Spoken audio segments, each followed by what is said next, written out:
Hello. Hi, Spudsy. Congrats on being first active chatter. How are you today, Spudsy? Hello, chat. Welcome in. Today, we are doing some cooking. Hello, Nancy. How are you today, Nancy? I hope everyone is well. How am I feeling today? I'm feeling a little slow and tired. Not exhausted, just like needing the low, slow stimulation. Not too much, just the right amount. So today we're gonna go with some like sad, slow jazz music. That's right. We are doing a kitchen gladiator stream today. We're going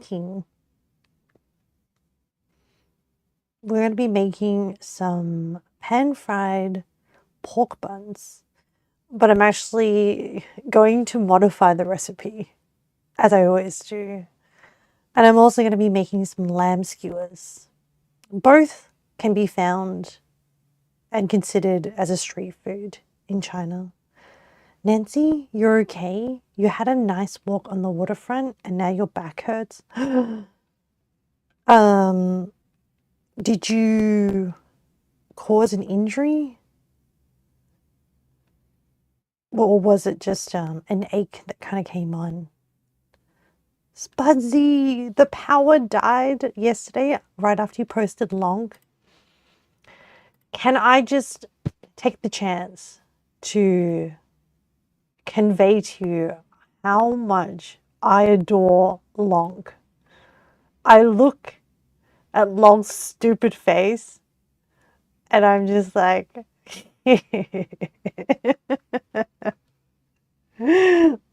Long is so very silly. I just imagine that like murder hobo vibe. Thank you so much, Spudsy. I did like crack up laughing when I saw Long. I just imagine that the caption or like what Long is thinking is like, I'ma steal your underwear off your body just 'cause I can. The Adventures of Long. And Long climbing through your window, smashing your pot. Nancy, your lower back is a bit problematic per your MRI. Oh no. Do you have like a different follow-up to find out how to how to manage it, Nancy? Or did they give you any like advice? I don't know if I know of people who have lower back chronic issues and it is not a fun time. So I'm really sorry that that is a thing that you have to manage. Spudsy, your vase are belong to us. All of them. No matter how many vases you put out, the pots, they all are mine. Nancy, you have a referral to neurology, you guess. Yeah, hopefully, I don't know. Back pain is really, really tricky. Really tricky. And I'm glad you're still moving and being active as much as you can, despite it. And be cautious in moving, it's fine. Oh, Nancy, so many times that I have been doing something and then sneezed and then done my back. I mean, I can't say that it is of the same degree as probably what you have to deal with. Oh no? Oh yeah. I mean, I also have to be really careful. But I haven't had like chronic ongoing issues. I get like flare-ups. But it just feels like with your body, once you get an injury, it just becomes weak. So, I don't know. My body just takes turns. It's like, at the moment, for some reason, my right thumb is flaring up, which I don't think I've dealt with this particular issue before. And I don't know what it's like brought on. It's only been the last few days. So I'm just trying to be careful to not pick up too many heavy things with my right hand. And if I do, I try to distribute the weight across both hands. But sometimes like I go in and like pick something up and then I forget and then the weight goes on it and then it just goes bloop and I'm like, no. Nancy, too many thumbs up. Oh yeah. Enjoying life a little too much. How? No, no. Injuries cannot hold our enthusiasm back. All right, I probably should start cooking. So yes, we're doing Kitchen Gladiator today, theming. Really, I actually decided on the dishes and realized that it fit in with the theme. So I was like, oh, I'll add the Kitchen Gladiator label and I can get that done at the same time. But really, I just wanted to eat these baos, which when we were playing Road to Empress, the character was eating dumplings and I really wanted to eat them. But then I was like, dumplings, very basic. I'm going to step it up. I'm going to make baos. These like baos with like meat filling. Anyway, let's go to the kitchen. Now, today, I also have a new secondary camera. It's not really a new camera. I've had it and my brain realized that I could use it as a webcam. So we're going to see how it goes. I'm going to head over to the kitchen.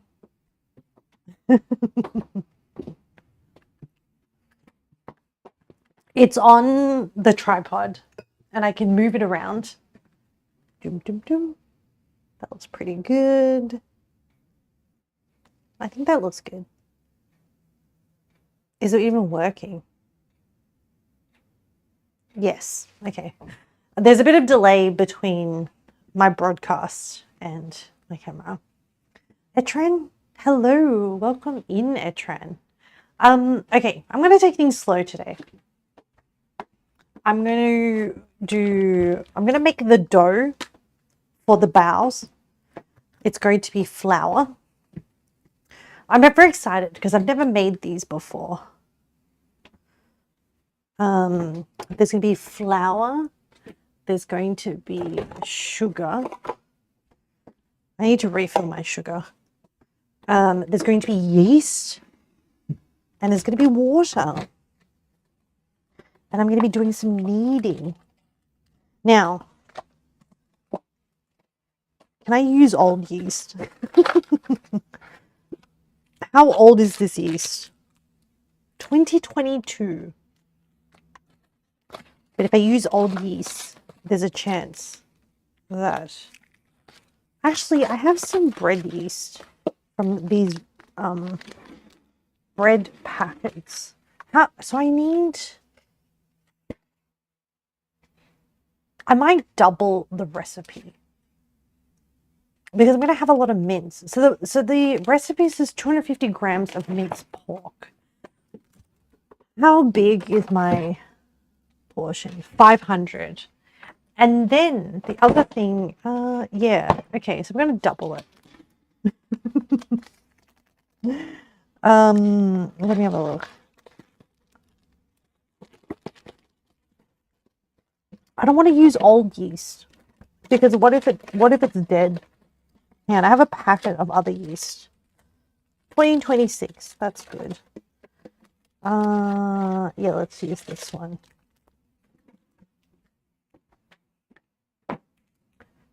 proof it first.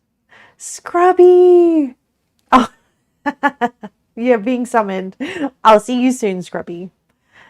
Yeah, I might just double check it by, like, this is dry yeast. It doesn't need to be activated, but I might do the test just to make sure.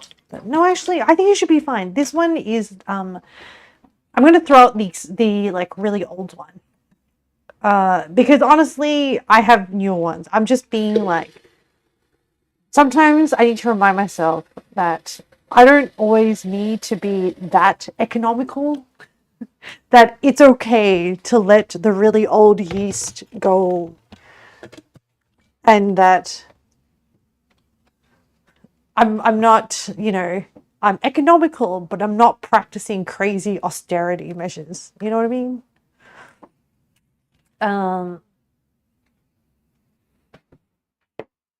Okay. I have coffee. I have flour. Mix flour, yeast, sugar. Pour in water, little by little. Stir with chopsticks. Yeah, I'm going to do that. I'm going to use my muscle chopsticks. Cover the bowl with a wet kitchen towel. Can I knead in the bowl? I'm going to knead in the bowl. I'm going to be lazy.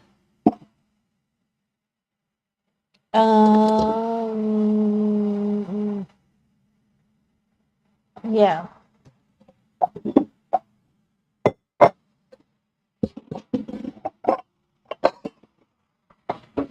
I think this bowl should do it. Let me just give it a wipe down.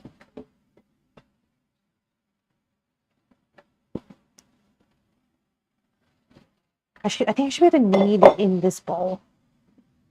And then I have a lid for this one. So that will be really good with the rising. I like this set of bowls. And a wet kitchen towel. I guess I'll add some humidity. Hopefully,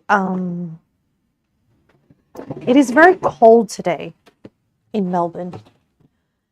And the reason why I bring that up is because ambient temperature can affect yeast activation. So, I might see if this bowl fits in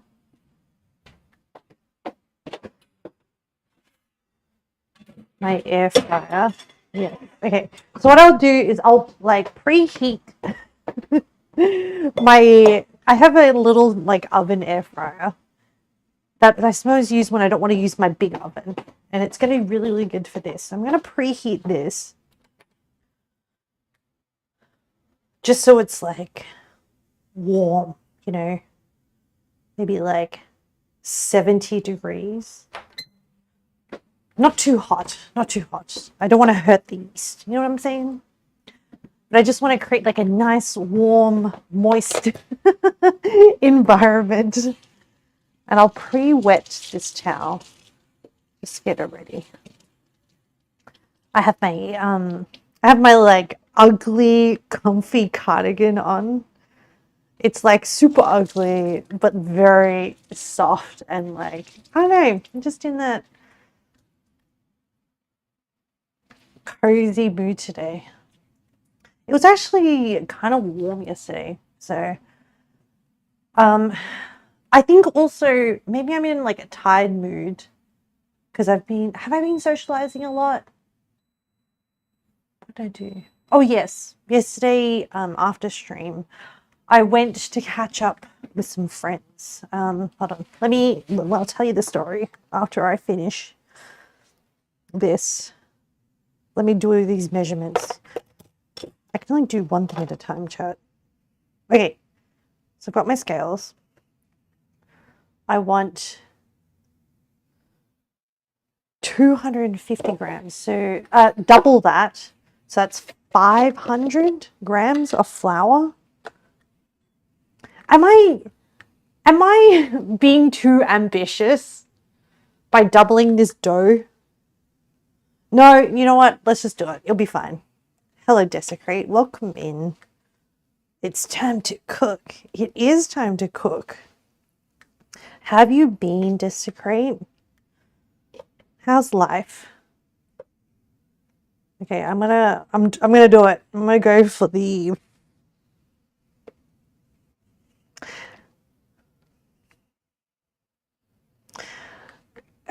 okay. How many dumplings does this make? 20. No, maybe I should just stick to the 250. Desecrate, you've been okay. Your AC is not fighting the heat wave well. Oh no. How actually do you know how many degrees Celsius it is where you are that you're currently dealing with? Because I would only offer to convert it and figure it out myself, but it's kind of tricksy with all the flour.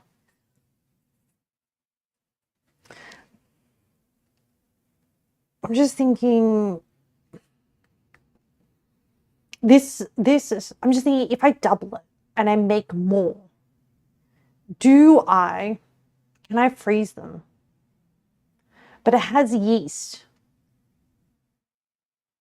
Can I, if I don't cook it and it has yeast and then I defrost it when I want to cook it, what's the, does freezing kill yeast? No, you know what? I'll just do the 250. And if I make more mince, I can just freeze the mince and then I can make the dough again. Not currently. Tomorrow is 40 to 41 with 50% plus humidity. But it gets way more humid in your house. Oh no. That feels really uncomfortable. What are your strats for keeping cool, Desecrate? Scrubby? Crashes through roof. Ah! Hi, Scrubby. Ame. Yellow. Hi. How are you, Scrubby? Desecrate. Your tips is to just suffer? Oh my gosh. That sucks. That really sucks.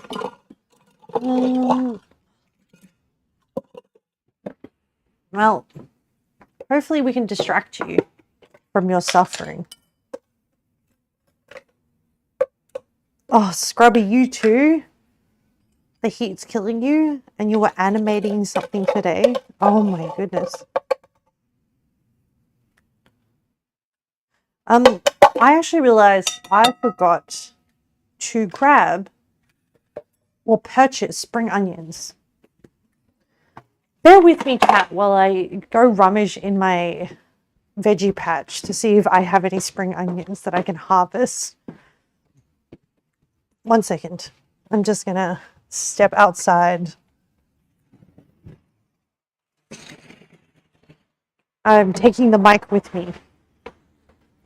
Oh, it's drizzling with rain.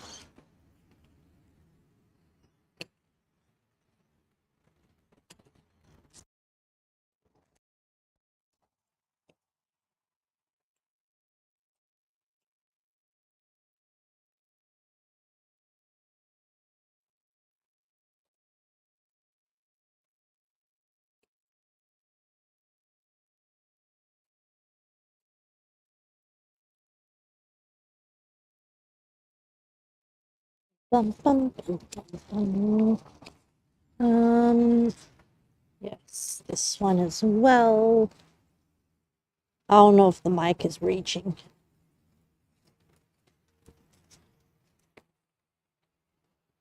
Oh, you don't belong in the veggie patch. Oh, what is this weed doing? Okay, I haven't weeded this place in a while. Just out. Away! Be gone. Okay. This should be enough. It's a little sad bundle. It is winter.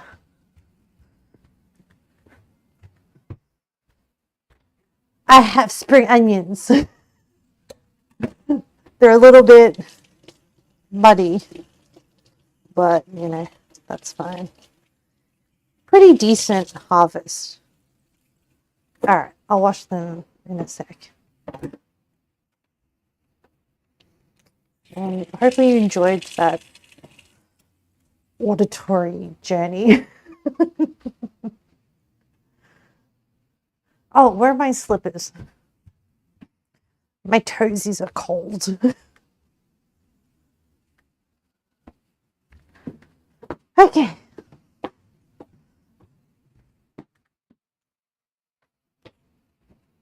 Back to making the dough. Scrubby, it hit 113 heat index here yesterday, and your neighborhood circuit thing almost exploded. That and your house being ridiculously hot and sitting in a hot room animating pisses you off. Do you have air conditioning, Scrubby?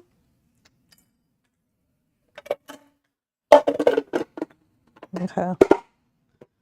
I need to do 140 mils of lukewarm. I'll do that in a separate bowl. I'll mix that up. I'll do a mix of hot water. And you do, yes. But the AC cannot compete with it.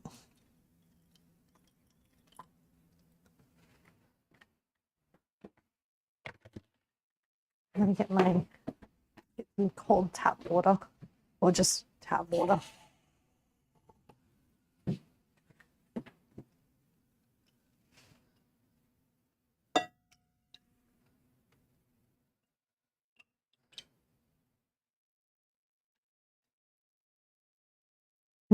This might be too hot.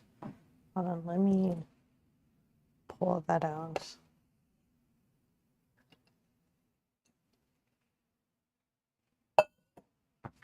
I think that feels okay. That, and if we turn it on, one or both of the people you live with will complain. Oh, they don't like the air conditioner? Or are they worried about the cost of the air conditioner?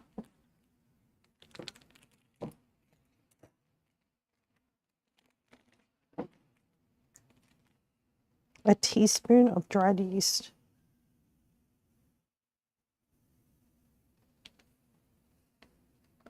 I mean, I said I didn't need to activate it, but I am putting it in the water first.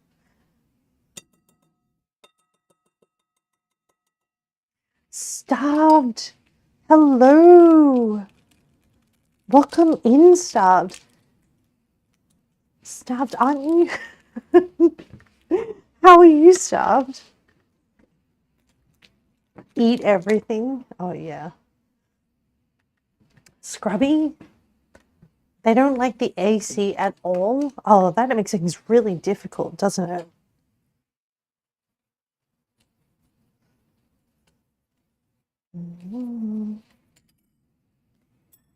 Okay. All right, I have sugar, I have yeast.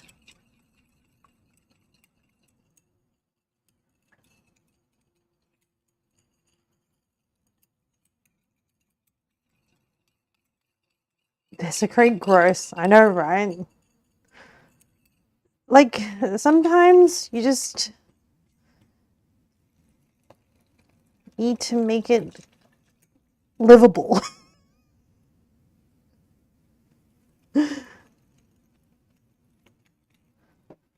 Okay.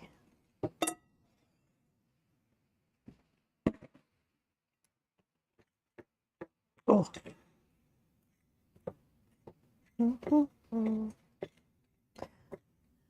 I do, but oh well. I don't talk to family for a reason.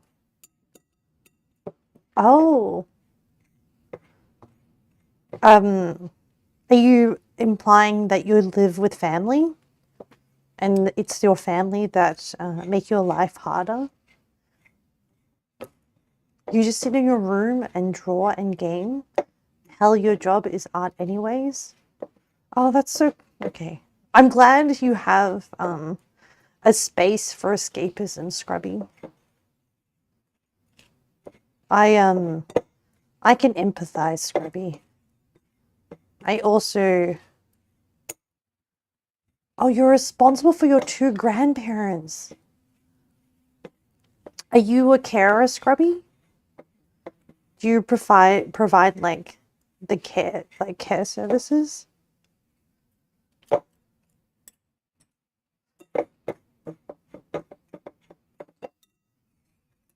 Is that something that you wanted to do, Scrubby? Or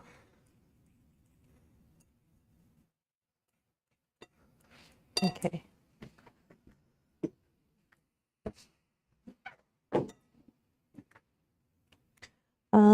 Let me check my recipe. Okay. The recipe's like, pour in water little by little. I'm like, nah, dumped it all in. Didn't read that line, but I think it'll be okay. I think it should come together. Okay, I'm gonna start kneading.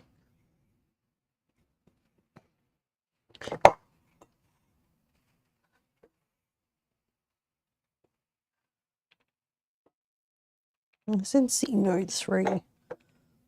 Where's node 3? Is it above?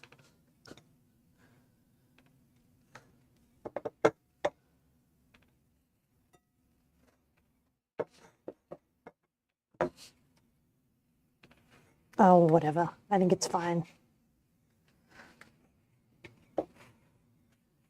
Scrubby. In theory, yes, but realistically, no.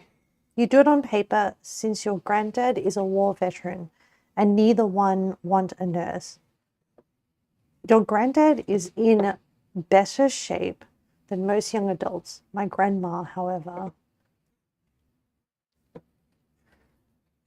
Your granddad literally is just Blasian Toji Fushiguro. I don't know that reference, actually.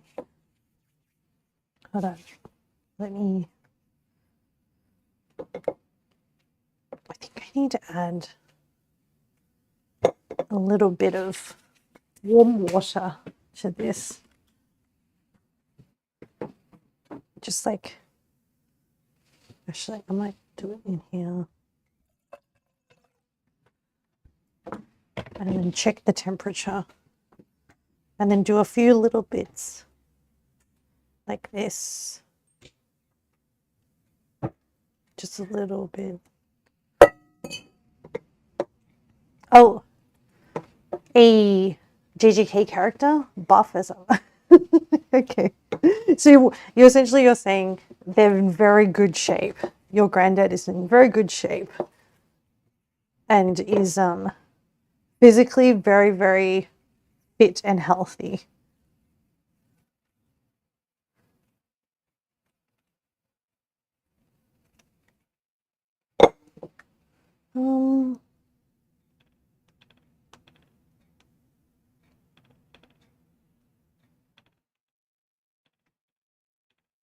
Where is that? Like, this person said C note 3. Oh, here you go.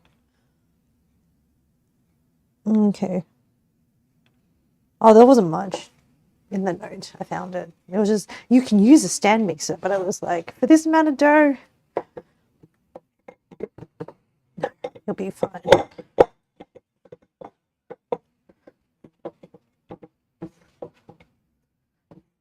I don't know how much I'm meant to knead it. I think until it's smooth.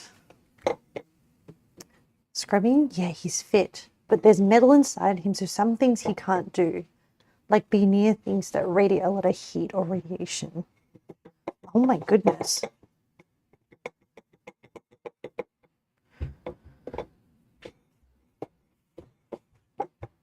So for example, if he needs something microwaved, you have to do it. Oh, I didn't realize that that was the reality of having, like, when you say metal, like due to like shrapnel or like replacement joints, like hips or knees or something.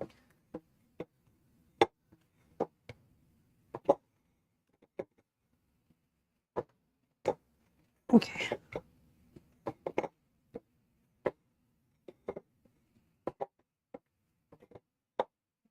Hopefully this is like good replacements and shrapnel. Wow.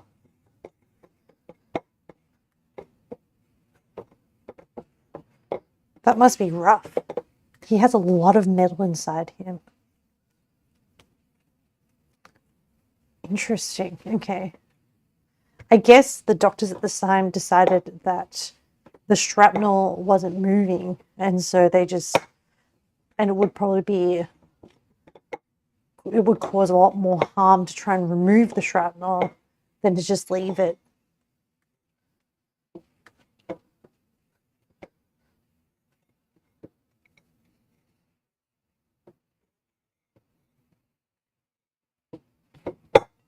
So what kind of stuff do you have to do for your grandmother, Scrubby?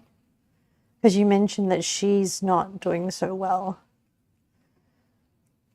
That plus a pacemaker as well. Ah,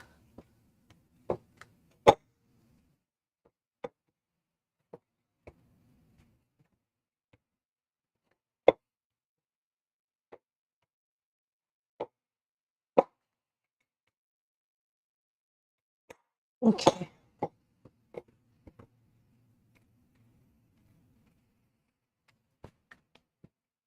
Also, Scrubby, you said you were doing some animating. Were you doing that as a personal project or as a work project? Okay.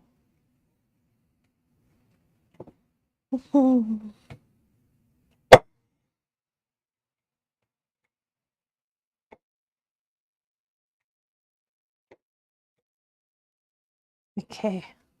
Does this feel nice and smooth? I think so. There's a little bit of tearing.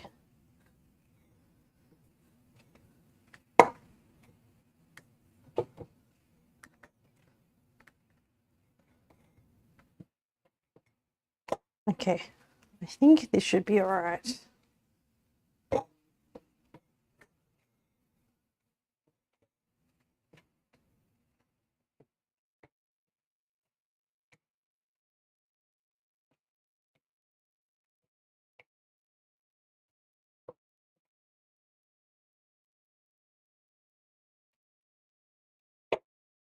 Okay, I'm going to cover this with a wet towel. I'll wash my hands.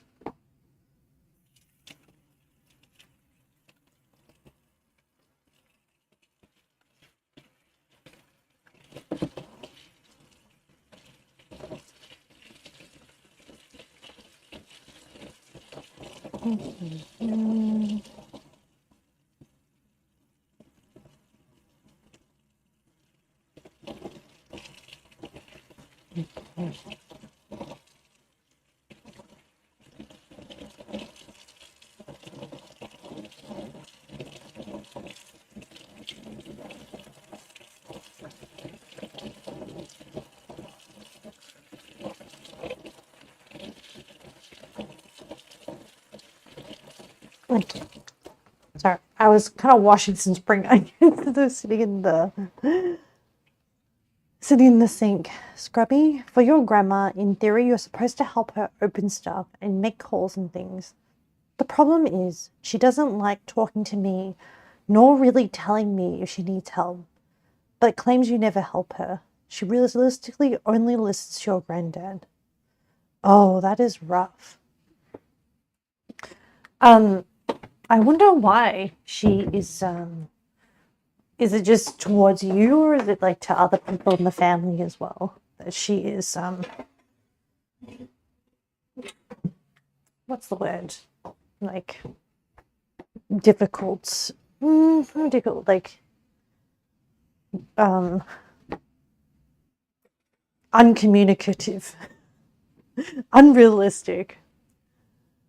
It's struggle to deal with. Scrubby, also you were animating some emotes done to sell on VGen and some personal. You're making your twerk emote? That's so exciting, Scrubby. Are you having fun? Lanthus, hello, welcome in. What am I drinking? I'm drinking black coffee, Lanthus. But I do have a cup of tea lined up once I finish my coffee. Hello, Lanthus. Welcome in. How are you, Lanthus? Okay. So I think now I make the filling, which is literally put everything in a bowl and mix. What I am going to do, so I'm going off script. I have pork mince, and I'm also going to add some lamb. Now, I bought this lamb because it was like the best price, even though it's marinated. I'm also going to add aspic, which I made yesterday from bone broth and other spices. I added 5 spice and Sichuan peppercorn spice to it. It's a little bit random, but I'm going off script and trying to add what's the word?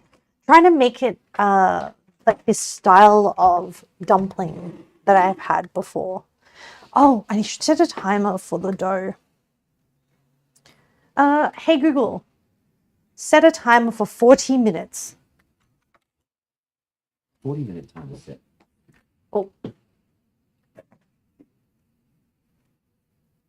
You love black coffee? I love black coffee too. We're twinsies, Lanthus. Twinsies. How are you, Lanthus? Scrubby?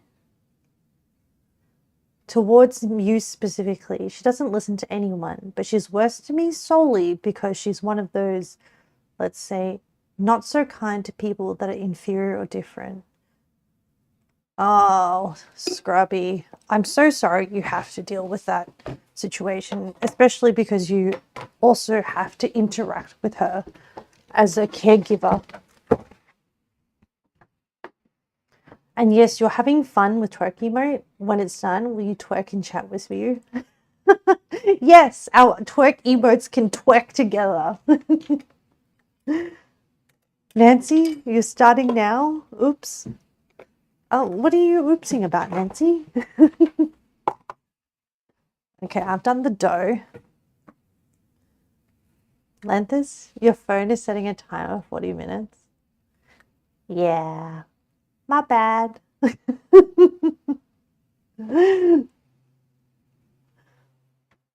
Scrubby, W coffee. Black coffee's the only good one.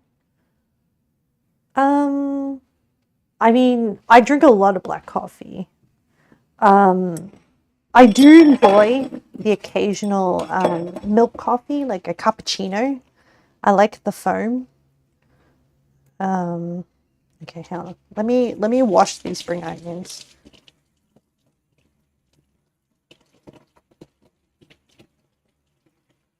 I don't know if I can't be bothered moving the camera around.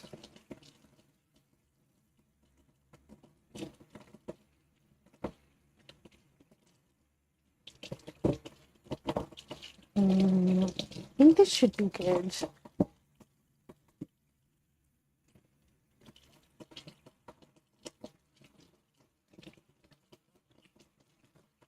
Okay. Because these are from my garden, there's like potentially bugs and stuff and like weird wonky bits and like some bits that snails have nibbled on. They're organic. Homegrown. All the fancy words. Okay, yeah, I think. Oh! I just saw like another nibble. I just try to pluck off the the bits that have been nibbled.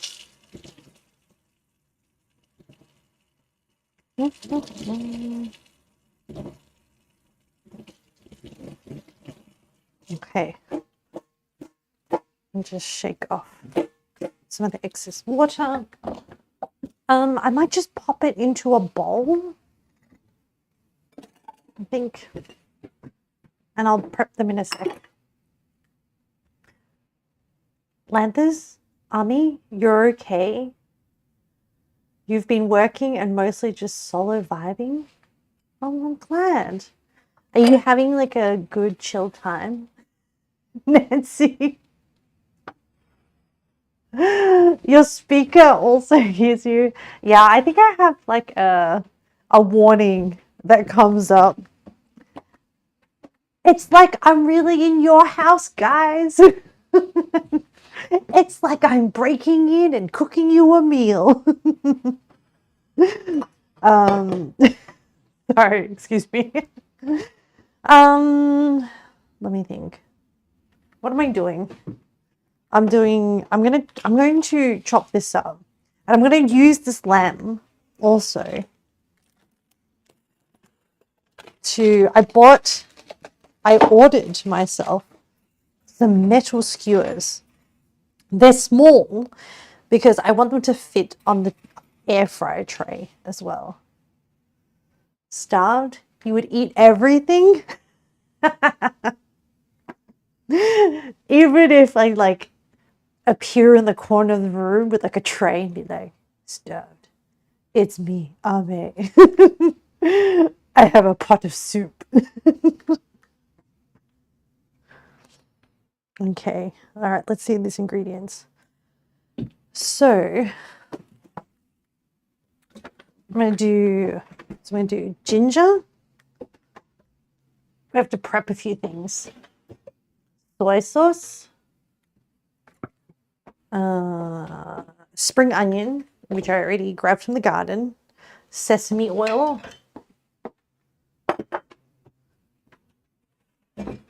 salt,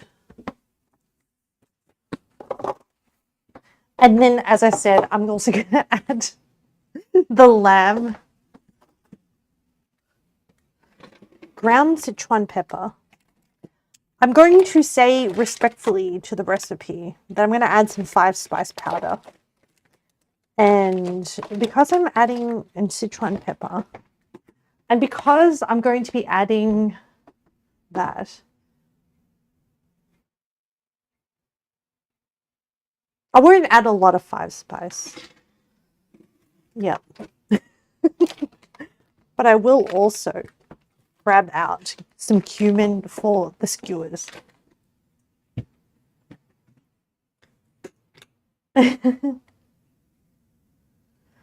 Etran, Ame, you received an automated email saying that they want to interview you next week. This might be your next employment arc.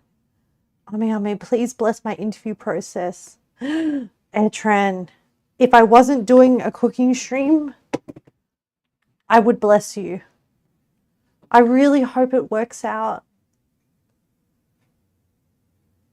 Starved? Holly Ame of the Cooking Corner, what is your dish? Many blessings upon your home. Etran, I really hope this pans out. I hope this is a good lead. 5-spice, each one. Scrubby, you bless Etran with hymen on the spot and the finest of fine shit you like. Maybe you'll eventually achieve eternal wealth without the need of a job.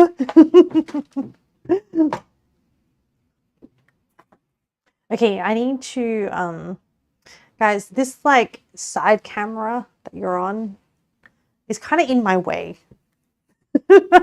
You're in my way, chat.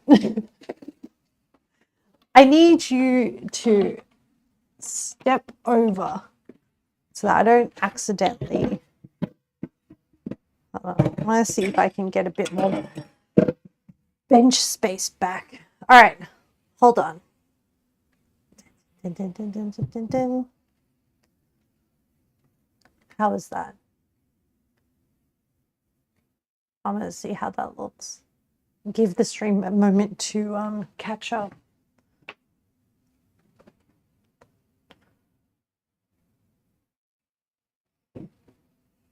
Have you moved? Is it okay? Are you okay? Okay, hang on. I can see now. But the delay is like quite strong. I think that looks okay. I think you're fine.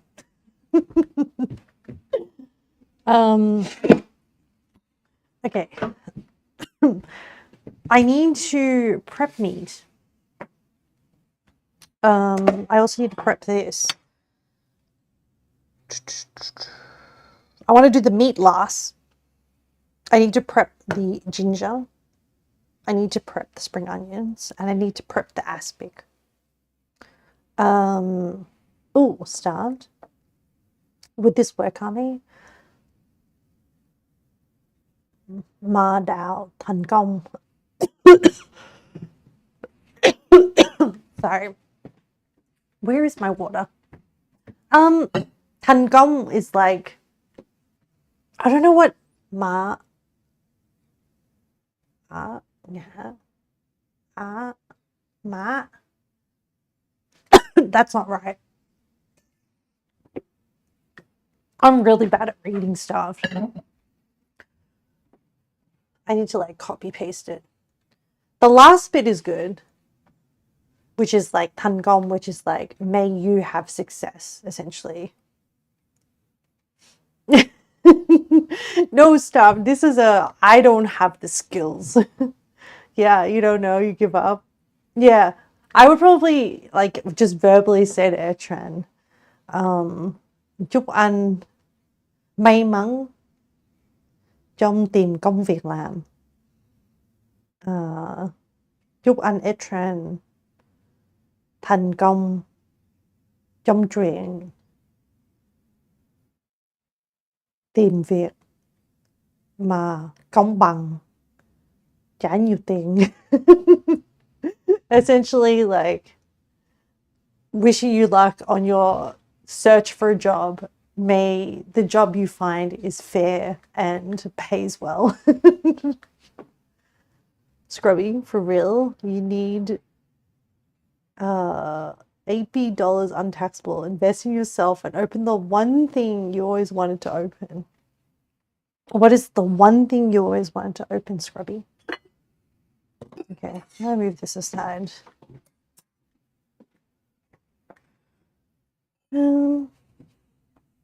Okay.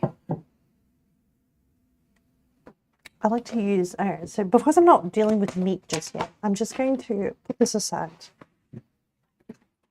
And I will use that chopping board. I'll just let it come to room temperature. Instead, I will take out my favorite chopping board. And I will prep these. The aspic, I think I will put back into that container till the end because I don't want it to break up into too many. Do I? I don't know. I've never used aspic before. So I need to mince up a tablespoon of ginger, which is like, I should probably peel this. You know what? This is about a tablespoon. I'll just use this. Did you hear your name? Oh yeah. What is the one thing you always wanted to open, Scrubby? I'm gonna use like a spoon technique to scrub the skin of the ginger.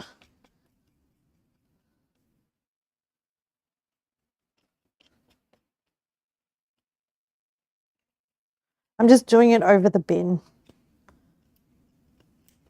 Actually, I should probably show you, huh? In case you don't know how to do it. It's like this.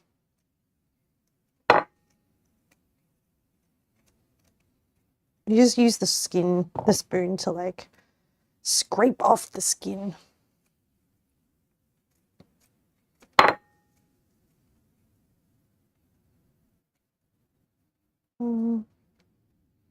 The music's very soft. Hold on. I'm going to turn it up. I have ginger hands.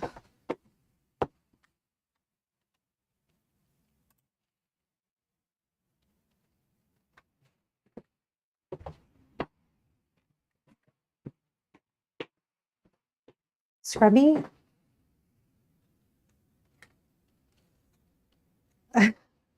A cosplay? Wait a minute. We mean the ginger? We're scraping the ginger. We're removing the skin. I don't.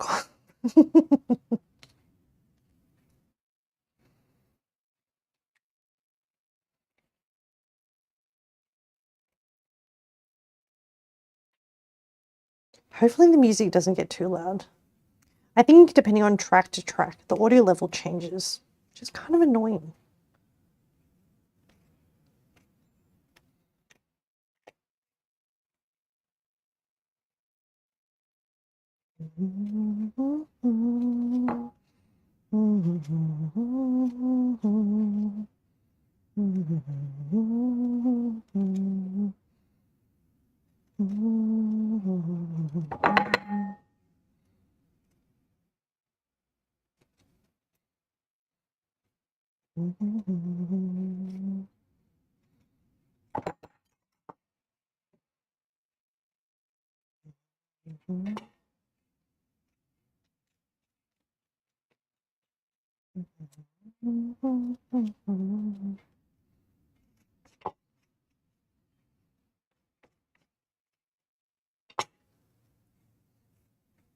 By the way, guys, even though I am low energy, if there's things you want to talk about, feel free to. I'm just gonna not be too worried about filling the spaces. Actually, I was going to tell you about yesterday I caught up with some friends from high school from a very long time ago. You have a question for me, Scrubby? Go ahead, Scrubby.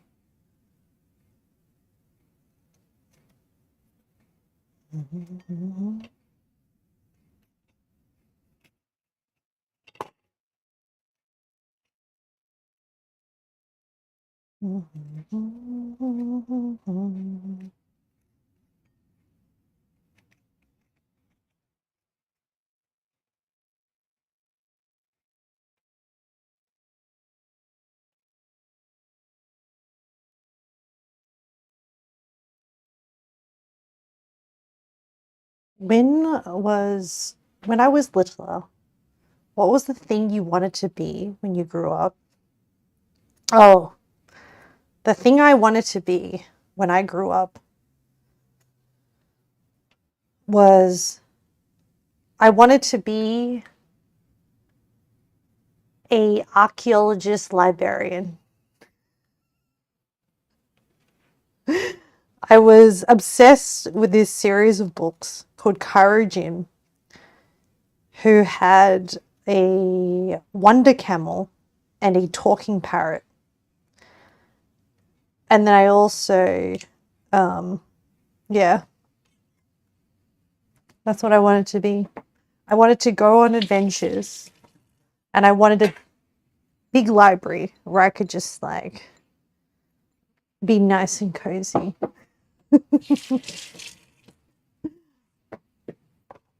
Oh, oh no, I lost a piece of ginger. Oh no. I lost it under the dishwasher. Well, it might end up becoming moldy. I'll take like a long stick to it later after stream.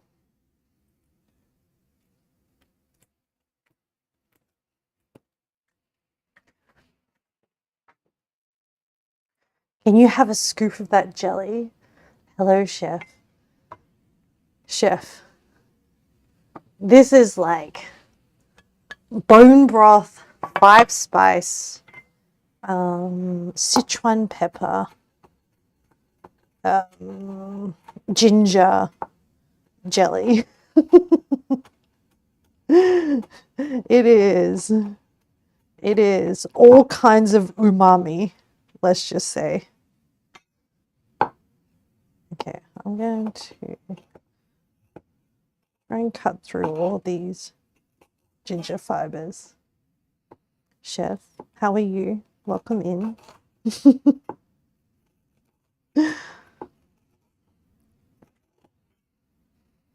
Okay, I'm gonna cut like this way.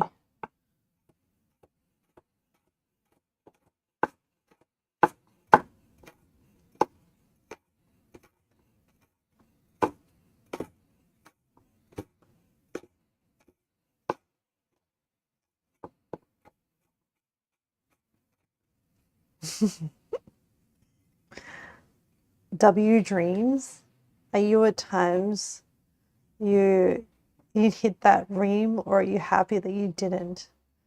Are you sad at times that you didn't get that dream? Are you happy that you and enjoyed the non-archaeologist life? I mean, as a kid, I probably didn't appreciate how much physical discomfort the life of an archaeologist on the field probably is. I think essentially though, my personality type, Scrubby, is that like I'm generally pretty happy with life. And realistically, I wouldn't want to be too far away from my mum. I have like a very good relationship with my mum. And I imagine being an archaeologist, traveling around a lot. And also there's like a lot of academia. It's probably for the better. But I am happy. And I'm not sad that I didn't get that dream. I've done like other really, really fun and cool things in life. And I would say my life now is filled with purpose. And I'm living a life that is aligned to not just like to make me happy, but also that fulfills me. And it's not like big or grand or anything like that. But, you know, it's a good life. You're doing well, Chefy? Work's all done for the week. Excellent. You had a good session at the physio? Oh, I'm glad. Your body's feeling good? You're getting all excited for the weekend? in a cozy way, of course. I know you have your Stardew cookbook stream tomorrow, another recipe, which sounds so exciting, by the way. And the Katamari stream on the weekend as well. Scrubby, your fourth letter of the alphabet key is broken. You probably should have made this known. That's okay, Scrubby. Scrubby, you're happy you got to live one you enjoy. You're glad you met you. Thank you, Scrubby. I really appreciate that. I should also say that I don't think I live a very like exciting, sexy life. But that's not like, you know, really my personality type. And also I wouldn't say that my life was easy either. Just to be like, you know, I'm not saying my suffering is more than anyone else's, because everyone's suffering is different. But I don't want to like traumatize everyone, but my background is like, I come from a family of domestic violence. And it took me a very long time and a lot of therapy to reach this like level of comfort and enjoyment of life. You know, I am lucky that I have had supportive people around me who have encouraged me to, during times, to seek help and get professional help when I needed it. I've had to change the trajectory of my life a few times due to external circumstances outside of my control. And that some people are not beneficial to my life and my happiness. You're in ads? Okay. I'll wait.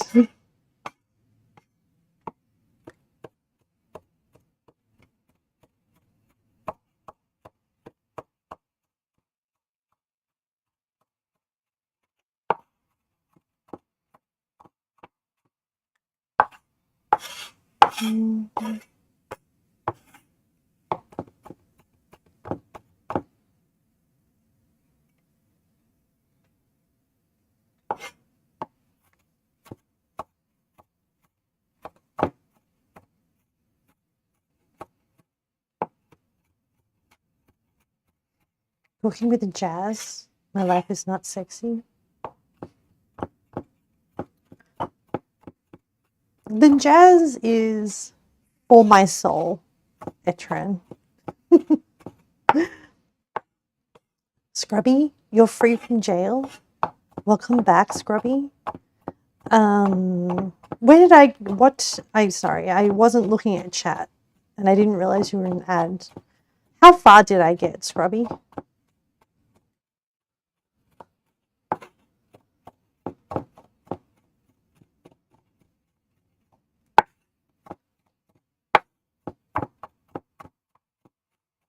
Okay, is this minced enough?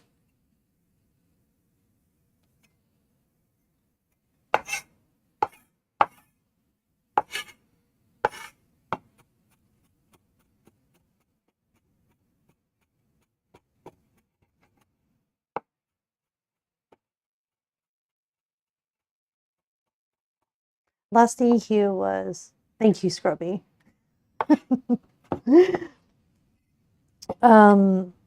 I think essentially I was just saying that, full disclosure, that even though right now I'm happy, it wasn't always this way.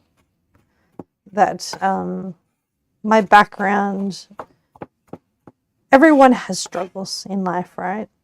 And I had a particularly rough time growing up. And I was just kind of saying that, like, my background is like, I come from a history of family violence. And I had to work really hard to, and not just, and everyone's struggle is unique in their own. I'm not saying my struggle is any more than anyone else's. It's just different, you know? But yeah, family violence, being a minority in a country, an Asian minority in a country during a time period where there wasn't a lot of Asians growing up.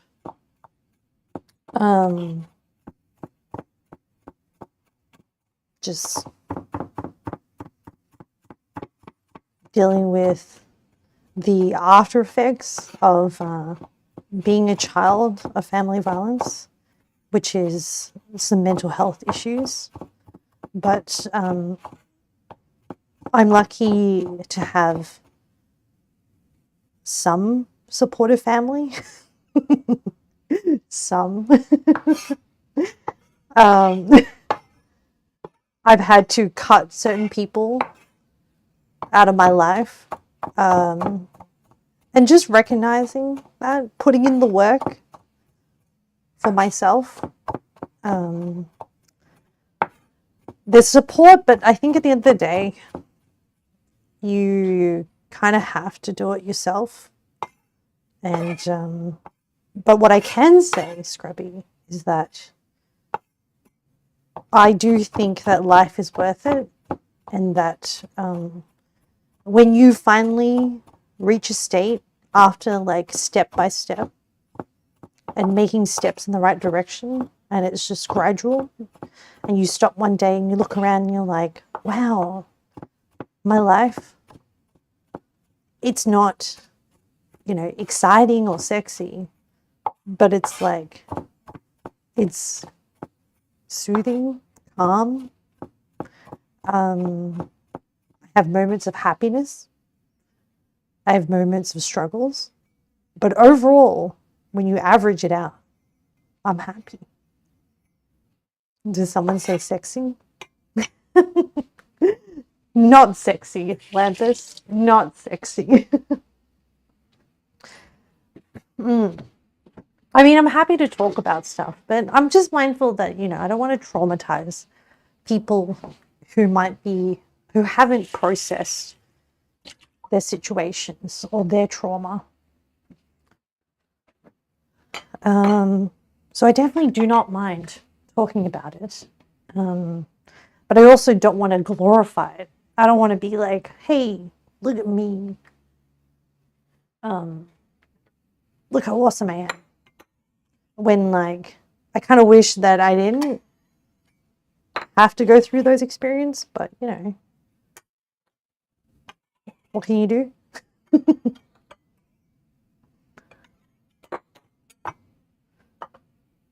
Sometimes you can't choose some of the things that happen to you. You just make the most of the situation.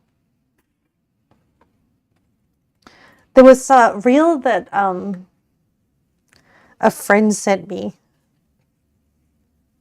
that was like, you don't know how much I choose to be whimsy. That this whimsy personality is a choice. And if I don't choose to be whimsy, it's just darkness and murderous rage left. Scrubby, as a person who was heavily bullied, even still to this day, and has survived many different things, you just want me to know I'm proud of you for being here. Scrubby, I'm proud of us for being here. This song is like kind of loud. This is not sad. I'm going to change the playlist.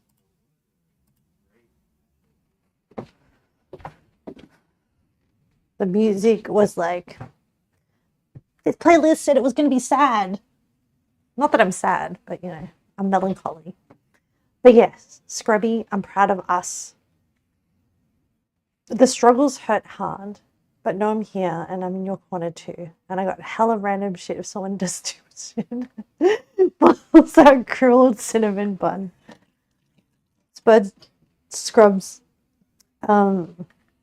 Thank you for all the shadow confidence. I appreciate the sentiment. I'm okay.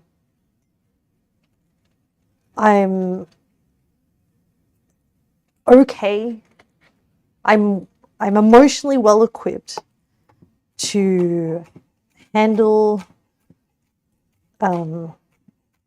any future situations that come up. But I appreciate the sentiment of your support. And it does mean a lot that I have somehow lucked into having this amazing, cool bunch of people that want to hang out with me online. And it is definitely whatever forces in the universe that made all this align. I thank the universe for that, and that I'm glad that the vibes that I put out into the universe was able to connect me with the right people. So thank you, Scrubby. I appreciate it. I definitely wouldn't want people to go to too much trouble for me, but I really do appreciate when people verbalize their support.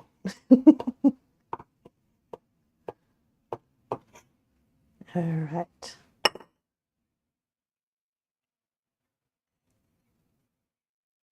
There's something very like meditative about mincing like onions and garlic and ginger and stuff, just like chopping things up is just very, and then just getting them kind of like in the consistent shape and size is just nice.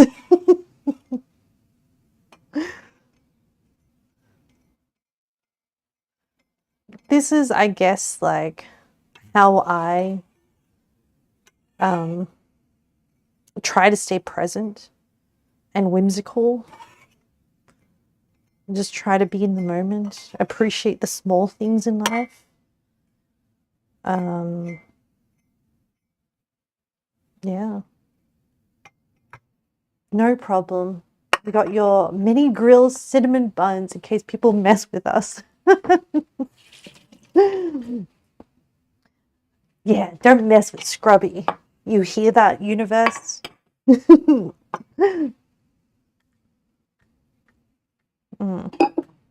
Okay, I'm going to try and take this aspic out and chop it up. I'm looking forward to this because I feel like the textures are going to be fun. I'm going to use a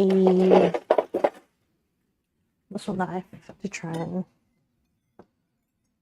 Oh, it comes out really easily. Blonk. Hello, jelly. Okay, so this is agar agar. So I'm just gonna like...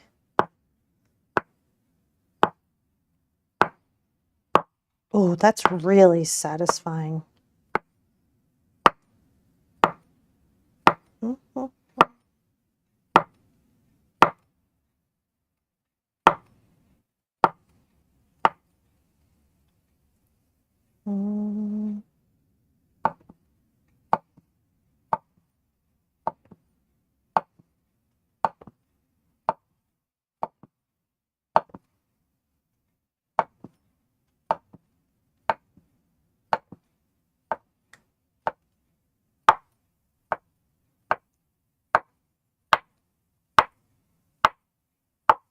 Okay, I kind of went a little bit wonky towards the end there, but that's okay. Ooh.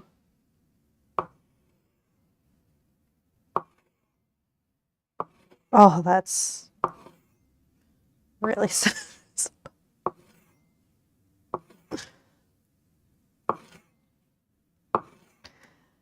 You know, the other thing I really like about streaming chat is when I stream, I do prioritize streaming, like when I'm doing the thing, and I kind of turn off distractions. Sometimes, like, my anxiety brain can't help but be distracted by, like, notifications and things that are happening around me. That's why I struggled quite a lot working in like an office environment where there's like so many things happening. Ami, you have anxiety brain? Oh yeah, I get anxiety brain. And luckily I do not have panic attack brain. It never I never had major anxiety. I had mild anxiety and I was offered medication at one point. I think the worst was when I had my shoulder injury my shoulder tear. And I went from full-time working to being put on leave, essentially, while they investigated the injury. And so all my past traumas that I never really dealt with, because I'd gone from like, you know, stressing about university to stressing about my accreditation, stressing to like early career. And then at one point when I had my physical injury due to work, there was no more distractions. And then everything just kind of like crashed. Like, and also dealing with like physical pain, but everything that kept me on the treadmill of life just came to a halt. And it made me realize that I had it anxiety for a while anyway. I just Lanthus, it truly seems like everyone and their mother has anxiety nowadays. You literally have to talk about it every day. I mean, the world has just like, I have to like, sometimes when my brain gets onto a path of like, what if, I have to like, not physically, but intentionally place like a giant boulder down that path, because I know that going down that path mentally does not help me at all. When I think about the things that are happening in the world, and I was like, you know, that's why I like go back to being in the moment. Wish we normalized mental health issues more. Oh, I wish so much. Which is why like I'm not embarrassed about, and I wear these like coming out the other side or struggling with things as like not a badge of honor, but I'm proud of myself for working through it, if that makes sense. Lodi, hello, welcome in. Scrubby, you're the same way. You have a hard time thinking or even breathing or speaking. And a lot of places and people don't like working with you because of you not being someone who speaks, and by anxiety with other issues too. That's really rough, Scrubby. Lanthus, seems like you just get people who trauma dump on you as if they have been bottling up for literal weeks. You're not a therapist or a psychiatrist, but you're forced to be one every day. It's actually so exhausting. Oh, Lanthus, it is. Especially when I imagine you're kind of like the triage point, right? You do like the early assessments, but you're not equipped, or you're not in the space of like providing that kind of level of care. The other half issue is that mental health services mostly suck everywhere. I have been, that's so true. It takes literal weeks to get in with therapy here, unless you're willing to pay out of pocket. Psychiatry consults take literally 3 to 4 months, so you have to just see patients for 3 to 4 months at that time and do your best with ADHD, SSRI, antipsychotic medications. I mean, I'm also so thankful that I've met the therapist. I mean, therapists are also people, and different therapists have different set of skills. And not only is there a shortage of therapists, but I like, and sometimes the first therapist you meet may not be the right fit for you, but I've been very, very lucky in being referred. I haven't had to try different therapists. A friend has had to, which really sucks, because like you're already not feeling well, you're struggling with things, and you go to a therapist and you're hoping that they'll be able to help you. But if they're not the right fit, then you're kind of stuck. And then until you find the right fit, until it suddenly clicks. And I've been very, very lucky in that I've had the specialist therapist for PTSD when I've needed it. I've had I've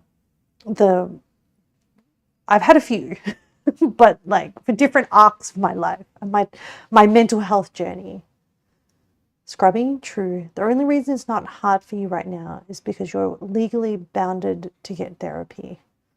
I'm glad you have access to that, Scrubby. Oh, but Lanthus, your next patient has PTSD and uncontrolled anxiety. And now your next patient has chronic heart failure and COPD. Then your next patient is going blind. It's just the spectrum that you have to deal with on a daily basis is absolutely insane. That is insane, Lanthus. What are your techniques for switching off? Like, I think you can't change those patients. You can't change the type of patients that you end up having to see. What you can control is like, compartmentalizing that aspect of your life. Yes, even though therapy is literally the first line and primary treatment for many conditions, it's been proven that the only way therapy works is through a trusted relationship with your therapist, which is very difficult. Oh, yeah. Having worked as a health professional, like, establishing trust is so important.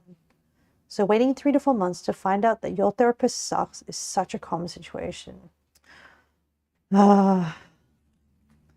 I wish it wasn't that way. I wish the experience wasn't like that. But unfortunately, it's more common than not. Yeah, you're right. I'm going to chop up this lamb into pieces that will fit on the skewer. And then what is left, I'm going to mix it into the mince for the pastry, for the baos. I'm going to have a quick peek at my yeast. Ooh, the ball is of dough has puffed up. So I'm going to leave it some more. But before I put it back in the air fryer, I'm just going to reheat that oven. Just so it stays a little bit warm still.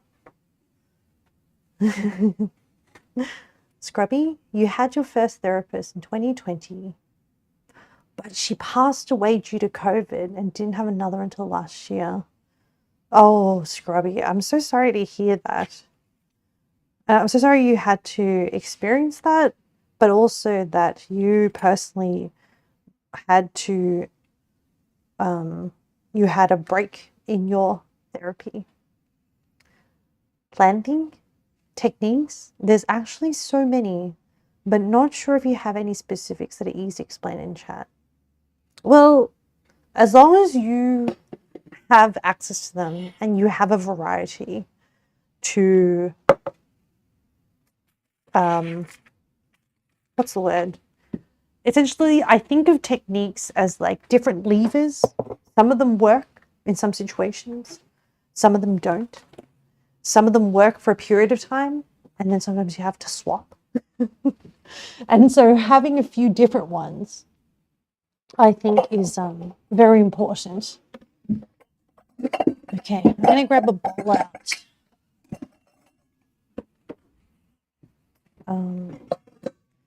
So I'm going to mix the meat in here.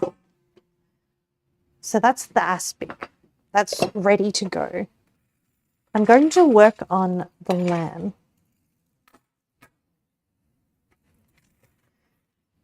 I'm going to make small skewers of lamb. Oh, that's the air fryer preheated. So I'm going to turn that off. I'm going to put the dough back in. I might just give it a little to like not be so hot, because I don't want to cook these. I just want it to be warmer than the ambient temperature. I'll just give that a bit. Oh, what I'll do,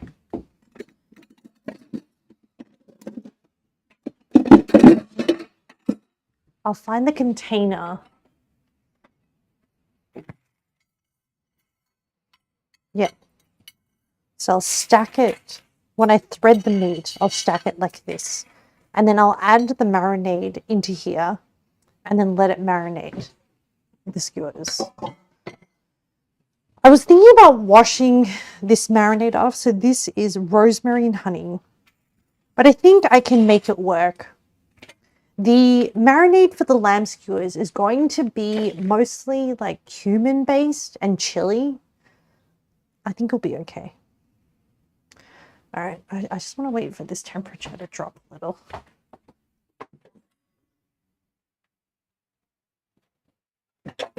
What I'll do is I'll put it in and then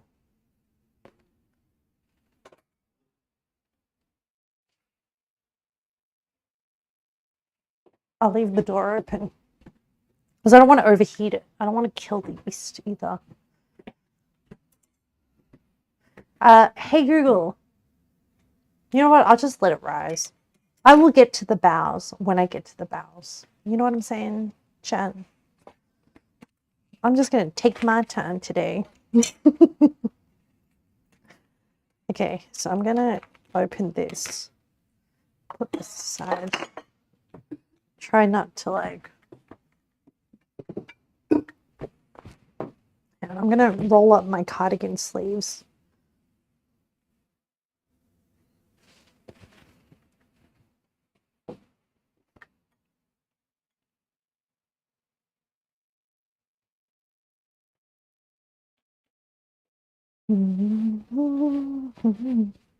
Okay.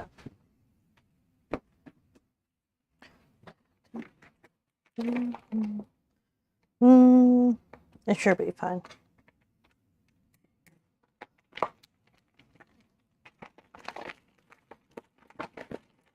That, okay. So this is the meat of a leg of lamb.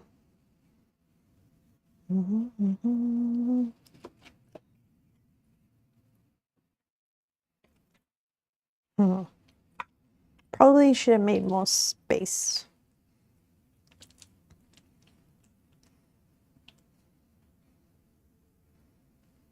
I'm gonna do it like this.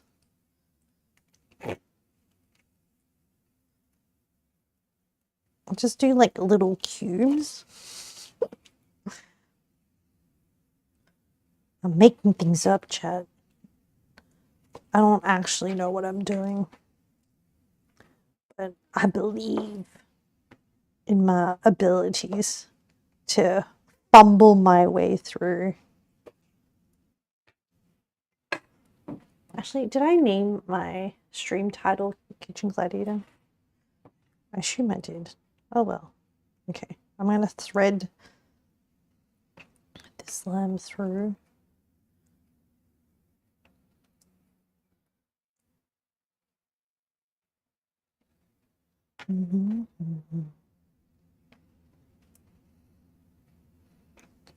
Ooh. Actually, I think the smartest thing is actually to chop all of it up and then thread it. So let's do that. So messy. I know, Lodi. But I believe that it will be delicious once I'm done. So the mess is temporary.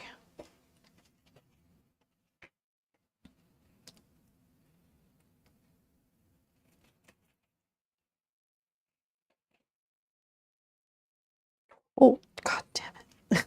Sorry, I'll have to give this whole table a really good wipe down after I'm done. How are you, Lodi? How has life been treating you?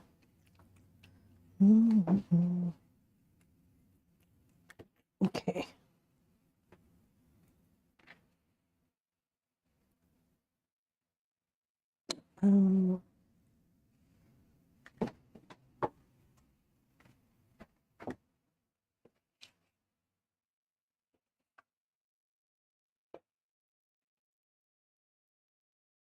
You're alive?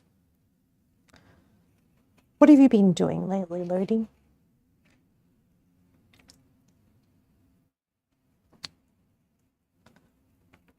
When you say alive, do you mean you're surviving, but you're not thriving?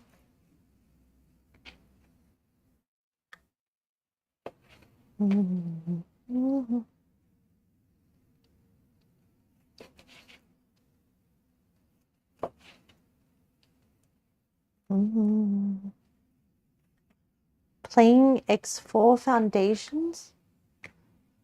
What is that, Lodi? I have no concept of what that is. I'm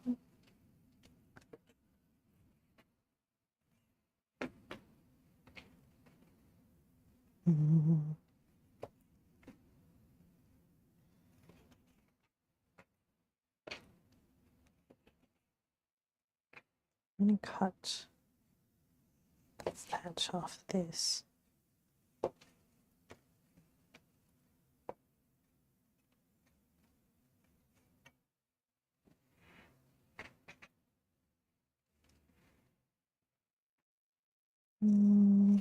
Like that. And then like that.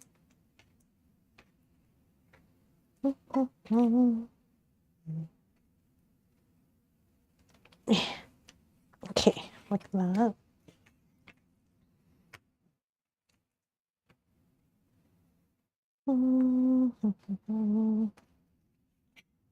Trim the fat off like that.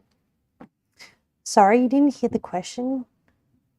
You heard me talking, but you were fighting something in game. Oh, I was just asking what X4 Foundations is. But you don't have to. You can just lurk and play games, Lodi. I'm just being like, what's the word?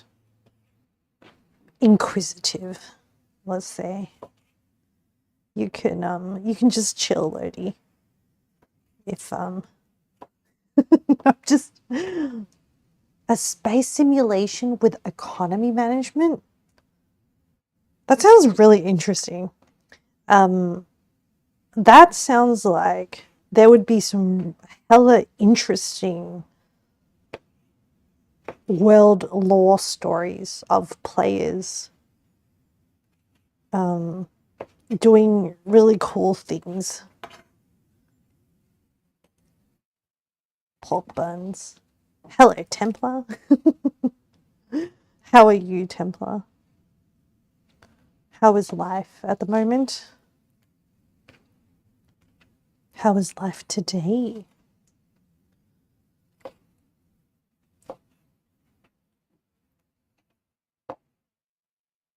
Okay, I'm gonna go this way. I like the mathematical, not mathematical, it's not really mathematical, but the problem of trying to cut something that is not square things into like semi-equi volumetric cubes to allow for even cooking. Lodi, you've been crippling the other factions' economies by using all their resources to fuel your war machine. Is this your like long-term plan, Lodi? Or is this like, you know, is this like a one day you woke up and you were like, this is what I'm gonna do? Or did you start up the game Did you develop the strategy and you're like, yes, this is what I want to do?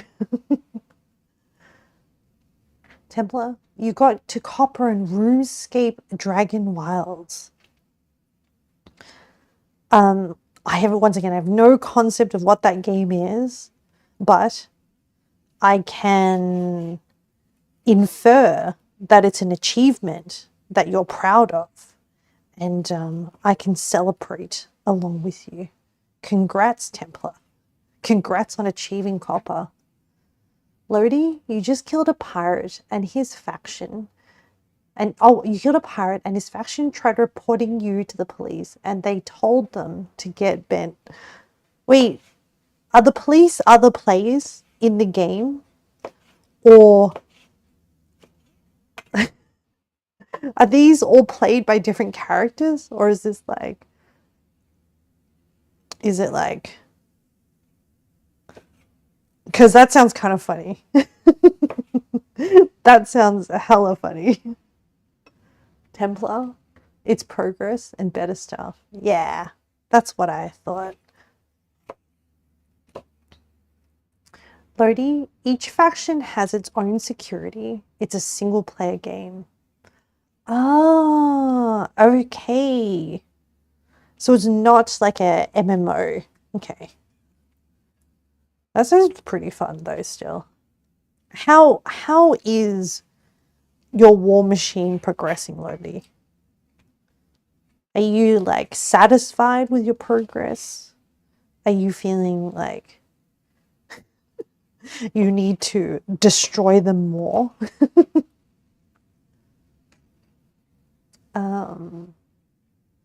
Templar, you also made teleports. You don't have to run 500 miles just to get an inventory item. Oh, that sounds like so useful. That sounds like something that I would be really excited about too. Lodi, you're working towards that? Okay, you're underarmed. Oh, okay. So there's a bit more grinding that you need to do, Lodi.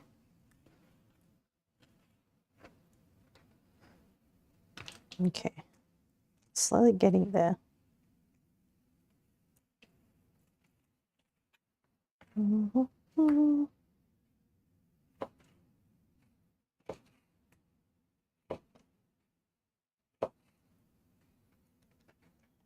Okay, when I thread this, I'm going to alternate bits of fat with bits of meat so that... Now, I also want some of this to go in with the pork. So I'm going to cut some of these slices and mince them. So probably...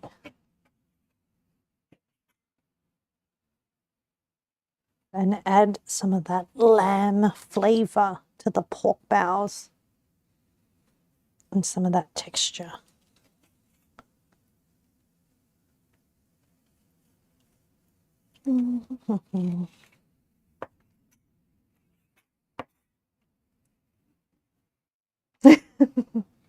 Lodi, your big F-off ship just finished. It can do most of the work for you. Hell yeah, Lodi. That sounds really fun. Anime, welcome in. Stephen. How are you? Xinjiang. Xinjiang, Stefan. Khỏe không? Mấy ngày nay làm gì? Công việc ra sao? Lodi, it's the ship that has a big old laser that deletes things. Oh my goodness. How long did it take to build, Lodi? And I'm assuming the resources were expensive for it. Like, how long did it take you to grind out that ship?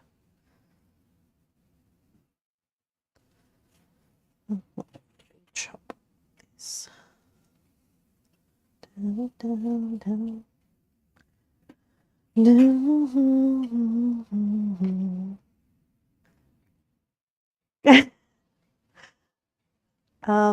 queued it for 3 days. Oh my gosh. Lodi, congrats. Anime? Gong ding mo. You're going to sleep. Almost bedtime for you. How have you been though, anime, before you go to bed? How has life been? What are you looking forward to?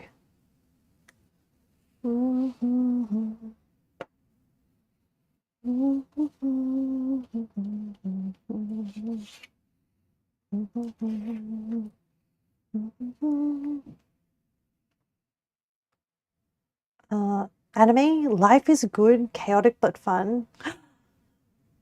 Anime, that is so lovely to hear. Thank you for sharing that. I'm glad you're doing well. I'm really glad you're doing well. Lodi, it's expensive because the devs made it so only the player can make it if they want one. It's not like an incidental, you kind of have to like grind at it. Well, good job for achieving that, Lodi.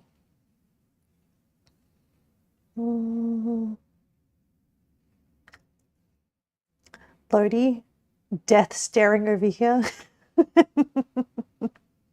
Lodi just got their big old ship. Lodi is just about to have the time of their life. Living up to their true dominance potential.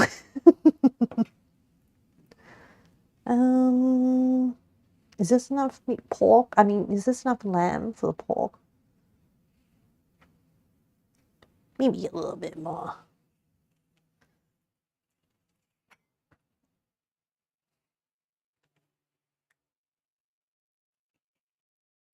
Okay, that should be enough. The rest of this I'm going to cut up into cubes.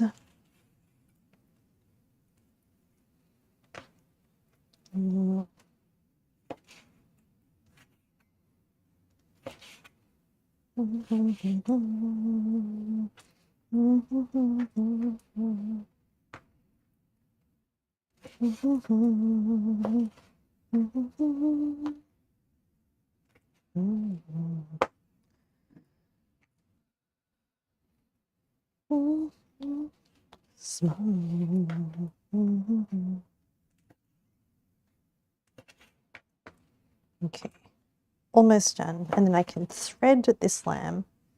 Hopefully I have enough skewers for this. But what I might also do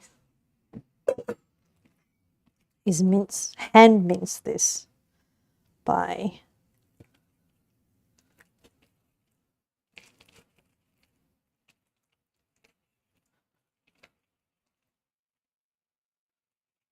I probably should have sharpened my knife before this, but that's okay.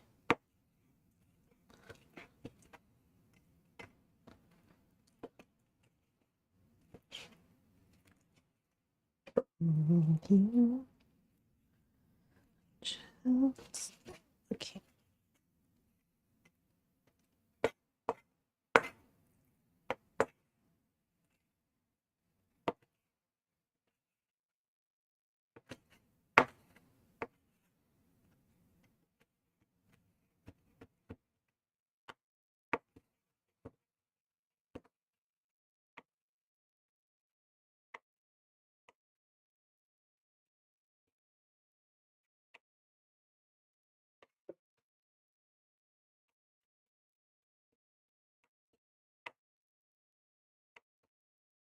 All right.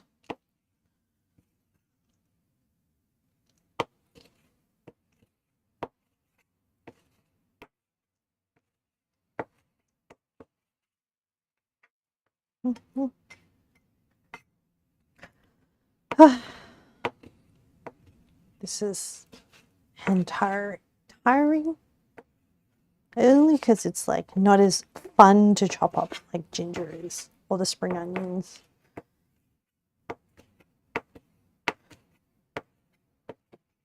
And I forgot to sharpen my knife before I started this.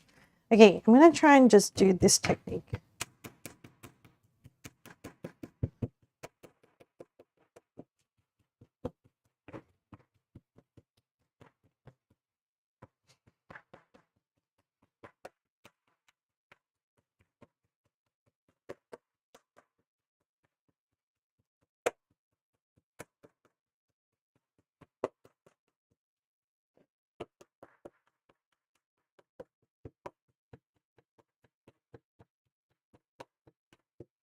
This is where a heavier cleaver would help, because then you let the weight of the cleaver do all the effort.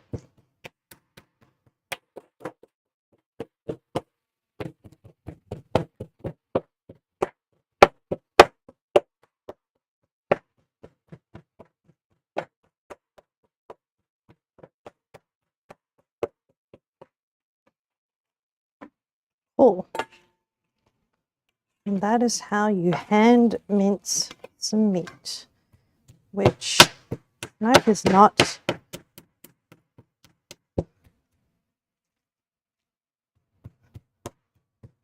heavy enough.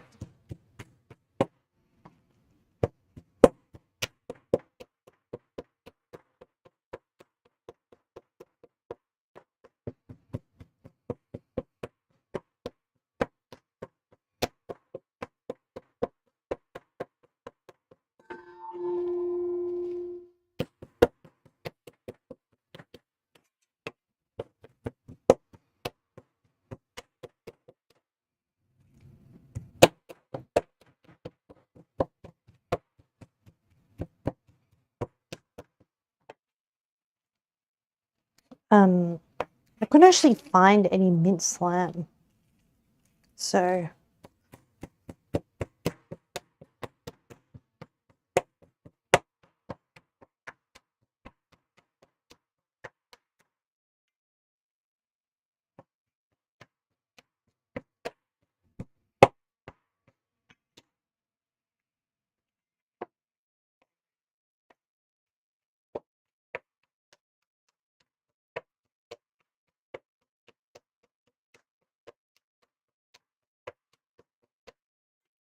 okay. I think this is minced enough. I just need to work on this bit of it. It's kind of easier to work with when it's like smaller chunks. Luckily, I don't need all of this lamb.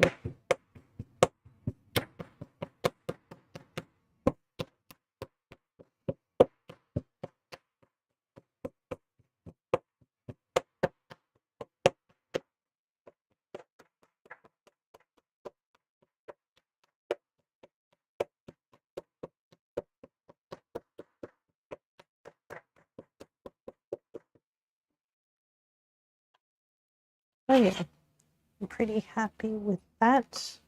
Last bit.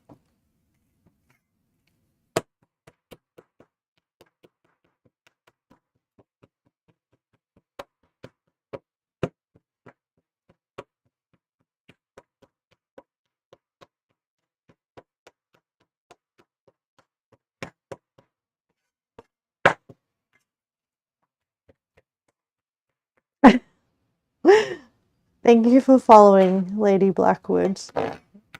You followed at a moment where I'm like, I don't think I'm being that entertaining. But I appreciate it all the same. And welcome in. And thank you for the hydrate. I will hydrate after I finish mincing this last bit. Cooking is always entertaining to you. Oh, I'm glad. I'm glad we're having this bonding moment. I'm in a very chill mood today. So thank you for coming in. Your favorite thing to watch and one of your favorite things to do. Oh, I love cooking as well. Obviously, why I'm a cooking streamer. And actually, hand mincing this is kind of like meditative as well. There's just something like when you chip away at something and having like a final product.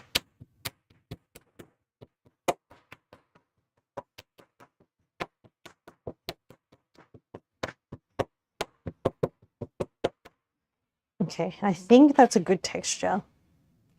You'd stream more cooking if you had your own place. That is a wonderful dream. Can I call you Lady? Or do you prefer Blackwood? Or do you prefer Black? It's do you have a preferred nickname? But I was going to say that is a lovely dream. And can I just say, along the topic of streaming cooking, I'm so glad I chose to do it because I've met such wonderful people through doing it. And I don't know, it's really enriched my life. So I wish the same for you. And one day, don't let that dream be a dream. I'm sure one day it will happen. All right, I will hydrate with my right hand. I'm going to use this chopping board to thread the meat. I'm going to do,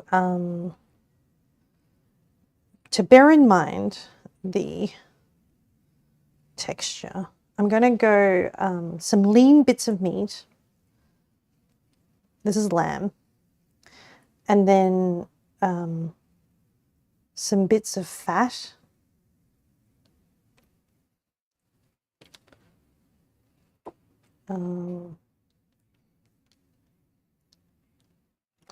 Just so that there is, so that when the fat cooks off this, hopefully it will make the lean pieces delicious. That's the hope. Okay, is this?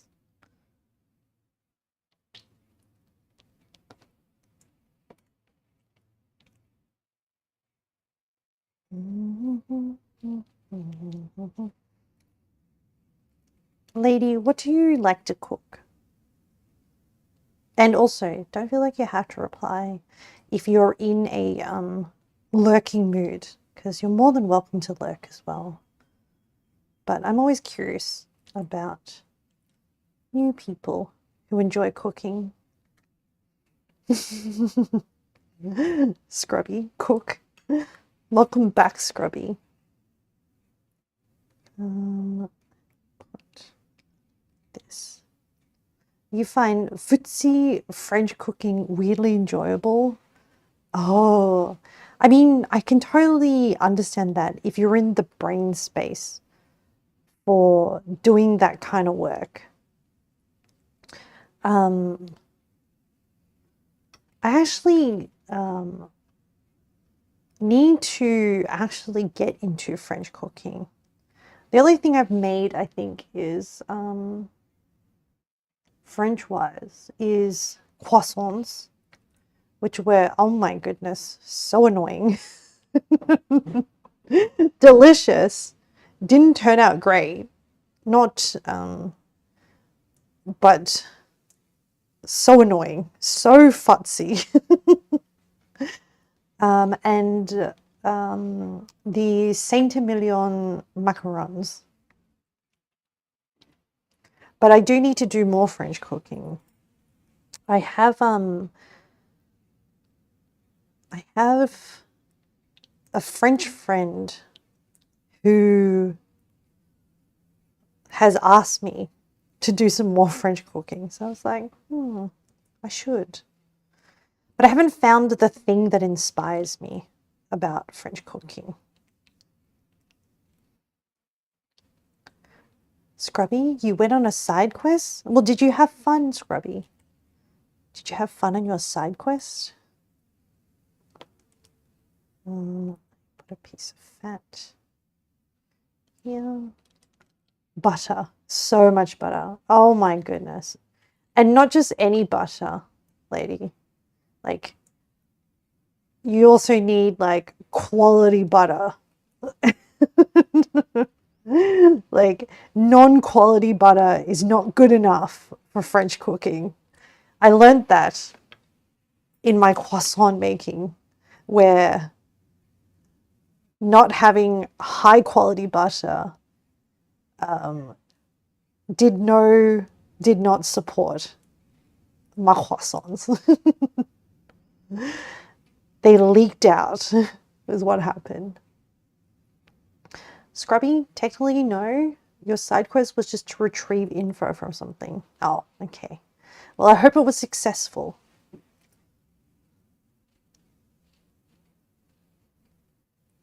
Okay. A little piece of fat.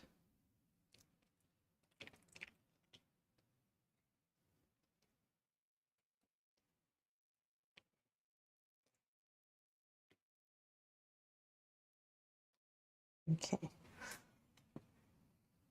I really do hope that this is enough skewers to fit.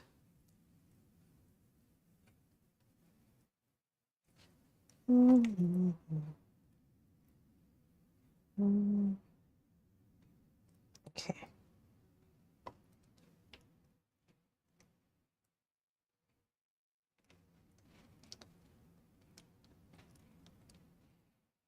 I'm also trying to be really careful with these skewers because they're metal, that I don't accidentally stab myself with them.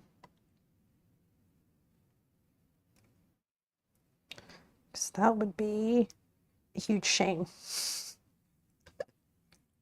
And also potential like infection. Okay.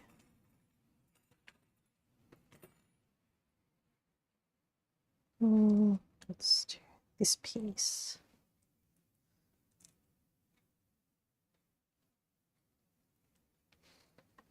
This one.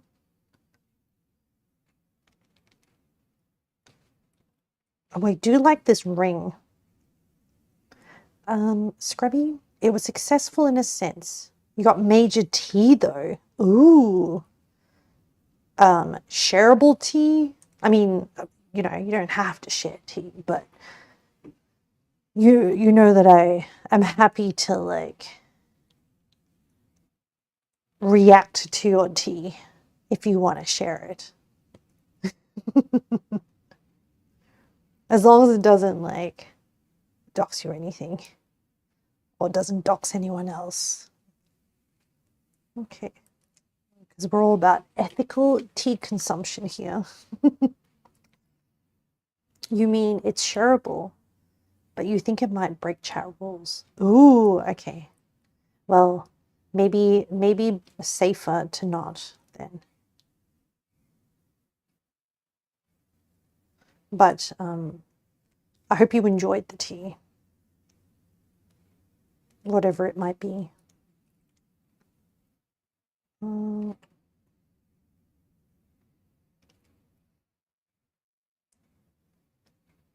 Put a piece of fat. Oh.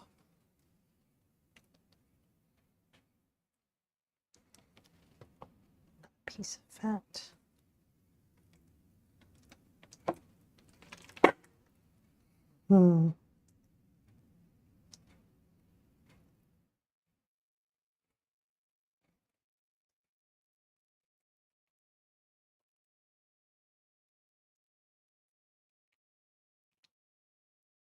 Might just have to like force the meat on the sticks.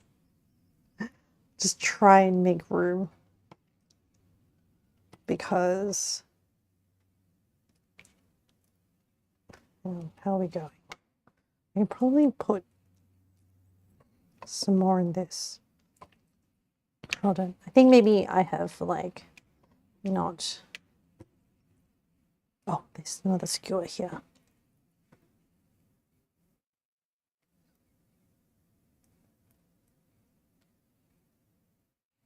Oh, you're in an ad chat.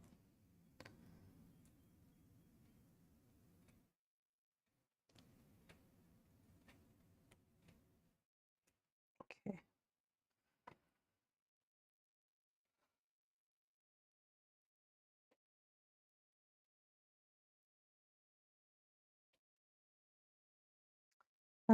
Scrubbing, it's tea that could help in the future.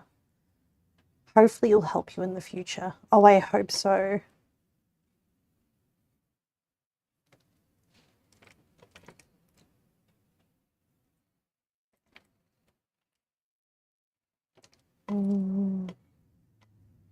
This piece.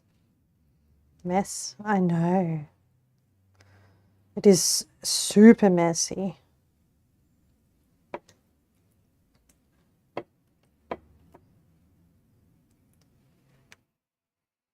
Okay, I have 3 more skewers.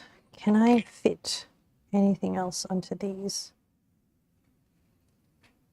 Piece of this. Piece of that. I hope it fits.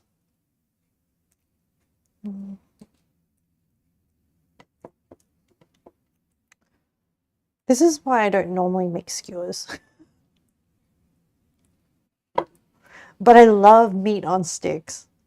Like, street food meat on sticks is so good.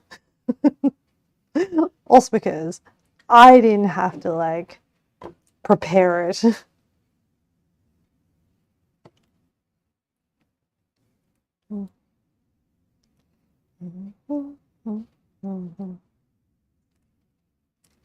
This is just how much work sometimes cooking can take.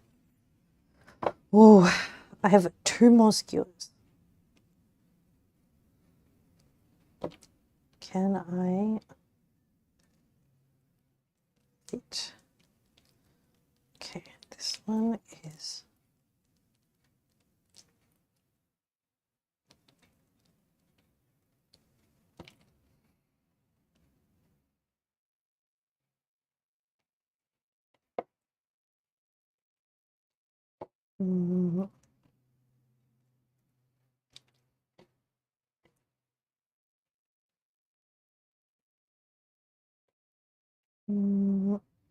it's another piece of fat.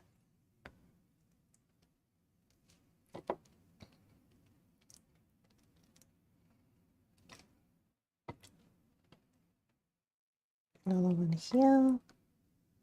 Another one here. Okay, I don't know if I can fit all this meat onto a skewer. I'm gonna try. This is my last skewer. I mean, if this is good, I'm not averse to buying more skewers in the future. Also, welcome back, Scrubby. Also, using this leg of lamb, this butterfly leg of lamb cut, does make life easier. I hope it tastes good though. I do enjoy the texture of leg of lamb meat.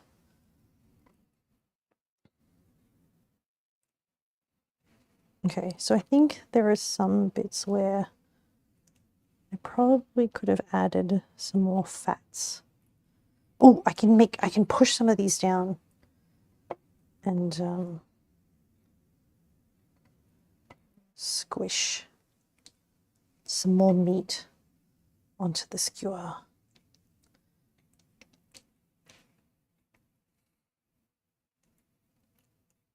I kind of don't want to go, like I don't want to force it too much.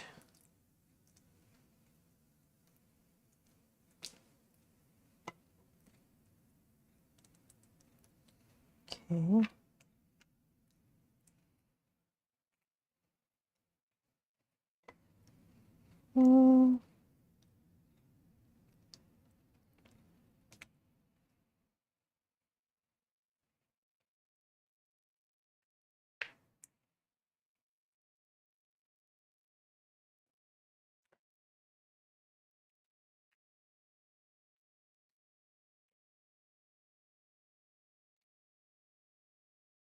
Maybe I can put like one more piece here.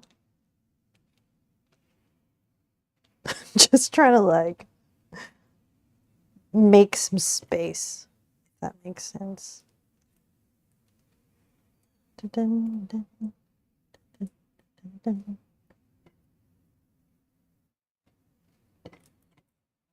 This one. Oh, this one might be good.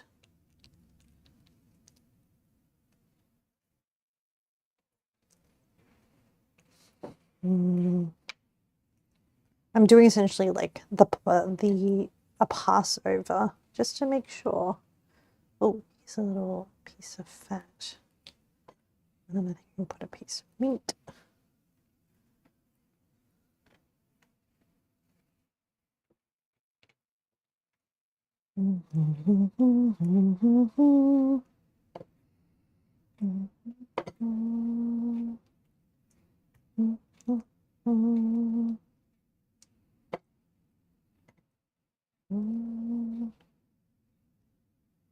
Ame is tea connoisseur, particularly if it's yaoi tea. It's interesting you say that. I recently saw an ad for a live action yaoi and found the manga. I was like, holy. It was how do I say it? Intense. It was really good. I'm still reading it. I don't know if it's finished, but I'm enjoying it so much that essentially the high level plot is that there is a guy who is very attractive and he's never really had to work in his relationships. And then he ends up in the trope situation with his co-worker.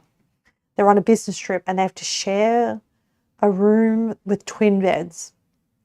And they find out that they're both gay. And this co-worker is like, this guy, because he's so shallow, looks at guys and judges them and ranks them a number. So he's like very shallow, never really had to work for relationships, as in like he's never really had long-term relationships, but he's never really had to work to like attract people. And then this co-worker is not very attractive. He's already rated him a 0. But then the co-worker comes out of the shower and he actually has like a really cute face. And he's interested. And then through a series of incidents, they find out they're both gay. And then he just is like, wanna have some fun? And then the co-worker's like, sure, why not? And then I was like, whoa, okay. It went straight into it. So then essentially so not just like, I mean, aside from that, the thing that interests me is the relationship, because this guy finds himself, so they agree to be like friends with benefits. But the guy, so essentially there's, he's a top and the co-worker is a bottom. And the top has so much like confidence, energy, but he's never really kind of like emotionally connected with anyone. And he starts to find himself falling for the bottom. So the bottom said, oh, okay, like we can be friends with benefits, except that you can't fall for me. So it's the you can't fall for me trope. But the top ends up falling for him. But what makes it different and interesting is that the emotional, so it's kind of, you follow the perspective of the top. And as he is processing his feelings for the bottom and why he likes him, and he realizes it's like it's written in a way that makes natural progression sense, where he's exposed to situations where he feels some kind of like mild jealousy, and then the jealousy is kind of what makes him aware that he feels feelings for the bottom. And it's interesting because like, I don't know if like, I think if this dynamic was a heterosexual relationship, the inherent power dynamic would make it really weird. But because it is a yaoi between two men, and because there is no, they're co-workers, but there's no weird workplace power dynamic. The workplace just happens to be the place that allowed them to meet, and it's not like they're. I mean, they're not open about their sexuality at work, but neither are they. Like the manga isn't focused on them having to hide their relationship from co-workers. Sometimes some workplace romance mangas, not just yaoi, but workplace ones, are focused on like hiding it from co-workers, and then that becomes like, the conflict in the story that is meant to kind of keep it interesting. But it kind of gets old after a while. So this one actually doesn't even touch it at all. It purely focuses on like the individual's development of emotions. And then the top realizing, okay, why is physical intimacy with this bottom different to other interactions that he's had in the past? And it's really interesting because like he's like, why do I feel different? And this kind of like questioning and development. I'm convinced it could be like a real person going through this thinking and feeling, etc. But yeah, I'm enjoying it. All right, let's do the fillings. Actually, this little bit still working with me, so I might just like do a little wipe down because I just don't want to smear everything everywhere.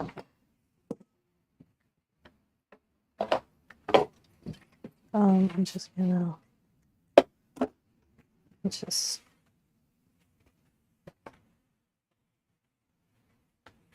sort of full proper clean, but I just did drop some stuff earlier. It'll do for now. Okay. So this metal bowl is going to be the filling. So I have in there pork and lamb now. The hand minced lamb. I have here lamb skewers. This is going to need, let me check. Oops, it's the recipe list.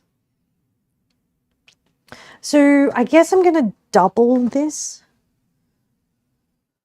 because I have, that's 500 grams of pork mince plus like maybe 250 of lamb. So we're going to do half a tablespoon of ginger. So we'll do a full tablespoon of ginger.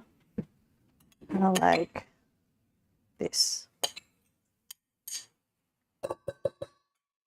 Half a teaspoon of sesame oil. Which doubling it is a whole teaspoon. So like eyeballing it like that much. Soy sauce, 2 teaspoons. So we don't want it too salty.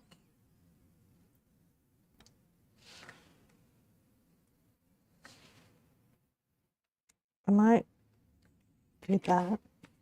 Templar, today you had some beef ravioli with a garlic white sauce. That sounds really good. Did you make the beef ravioli or did you pick it up pre-made?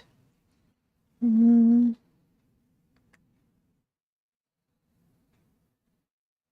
pinch of ground Sichuan pepper. How is this agar? Oh, the agar is melting. I'm going to put it back in the fridge. It needs to be cold. No, my agar. 2 tablespoons of spring onions. I'm going to do like 2. Actually, all of this. Just going to put all of it in because it doesn't need to be in the lamb. The lamb is a different, like, I think of it as like a warmer one. The raviolis were frozen, but solid. First time trying them. Oh. Were they from like a supermarket or from like a specialty store or something like that, Templar? I mean, if they're frozen and they're good, that will save a lot of effort in the future. Okay, I'm going to add some Sichuan powder. And I'm going to add like a little bit of 5-spice.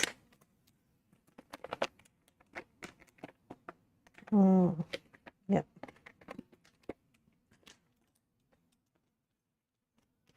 Spring onion, pork salt. And some salt.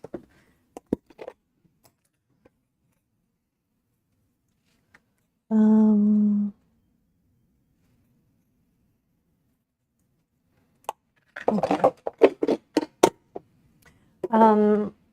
Now, it didn't say 5 tablespoons. So what I'm going to do is I'm going to, by spoon, apparently you need to try and like put stock or liquid into this.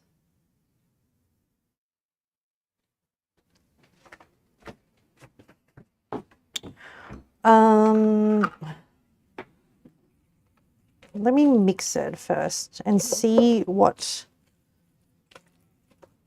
the moisture content of what we're dealing with is like.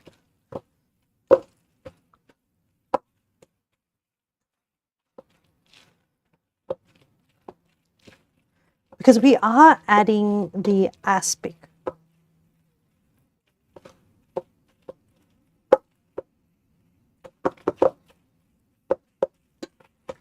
I want to put on like a glove.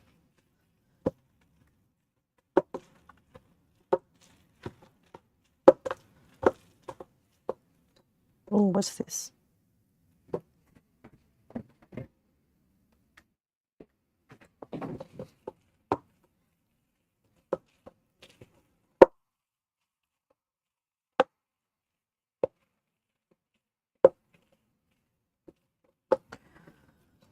I wonder how much can I break the aspic.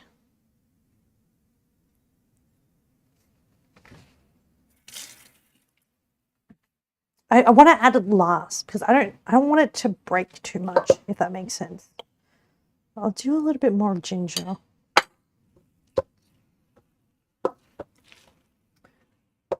Tomorrow we'll be making beef broccoli. Ooh. And you'll actually be marinating, velveting the beef by hand. Oh yeah, I'm a big fan of velveting beef.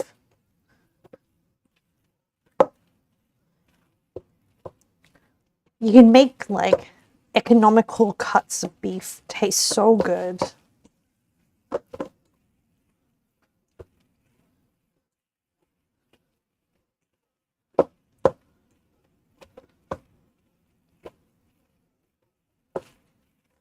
Okay, I wonder if I can strain.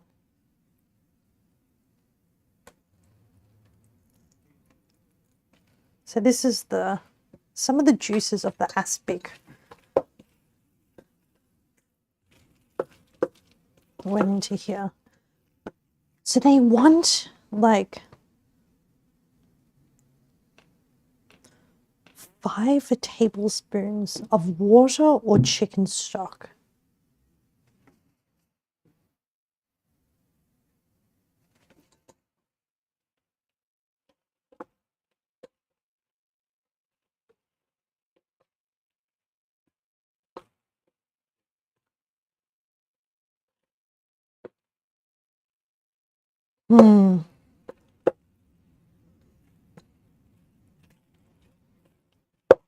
If I'm adding aspic, do I want to do the bit where I add the chicken stock? This is like the first time I'm adding aspic. So like, and they want 5 tablespoons. I have cans of chicken broth. Maybe I will hold back on that and just do the aspic. Because I'm worried there's going to be like too much moisture content. Okay, I'm going to just add this in because this is a lot. I add all of it. Because what am I gonna do with like leftover aspic?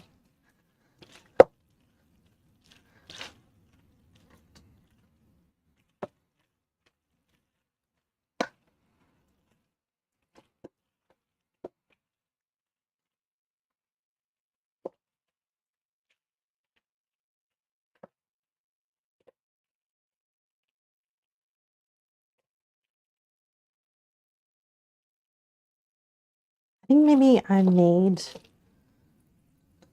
the I should have cut up the aspic smaller. Okay. Oh, I forgot to take progress photos. Hold on. I did take a photo of the aspic.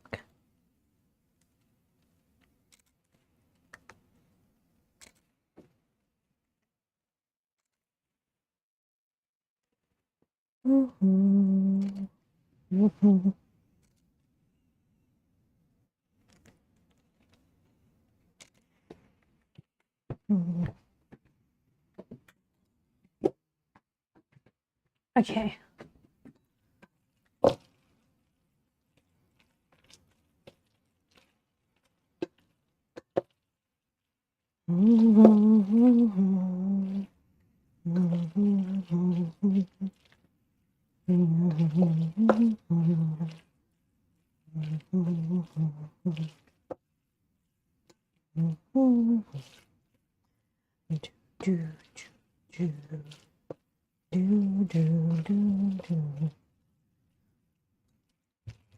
Okay, I think this should be alright. Oh,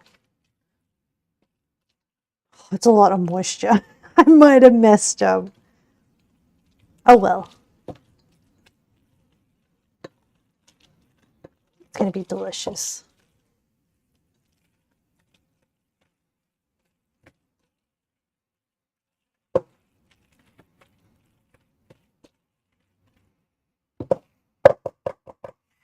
Okay, so what I'm going to do is I'm going to leave that in the fridge to kind of like gel up and hopefully make my life easier when I go to filling the baos. The baos. Okay. I'll just leave it like that. Oh, that was a lot of effort. Okay. So that's like another container done. Now I want to marinate the cumin lamb.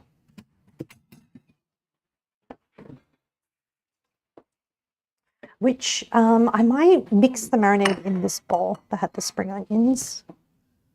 Swap to that recipe.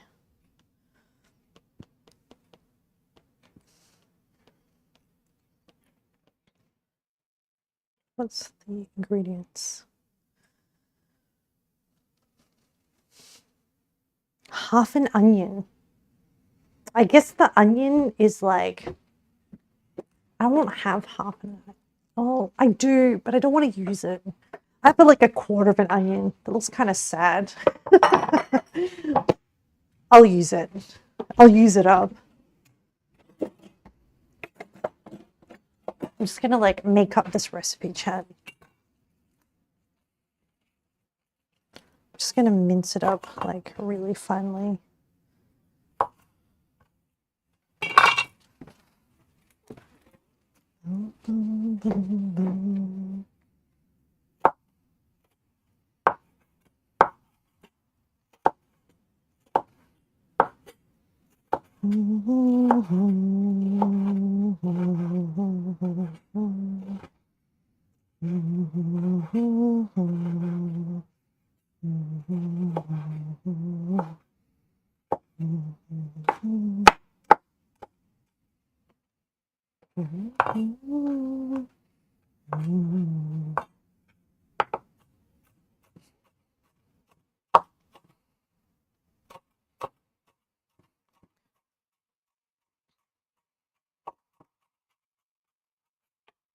I don't think I'm meant to mince it. I think I'm meant to keep it as like big chunks, but And I think what is meant to happen is that the enzymes in the onion is to help tenderize the lamb further. But because it's such an old onion and not juicy at all, might even call it a bit dehydrated, I'm going to finally mince it.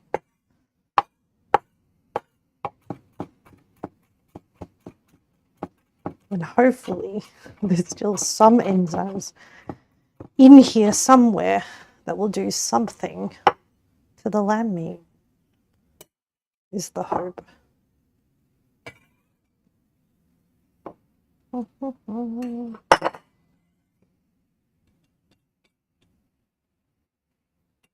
Okay, what else we got? Peanut oil, onion, whole cumin seeds. I do have those. 2 teaspoons of cornstarch. Like that.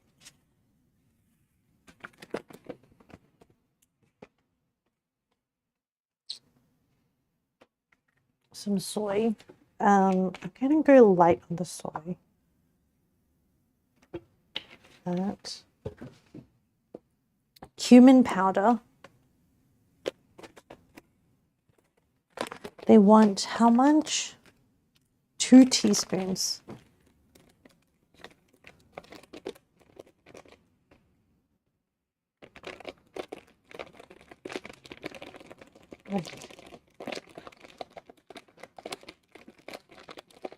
That much. Oh, you know what? I'm just going to empty this packet. Hey Google, add cumin powder to the shopping list. I can only share personal information once I verify your voice. Try going to the Google. Oh my goodness. Hey Google. Hey Google. It won't listen to me. Half a teaspoon of salt. Good day. How can I help you with your notes or lists today? Don't worry, Google. 2 teaspoons of cornstarch. I don't have cornstarch, but I have tapioca.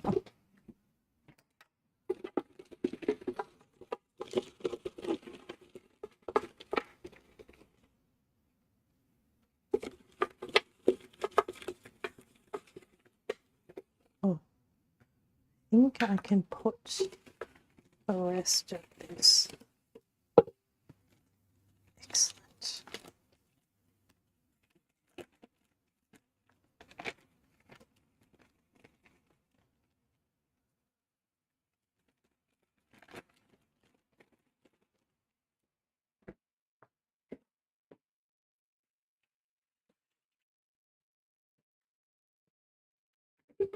Can refill this. Peanut oil. 2 tablespoons. Okay. Like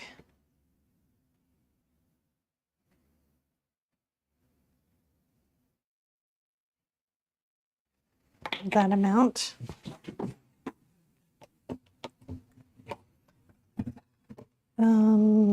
Sichuan peppercorn powder. Hell yeah.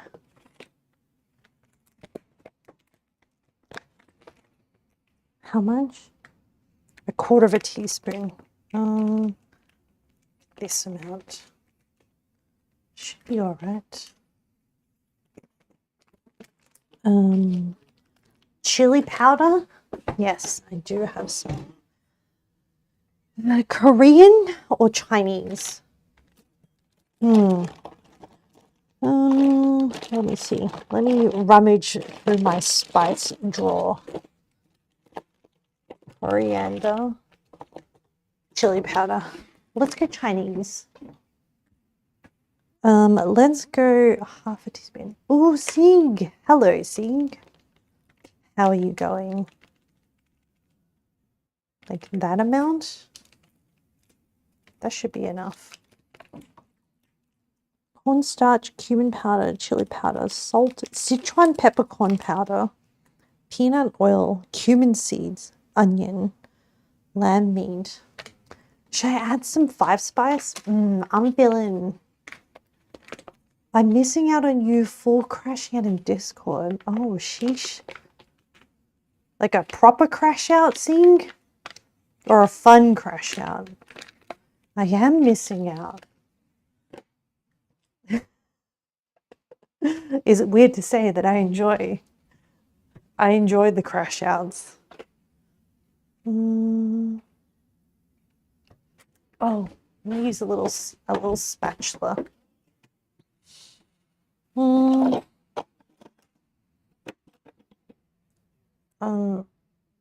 Hopefully like a fun crash out.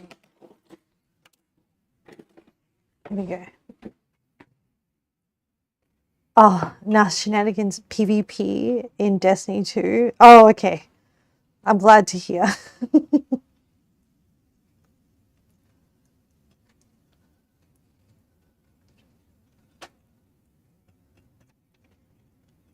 Okay.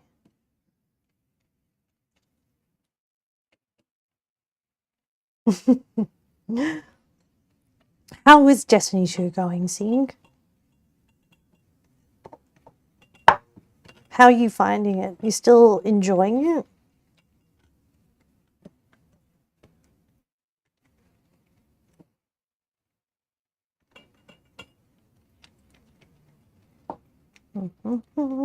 Okay. Cumin seeds, onion. Let me smell this. Oh, it smells really good.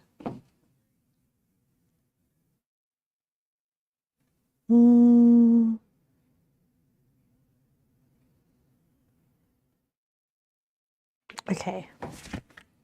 So, I don't know how this exactly is going to taste. I'll see if I can like.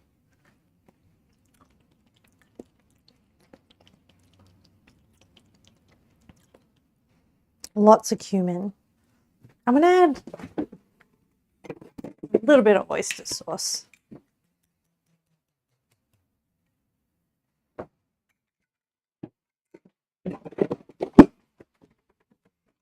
And a bit of MSG.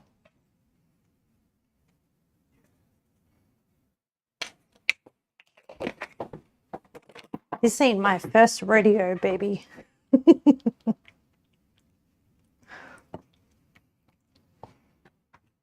So we have a little bit of soy sauce in there, but like...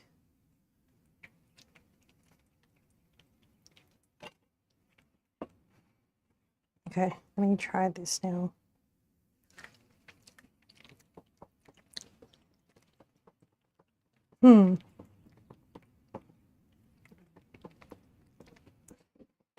Should I put some ginger in there?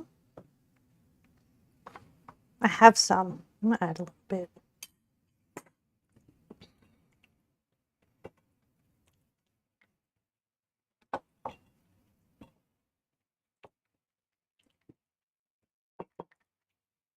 Oh, I will let you.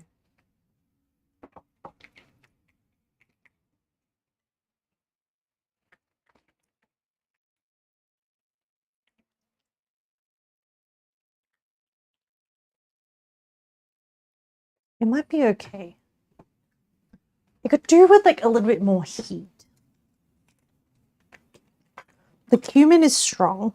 That's good.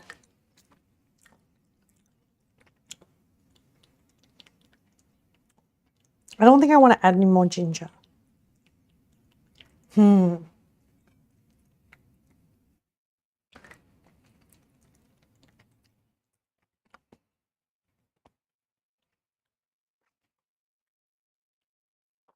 Maybe like a little bit of sugar to balance it out.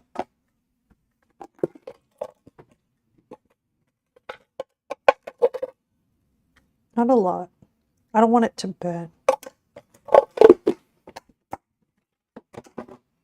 There's something like missing.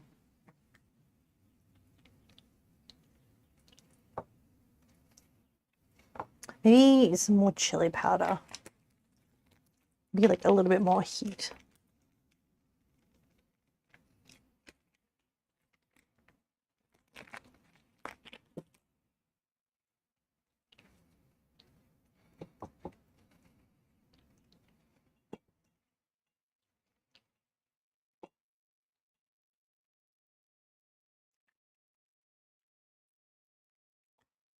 Mm.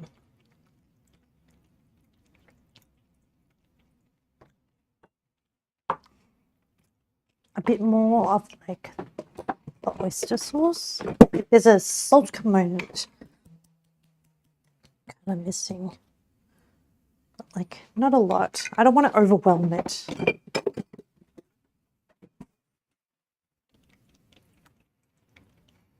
I like the consistency though.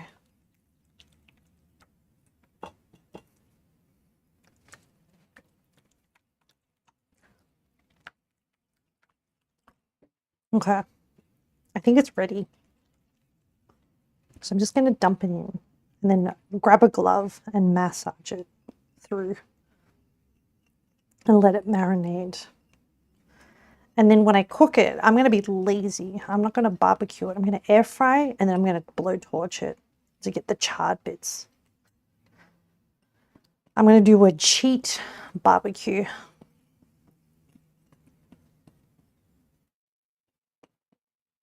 Okay. I'm going to put a glove on and just work the marinade through the meat.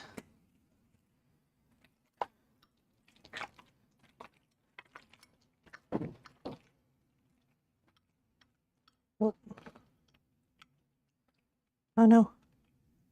Some of the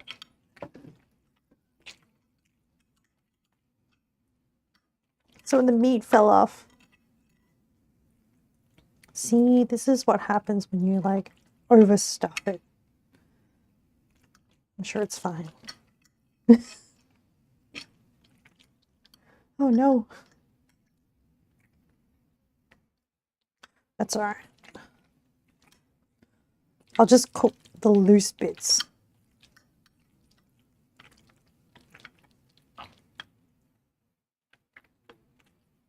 On its own. Okay. I mean, it's pretty well covered.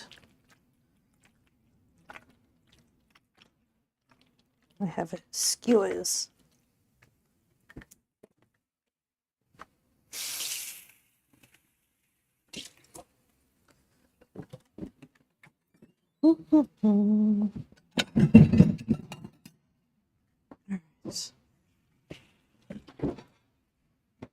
So, I might do a bit of a reset.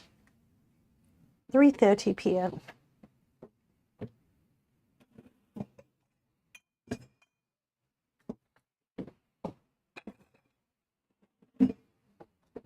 And a little bit of a tidy up because I'm going to need to wipe down the entire counter for the dumplings. Not dumplings, the baos, the wrapping of the baos, because I'm going to need the countertop dry and because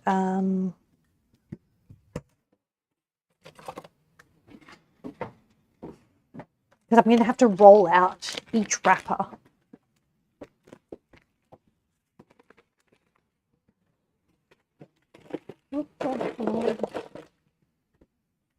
Okay, I'm going to let the meat just like rest with a lid on it and marinate and come to room temperature to make grilling easier later.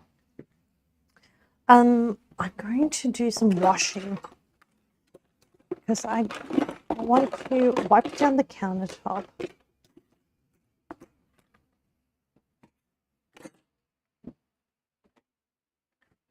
Oh, we should quickly check on the dough. Let's have a look. Ooh, yes, that looks good.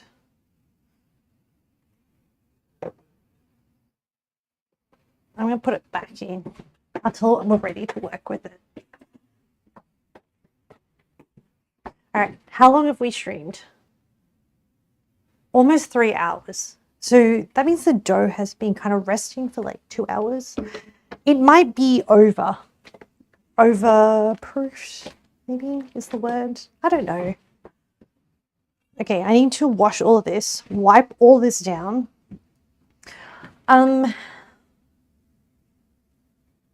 I guess you can watch me do the dishes, chat. Now that we have this second cam. Okay. Oof, getting oofy. I'm gonna let you watch me do the dishes. How does that? Whoops.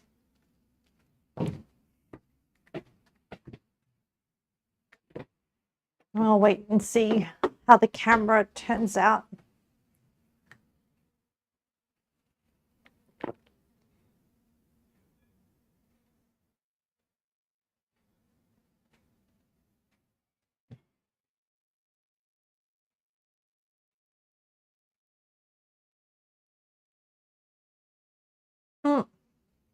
I finished my coffee. It's cold now. Yeah, okay. That angle is fine. I'll just try and put some of these things away before I wash more things.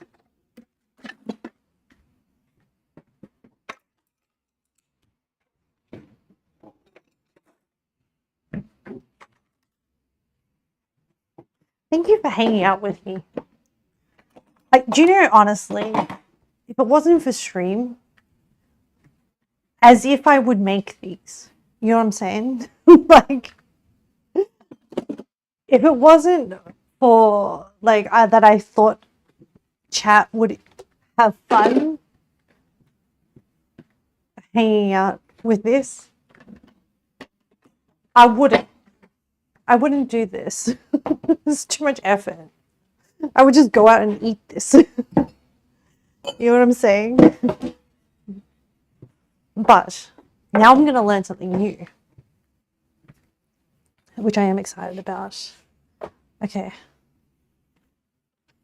I will wash all of this.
Okay. I'm going to rinse these and then wash the chopping boards so I have more space. And I'm causing like flashback everywhere.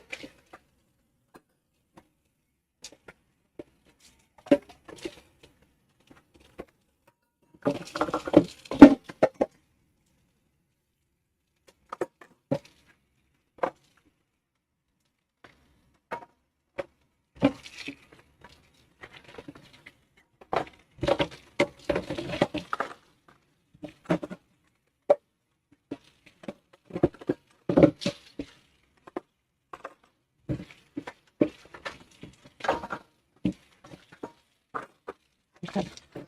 I'm going to wash the non-meat chopping boards.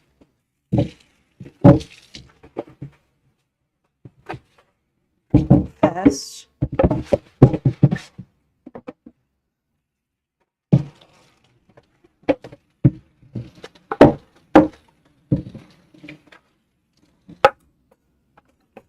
Okay, excellent.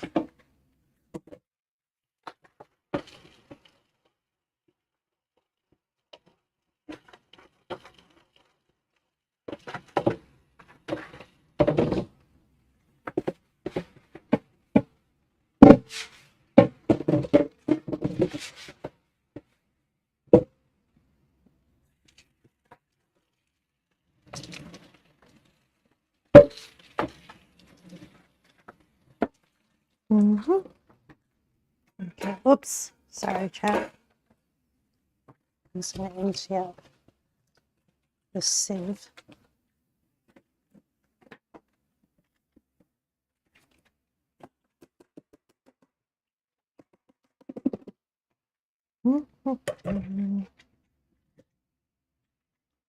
Okay. And then now I'm going to wash down the bench top with the same scrub.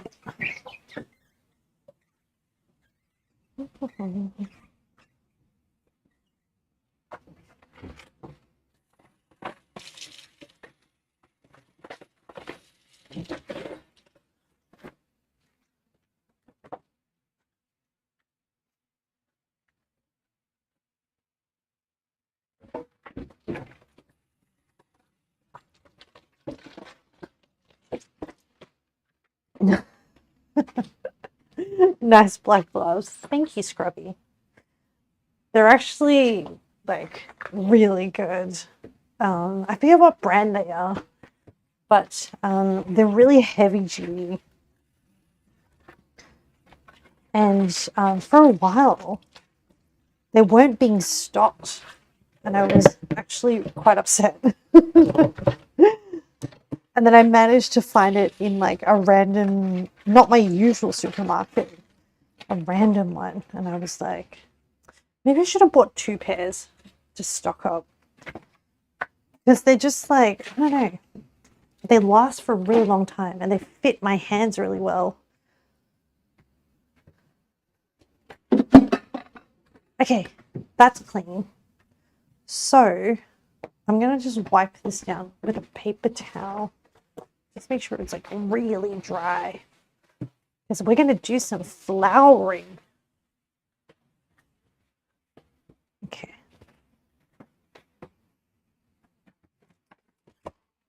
So we're bringing back out the filling. Okay, I'm going to put you back where you were. Stand by. Boop. Oh, here we go. Hopefully that angle is good. And then I'm going to grab my tea.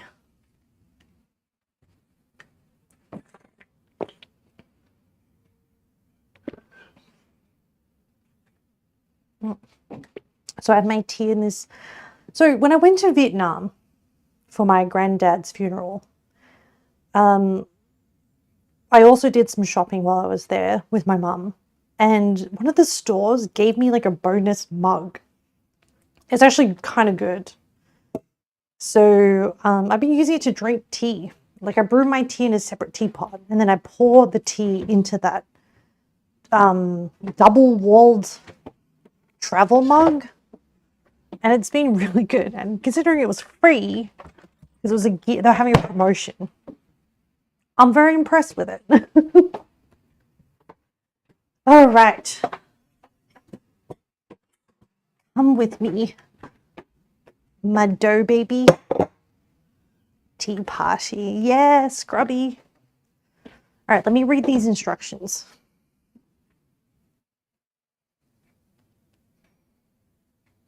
Shape the buns. Divide into 20 equal portions. Roll each piece into a disc-like wrapper. Hold the wrapper in the palm of one hand. Place some filling in the middle. Okay.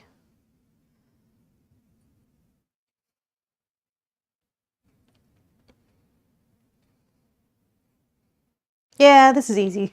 We can do this. It's pretty much fill it, then rest it, then fry it. So I have my rolling pin. We're gonna need some flour. That's why I really wiped down the top. We'll need like a spoon or a spatula. I think this kind of spoon will work well. Okay. A dough scraper. Okay, Hello, Engage. How's the cooking going? Well, we're just about to roll out our dough, but it is nicely risen and the yeast is alive, so that's a good sign. We've prepped our lamb and marinated it here. It's marinating, so we'll barbecue that after we're done with the bows. Oh, I should prepare a tray. You reminded me, chat. I should prepare a tray to put the bows on. I should only need one, like this. So I'll put it to one side. We have our bao fillings. We have pork mince. I hand minced some lamb for extra flavor. I don't know, I just wanted to try it out. Spring onions. I also did in a little extra, what's the word? Aspink, which is like, kind of like a bone broth that I gelled with agar-agar. And then I put this in here. So hopefully when we cook the bows, the agar-agar aspic will melt and form like a little soup inside the bao. That's what I'm hoping. Whether it works according to plan, we will see. Got to give the dough a little slap. Oh, you know what that's like. Our favorite step. So I need to portion out this dough into 20. Yeah. Engage, how have you been? What have you been up to? How's life?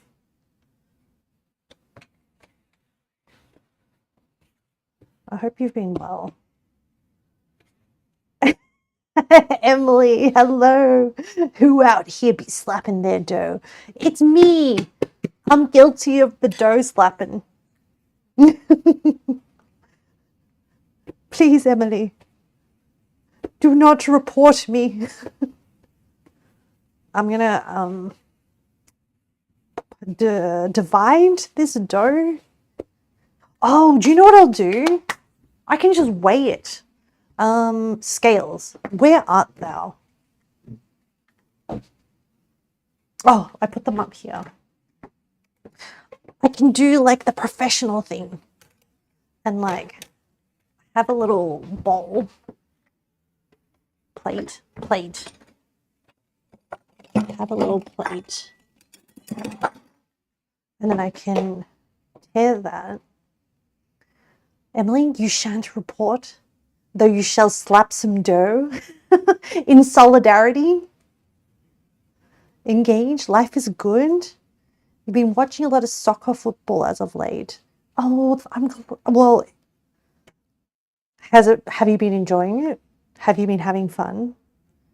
Okay, we have 394 grams of dough. So I'm going to try and like 394, so like 190, 218. I'm just going to divide them. And so I need 20, so each of this will be half like this.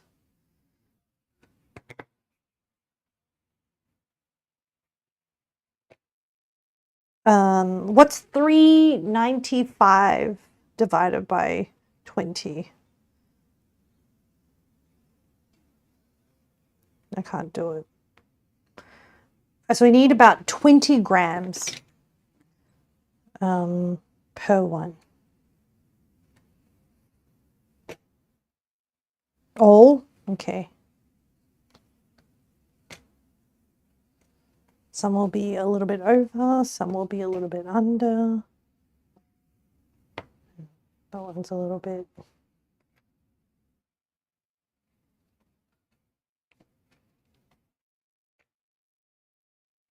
It's a bit better. Okay.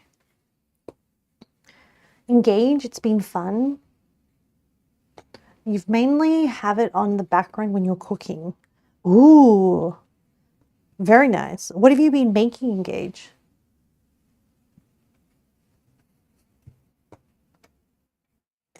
20. Oh man, guys, I'm nailing the 20s. Like, kind of goated. Nope, not that one. That one was a bit of a flop. Okay, that one can be a bowl. 20.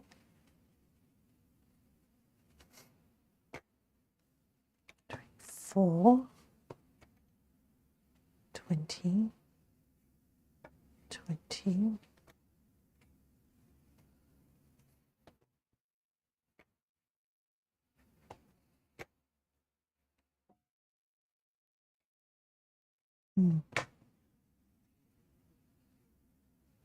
Okay, that's better. 20. Yep. 20.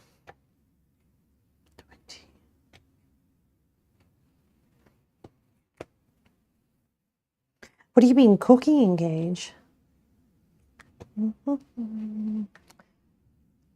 You've been trying to get better at making roux-based sauces, mainly bechamel and some Indian food. That sounds so good. How's it been? How have you been progressing? Are you achieving what you're setting out to do?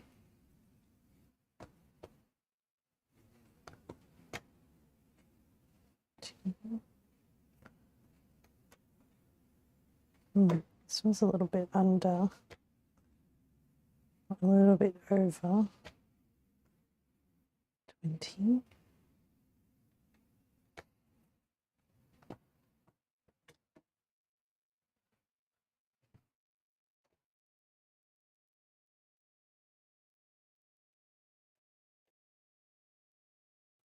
Mm. 20. I think you have it down for the most part. Oh, awesome. What made you decide to learn the bechamel sauces? The roux sauces, sorry.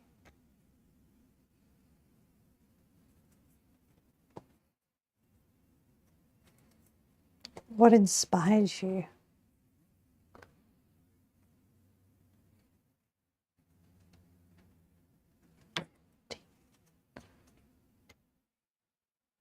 One, 2, 3, 4, 5, 6, 7, 8, 9, 10, 11, 12, 13, 13, 18.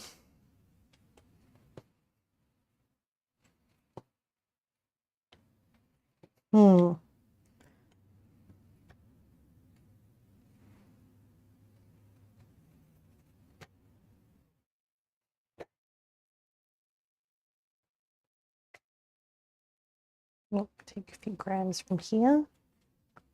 Take another gram from here. 20.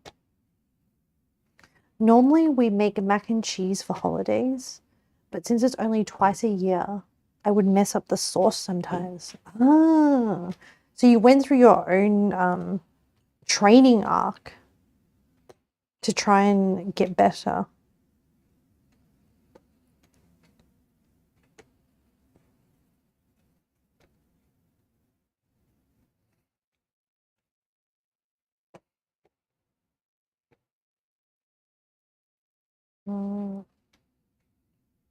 I love the sound of that. Engage. I'm really glad you're having your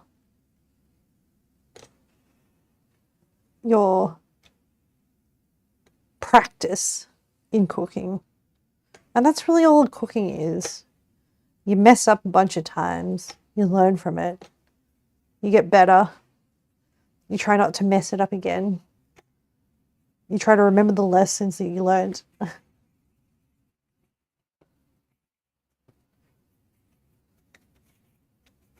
Okay, I'm gonna work this into like little balls.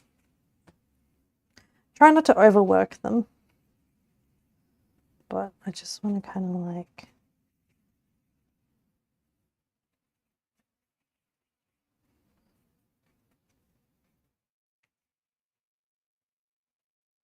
I don't want to overwork them. I'm gonna pop them in there. Oh, it is raining a lot. Okay. I think it should be all right. So I'll work on one at a time. And I'll put the wet tea towel on these to protect. Okay, now that I've weighed it out, it's my rolling pin.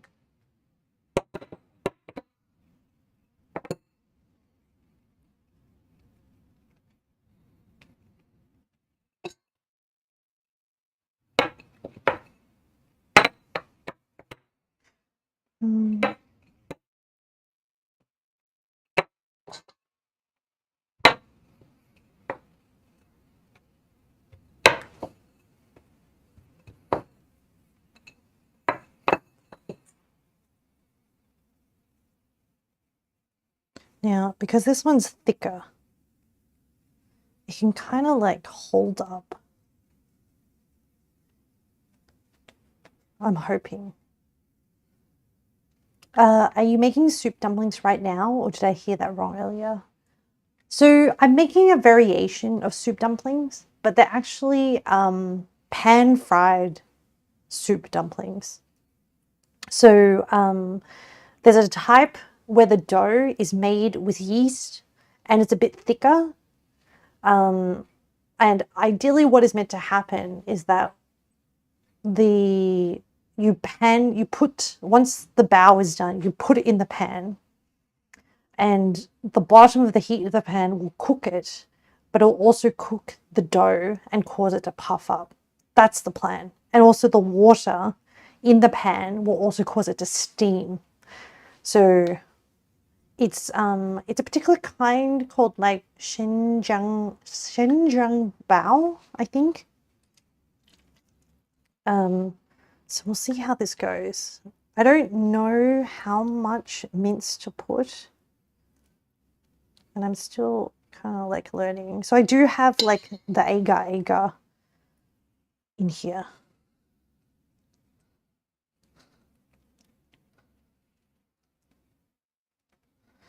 I'm also going to roll them like I would momos.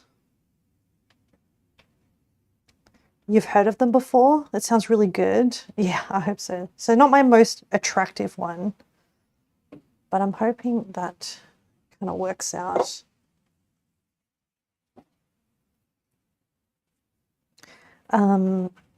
Yeah, so essentially they get a crispy bottom. Their butts are nice and crispy. I've had them a few times.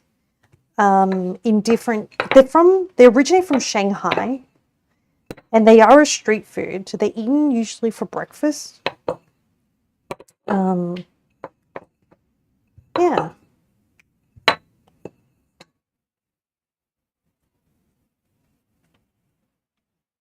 I chose to make these instead of soup dumplings because the skin for soup dumplings, you normally need them quite thin, and I wasn't in the mood to like mess around with that. So hopefully these will be good. We love crispy bottoms. Oh yeah. I think I might have added too much.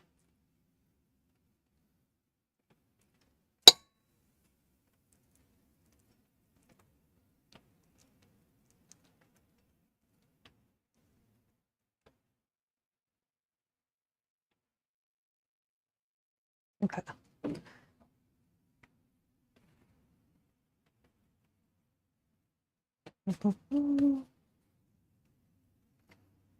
This is, can I just say, chat, this is so cozy. It is absolutely bucketing down with rain right now in Melbourne outside. I'm kind of like, even though it's in the midst of winter, I am, there's a hole. No. Cannot. Nope. I'm going to roll it back and do it again. We can't have holes in our baos because when we cook them, the juice will come out and we can't have that, chat. I want no leaky baos. Not on my ship. But yeah.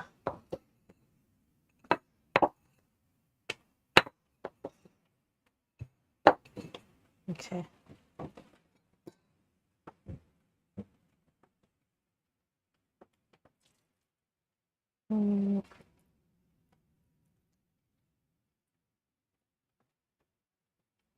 This might be too much, but we'll see.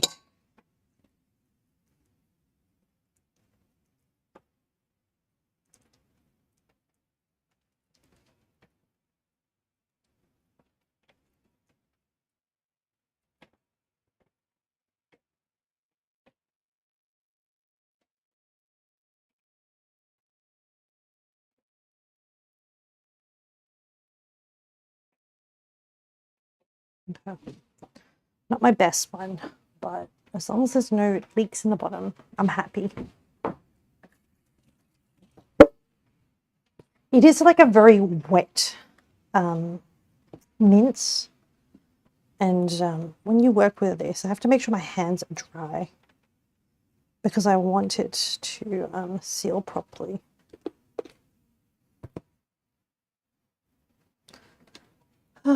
Chat. So yesterday I went to go have dinner with some friends from high school. So one of them I hadn't met since high school, and one of them I recently came into contact. Like I guess rekindled the friendship when stuff was happening in her life. It was nice. It was kind of cozy. We went for some Japanese hot pot. We're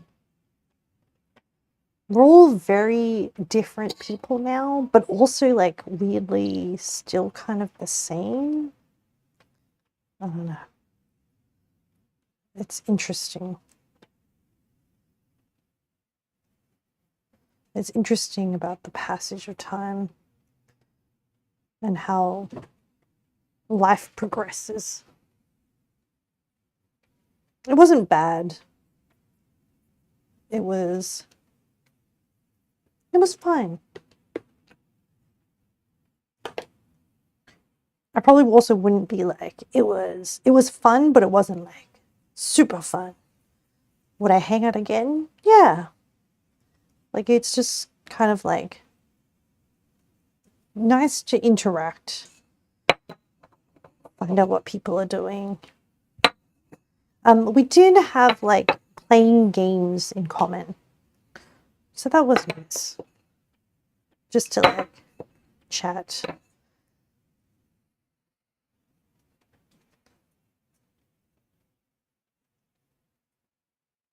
Okay. They were definitely interesting people. I shouldn't try to overstuff these, but also I have a lot of mince. I have a lot of filling.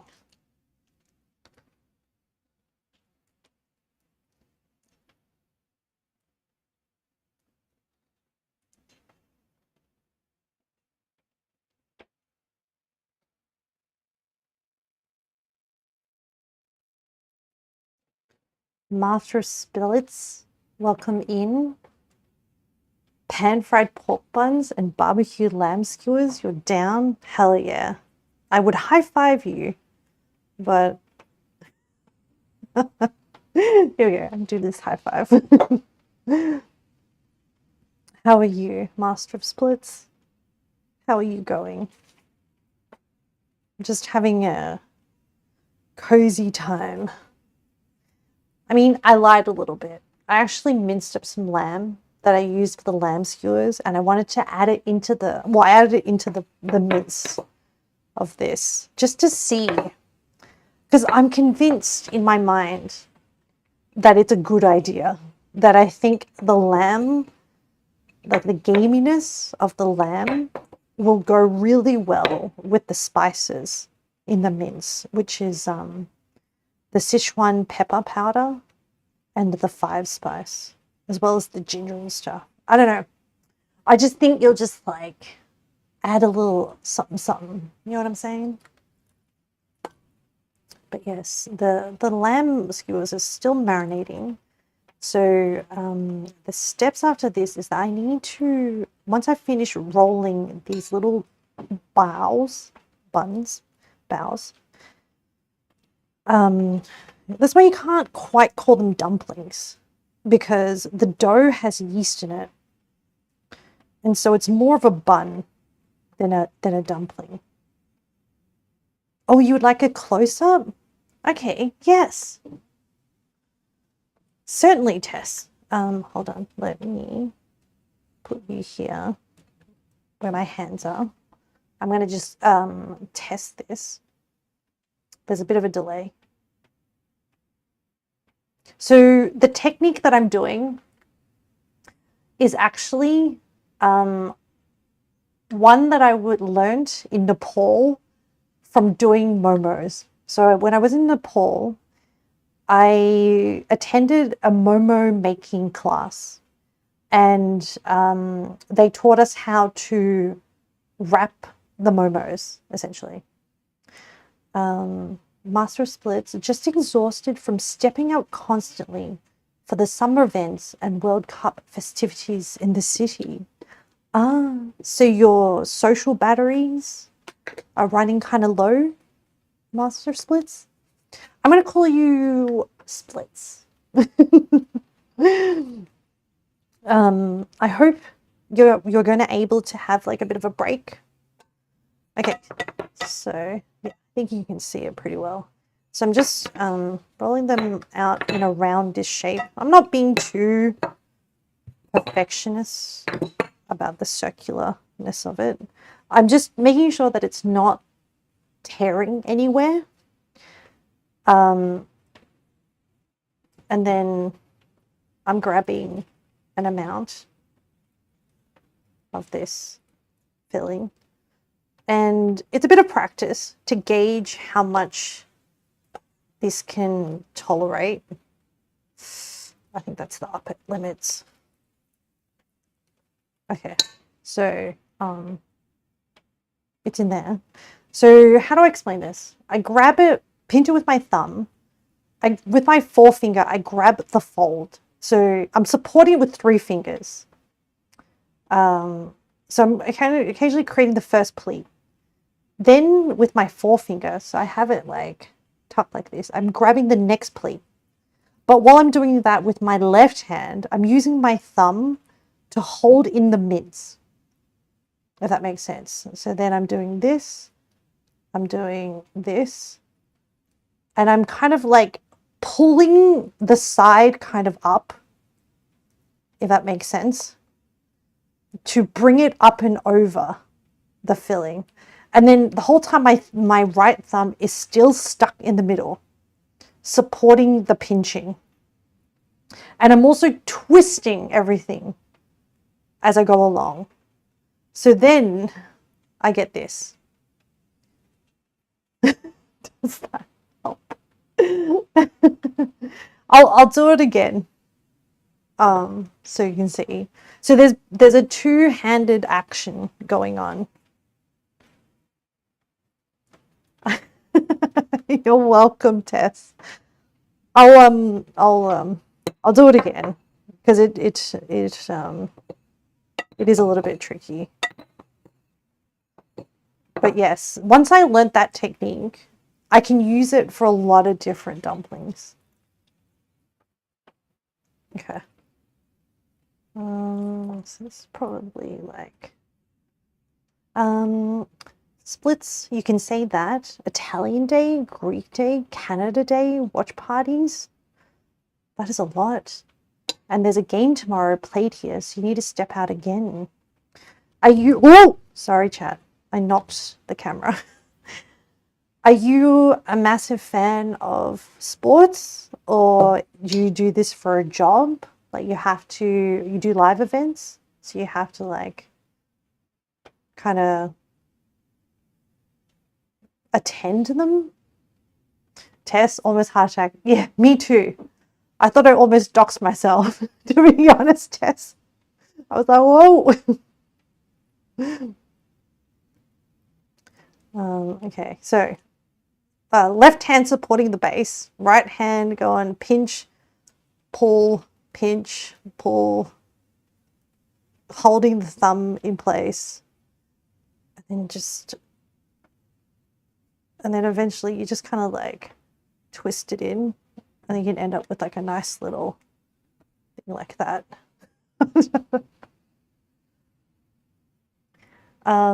You love sports splits. You just don't want to miss the festivities.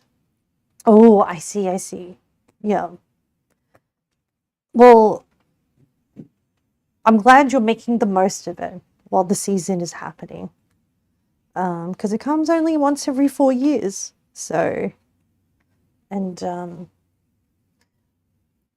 I'm glad you're making use of it. Just make sure to look after yourselves, yourself splits. Make sure you hydrate. Tess, you don't have to keep the close up if it's awkward. Oh, I'll do it for a little bit more. I was just being a little bit clumsy. I'll be a bit more careful. Okay. So that thickness is pretty good. And also, like, when you practice this, you kind of feel the thickness of it. And then I'm going to grab some meat. This probably has, like, a higher portion of the soup base.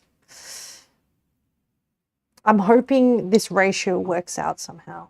Okay, this one I'm going to try to put, like, a little bit more in.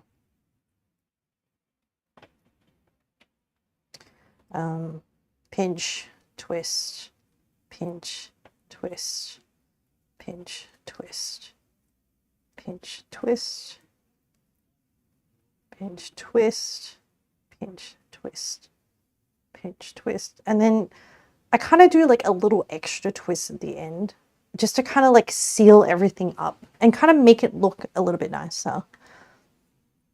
Some of them will like kind of open up a little bit in the center, but then the dough will hopefully like rise a little bit more when you steam cook it. Some of these, because of the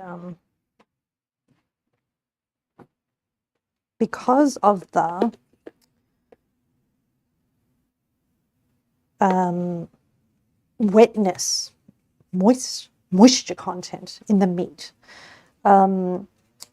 and because it is on my thumb, it does kind of like affect it, the closure of it a little bit compared to like some other ones. I think a lot of dough for dumplings and stuff is often won't have the yeast. It will just be like the flour and water, but it's made with like the warm water. So I think it actually increases like gluten in it and makes it like that chewy texture.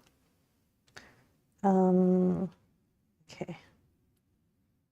Just add like a little tiny bit more. Okay. Push down. Tuck it in. Push, pleat, push, pleat, push, pleat.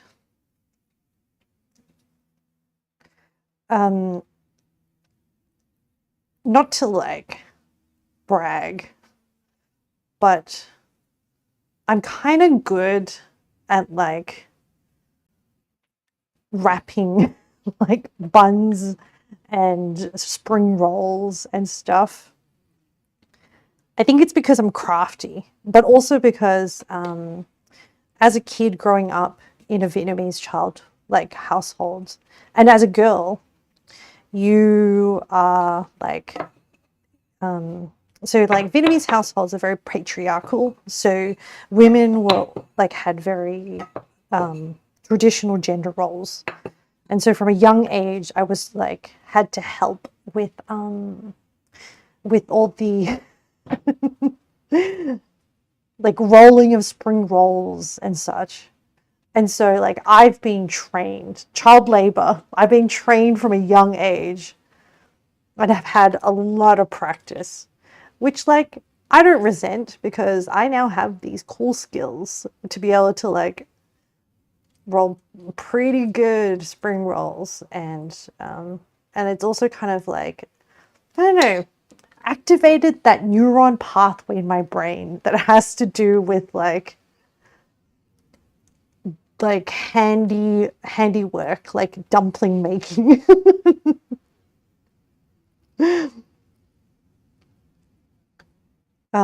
I don't have the neuron pathway for baking. That's not my strength, but like, you know, I like savory things. So I'll take it. I'll take what skills I can get.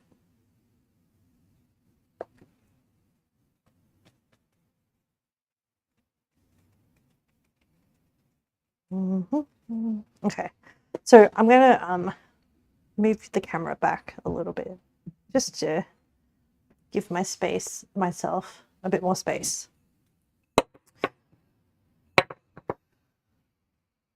Just so I can work a little bit more faster, that's all. Dun, dun.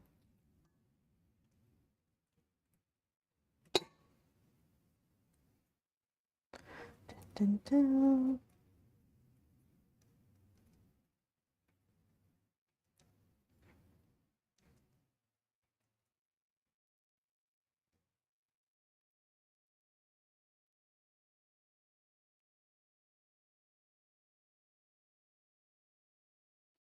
I do like this dough though.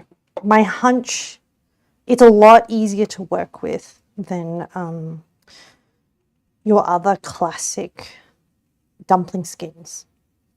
I mean, honestly, if I was going to make like wontons or stuff, nowadays I would just buy the pre-made skin because it's already been like the one in the fridge section, because it's already been like pre-rolled and, you know, but this you can't really buy because of the yeast content in it. Like and it's not as common that it's available.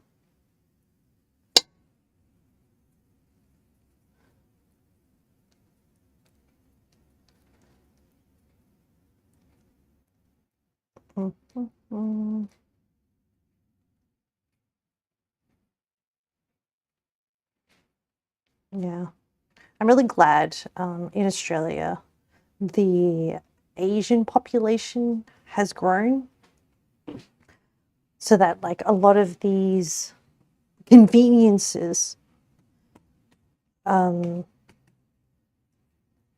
been made and catered to. It's still good to know how to do things from scratch in case you're like, just so you know. You kind of get it like a sense. It all just kind of like adds to your toolbox of knowledge of how different foods and things interact.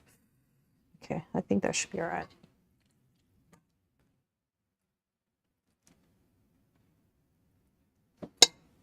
I'm hoping I'm not misjudging the thickness of the base of this.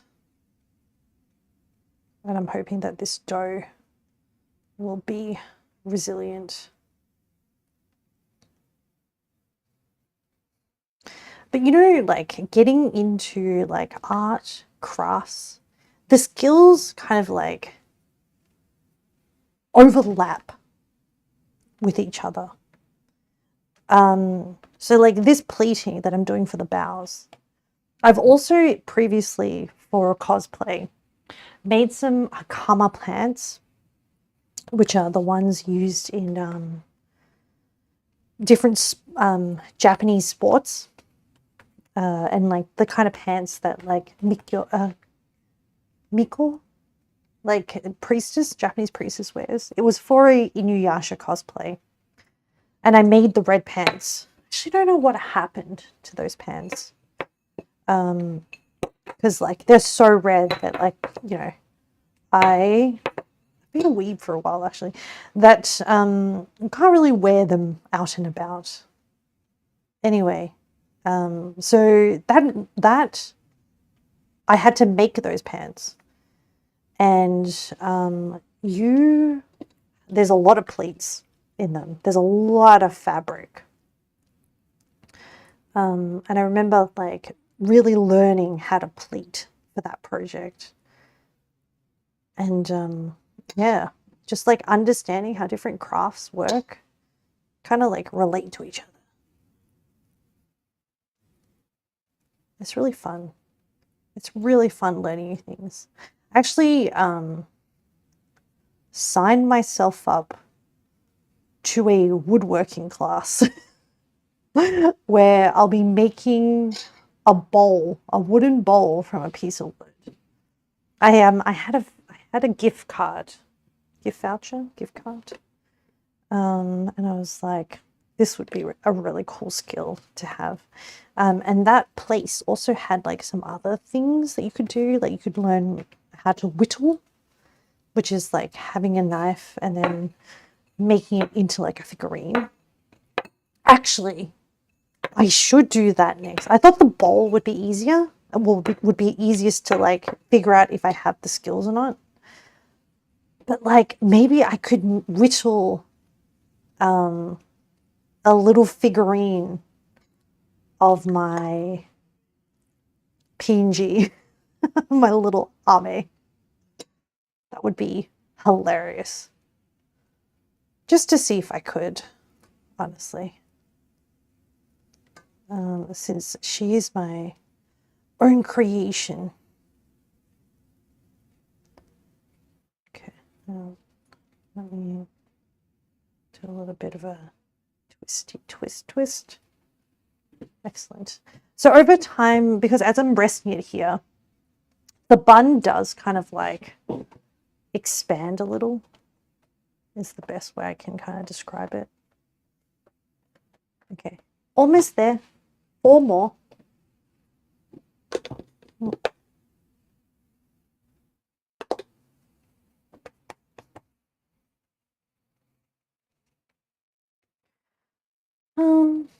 What have I got on?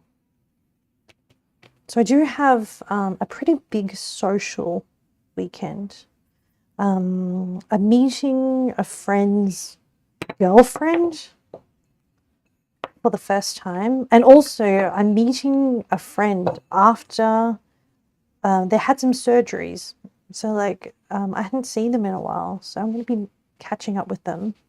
I'm thinking I should, I think we're meeting at their house. So I'm thinking of, I recently made an Earl Grey chiffon cake because my mum came over to visit, and it turned out really good. So I'm thinking of like remaking that just because it was so fluffy and not too oily. It was made with it was made with olive oil, but it was like, the texture was so good. So I want to make it again because it was not that hard. Especially using like a whisk to whisk the egg whites to get like the air incorporated. Okay, 3 more, almost there. And then what we'll do is while we let these bows rest, after I finish rolling them, I will absolutely have more mince than bows, but I figured I could always freeze the mince and use it in future bow making and like just defrost it. I don't know how well the agar freezes. It can't be too bad. Okay.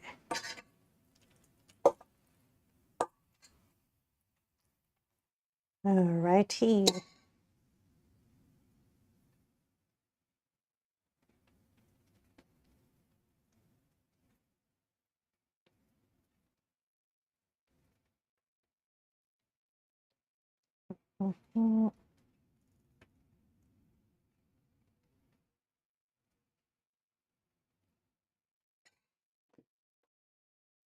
Almost there. 2 more. But yeah, while we let this rest, I'm going to start. I will then, I think, do the cheat method of barbecuing the lamb. So I do have an hibachi grill, and I have done a barbecue on stream before, but it was so much effort. Also, it's raining, so if I had to use coals, I would have had to like light them outdoors and then bring them in. And no, I can't be bothered. So I'm going to try and cheat it. Okay. I think I should have made the base less rolled out. Oh well, let's see.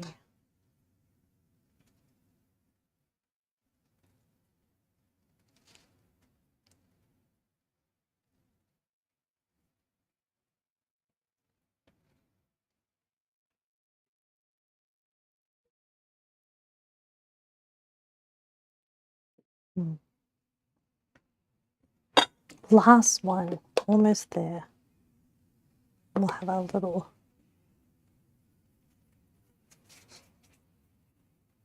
Okay.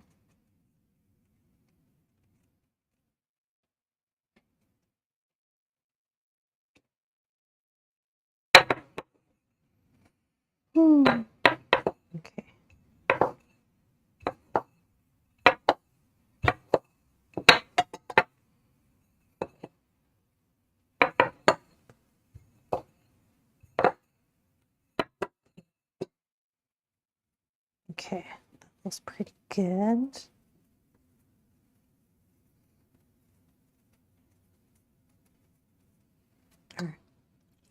I have so much filling left over. Whoops. Oh well. I can also just cook it in like an Asian soup if I'm too lazy to put it in a bao and use it as protein. Or make them, oh no, it's the aspic kind of makes it hard. This one did not seal as well. Hopefully I've done enough twists to like encourage that to close.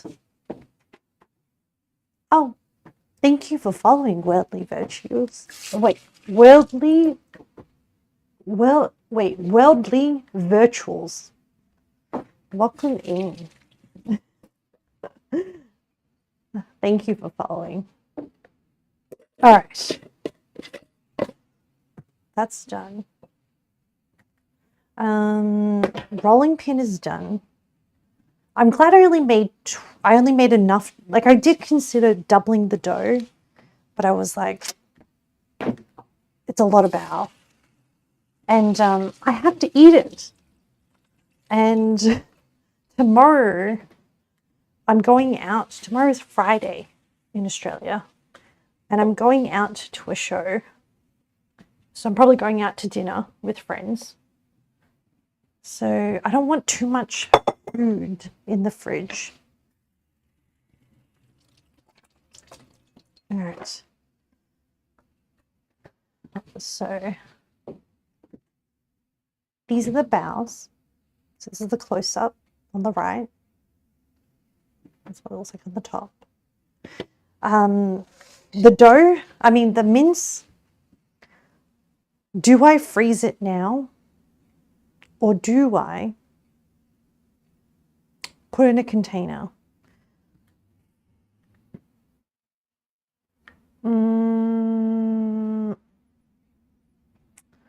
What am I doing? Let me think. Let me think this through. So Friday, I'm probably going out for dinner. Saturday, I'm having lunch at a friend's place, which is probably going to be, it's probably going to be very filling. So I'm probably not going to have a very big dinner.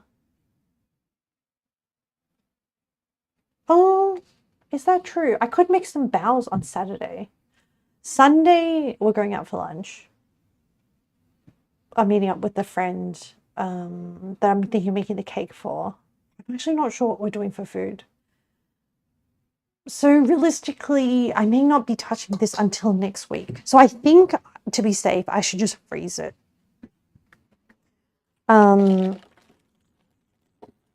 So I should just bag them up now.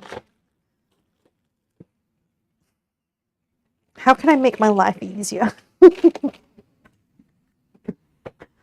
Now, if I was to defrost this, would I cook? Like, how much would I actually cook? I don't know how well the aspic will freeze. I think it should be fine because I think essentially the AJ agar forms a gel-like matrix. And there might be some liquid that comes out, but I think it should be okay. I think I should split it into 2 portions, I think.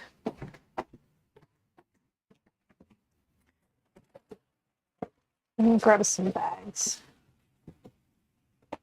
2 portions. I think I need 2 bags.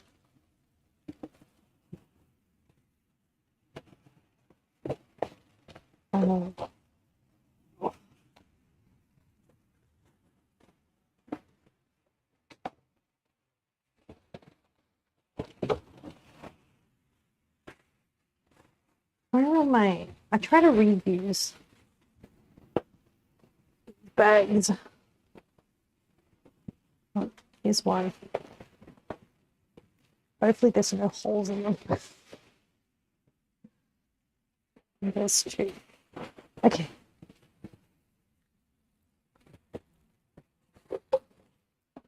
And I'll need some tape to label it. This one has a giant hole. This one can go into the bin. How is this one? This one also has a giant hole. Oh my goodness. Back to the pile of bags. What a rummage.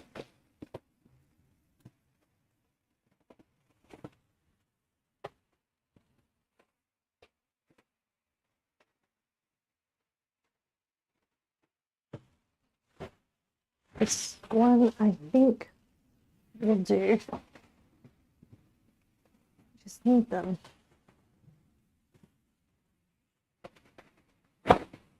To survive the freezing process. Okay, these 2 will do.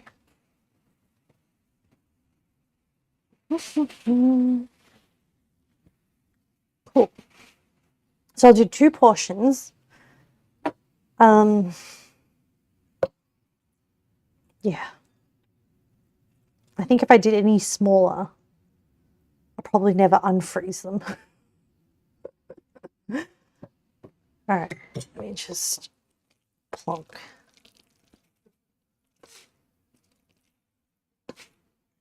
One half. Whoa, stay in the bag. Second half.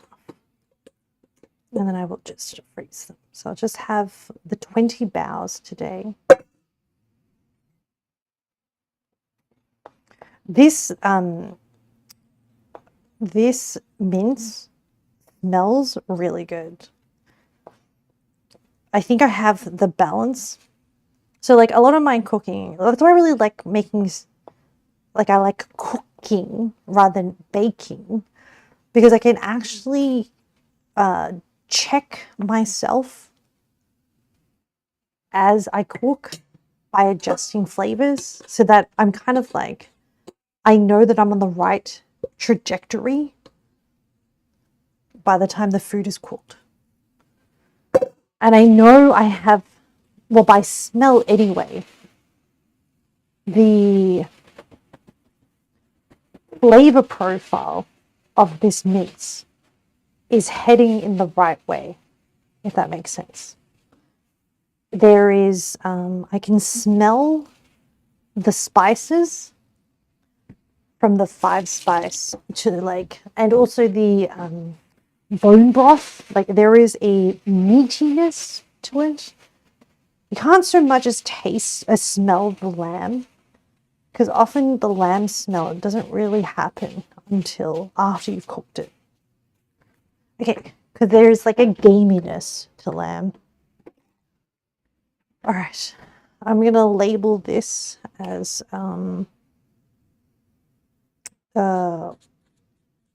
pork, lamb, bao, mince, and today is the 2nd of July, 26. Because when these things turn into like frozen lumps in the freezer, I will have no idea what they are, and I will forget. Pork, lamb,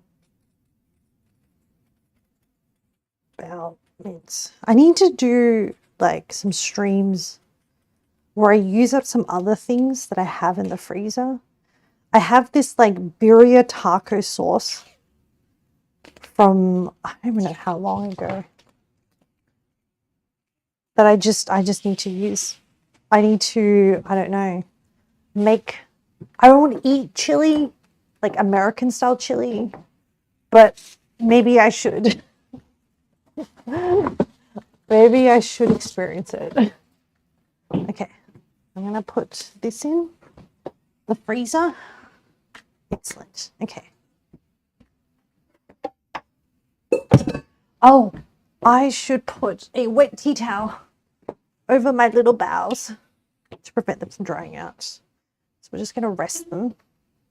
I'm going to put this away.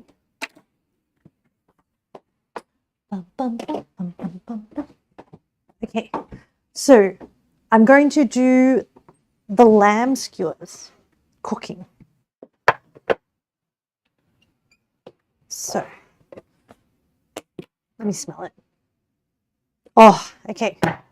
I'm getting cumin, salt, and a peanut oil, which is fine.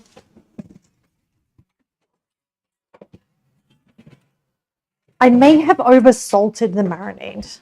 Okay. So, I have an air fryer that is like a mini oven. And it has a tray like this. So the way I'm going to do this is I'm going to put down some foil.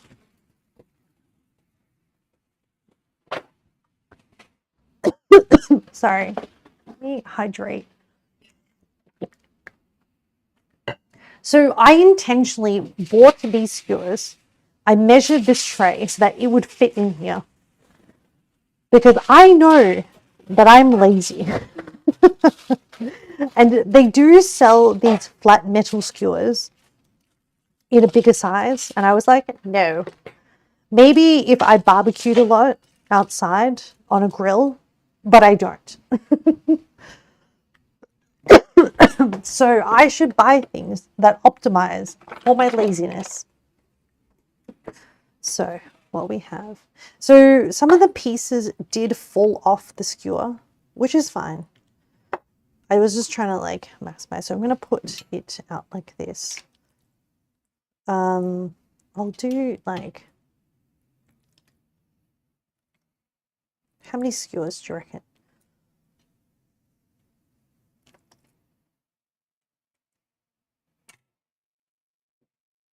4? I'm going to try and put some of these back on.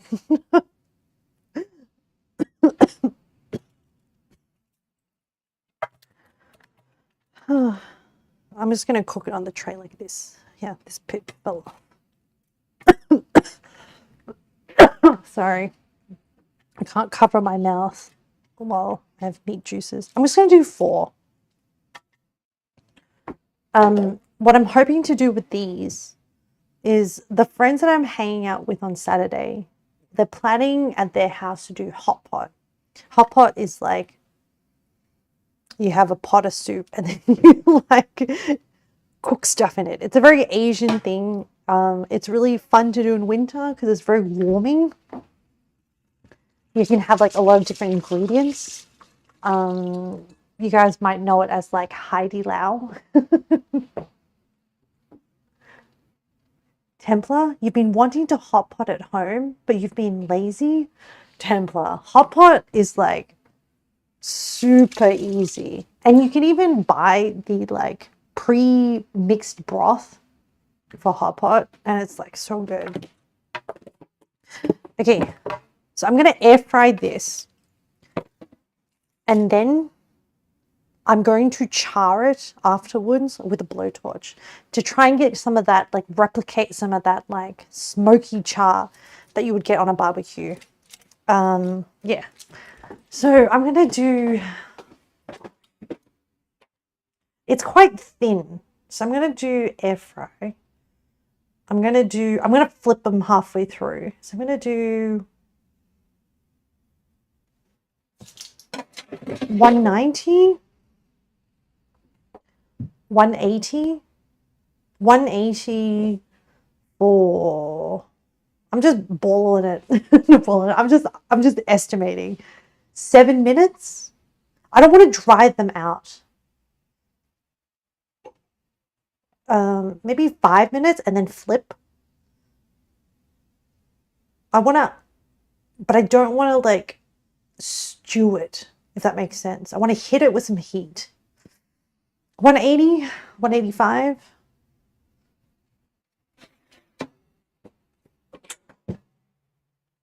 I'm gonna preheat to 180. I'm the getting to understand your air fryer and cooking it is like a skill that I'm still learning for different things. I'm trying to estimate like by the thickness of this meat. I think it shouldn't be too long because I don't want to dry out the meat. Oh, or should I grill it? Nah, let's just air fry. I tend to get better results with the air fry than the grill function. I think I can assess at 180 after 5 minutes. And I think the other thing that would be important to do after it's cooked is to rest it so that the juices don't leave the lamb, essentially. So with these baos, so I'm going to put this lamb to one side. With these baos, the way I'm going to cook them, so because I have a cast iron skillet,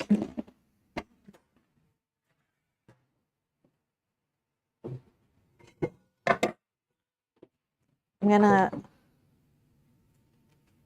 pop them in the pan. Puffed up. Like this.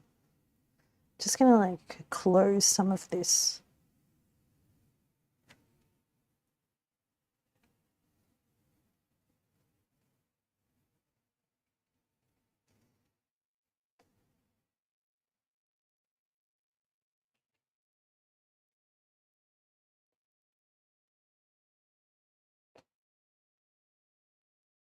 One, two, three, four, five, six. I'll do half. I'll try and fit 10 in here. 1, 2, 3, 4, 5, 6, 7, 8, 9. I can fit 2 in the center.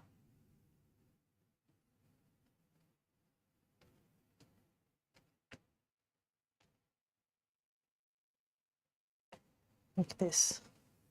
I know in the photo recipe, the lady like packed all of it in, but I don't want to. Okay, I'm going to do some like progress photos. The lighting is so bad now, but because the sun has disappeared completely.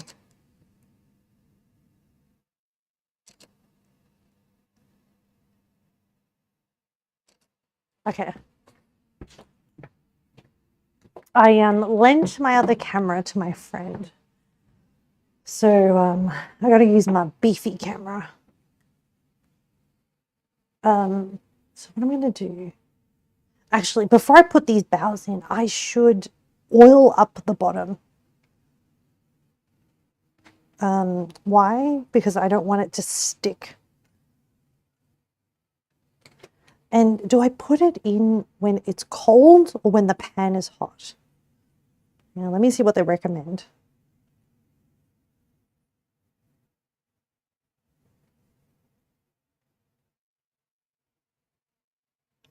They don't really say.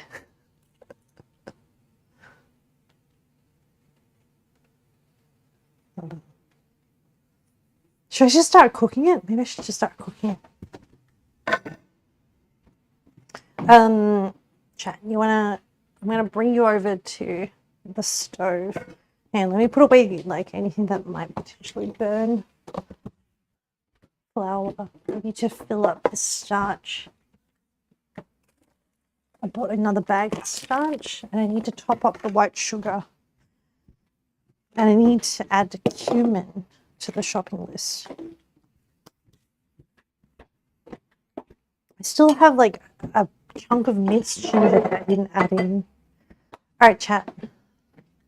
I'm going to bring you over. Hold on.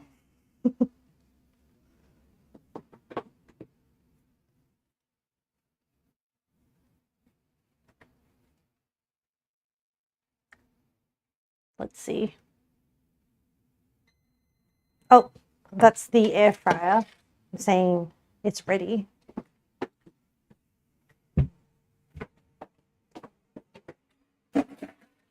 All right.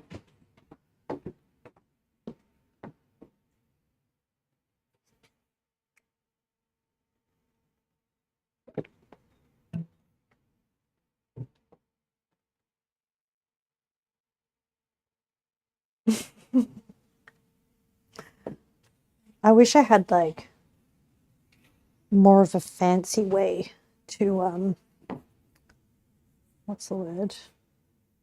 To do camera changes, but I don't. Very old school here.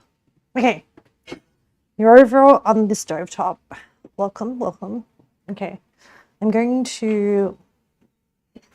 I'm going to oil up the pan. But I want to make sure that I have enough oil in the pan. So I'm going to use peanut oil. I'm going to start low. I'm doing a cast iron. I know it's going to be oily. I want to make sure. Oh, I will also need some water to steam it.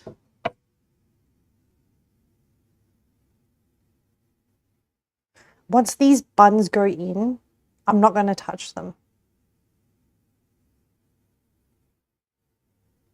I might add like a little bit more.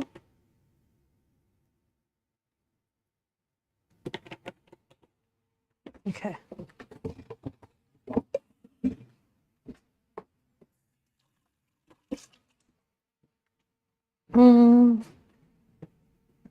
Okay, I'm gonna heat that up. Not to like crazy hot. I'm gonna maybe like 170, and then I'll get like a little jug ready with some water. Because so you can use stock for the steaming process, but because it's my first time cooking these, I'm worried like adding a stock might have some sugars in it. It might cause it to burn if I don't have the right control over the heat and the fire. So I'm just going to do it like this. And just do water. And I might have I don't think I've oversalted the filling. So where it's sitting at 100 degrees now, I'm just using a laser infrared thermometer. 110. So we're climbing up. But I want to like gradually heat up the pan evenly. And then we know that 10 fits very nicely. So we're going to do 10 baos in the pan. 1, 2, 3, 4, 5. I don't want to manhandle them too much. One of them is thin on the bottom. Okay.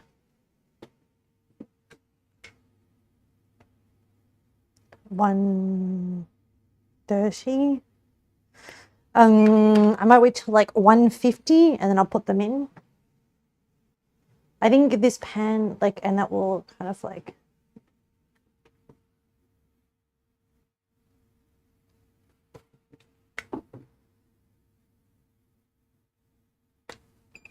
$128, 140. So there's spots that are like 140, 160. There are other spots that are like 113, 130, 160, 130. Okay, I think we can start putting them in. It feels like you can do it. Okay. It's not hot enough. It's not searing it. All right, anyway. I think it'll be okay.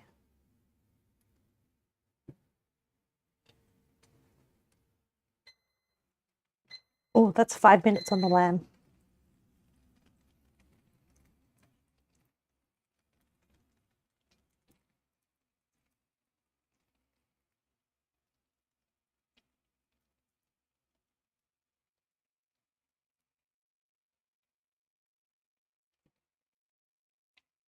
One, two, three, four, 5, 6, 7, 8, 9, 10. Okay. And then I want to hit it with water. Now.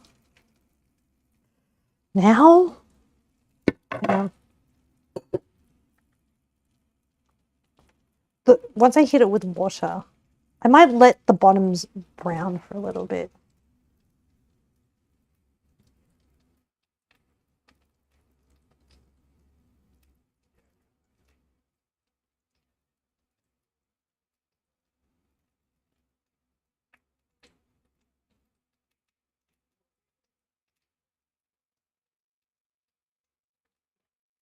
Yeah, crisp the bottom first. But I don't want it to burn, because it will also undergo a bit more. I know this one is a resilient bao.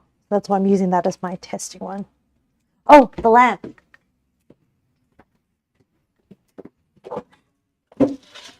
Oh, not bad. 5 minutes. I'm going to flip it. It's not done.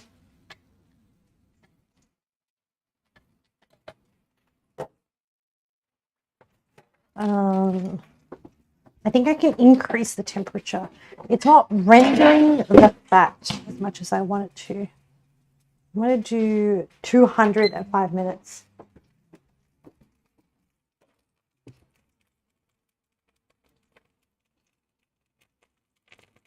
Oh, it's slowly browning.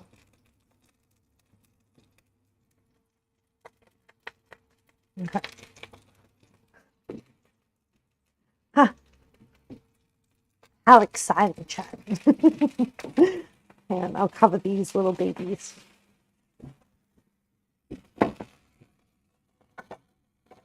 There is a spot of oil on that side. Oh. Nope.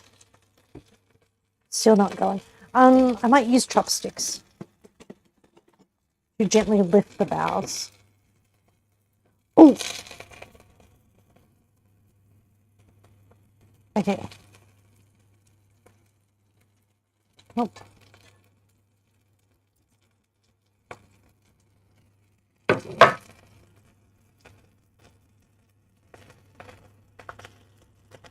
Oh, I think some of them leaked, which is why they're spitting oil. Okay.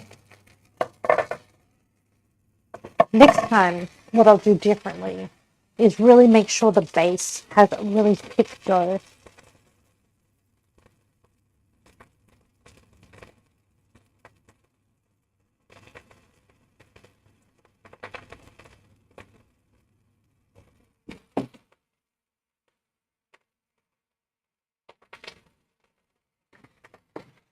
I think some corners of the pan are hotter than other corners.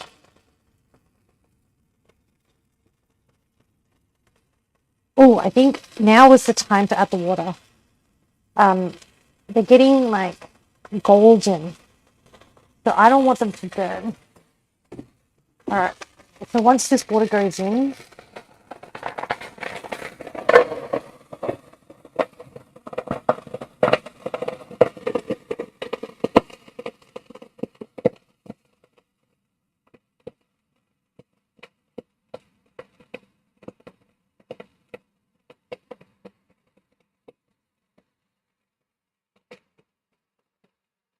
go my bows, go! Make me proud!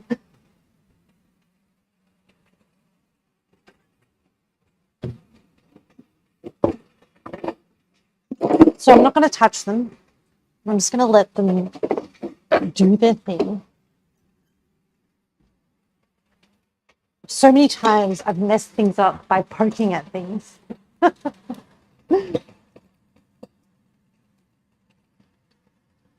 I also want to trap the steam.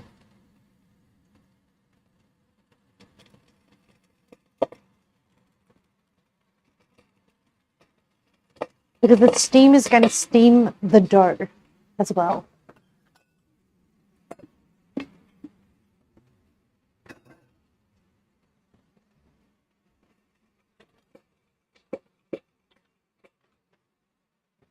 I'm just going to put away some dishes that I washed earlier because I need to wash another load. Yay.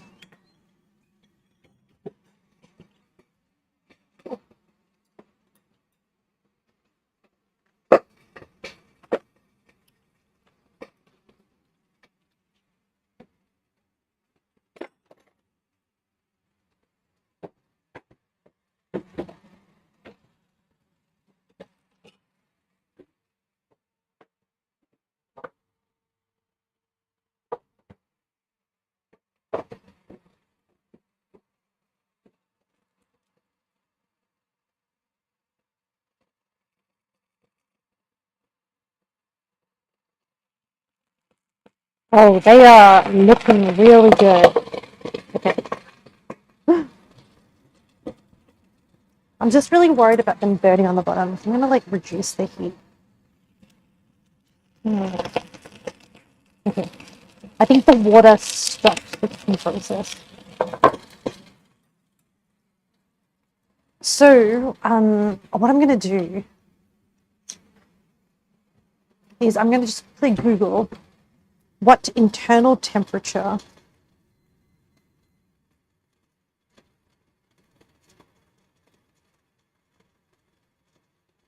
so I need 71 degrees Celsius for pork mince. That's what we're going to go with. So I have an internal, this is a candy thermometer, but it actually works very well.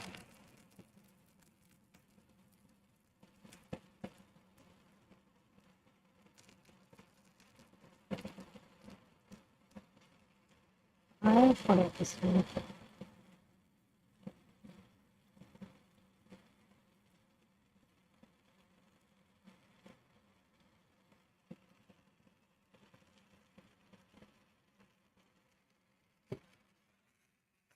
What I'm going to do, I'm really worried about it burning. I'm going to turn up the heat. So this one that lit is going to burn.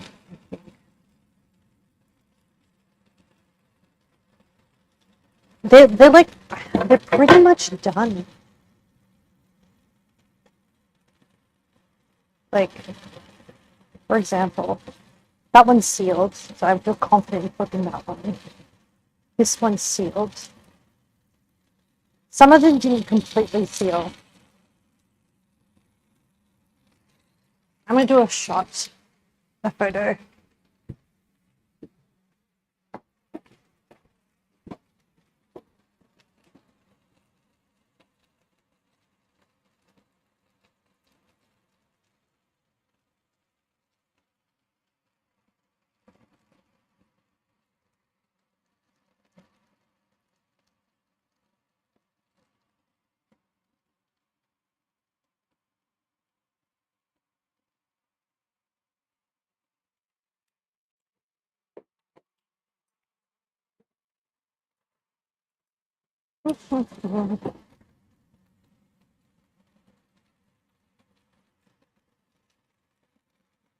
I think they're pretty much done. I think they're cooked pretty well. Let me just check the lamb. Oh, I think the lamb is done. I made it to like 2.5 minutes of the lamb. 2 degrees. So I think the lamb is pretty much done. I'm going to rest it. So I'm taking it out of the air fryer. I'm just gonna rest it. And then I think we can eat some things. Wait, but I have to take photos. But I don't want to display them. Hold on. I gotta quickly just set up a set. Chat, you know the routine. I gotta get my plant. Oh, do you know what? I think I'll leave them in the fry pan.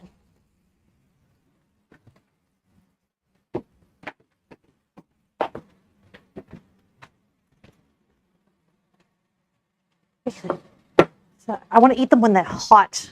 This is the base. I'm going to bring out some tea towels that I don't mind destroying. Not destroying, that's not the word. It's all about the bao. Hell yeah. Like that. Okay. Oh my goodness, some of the juice came out. That looks so good.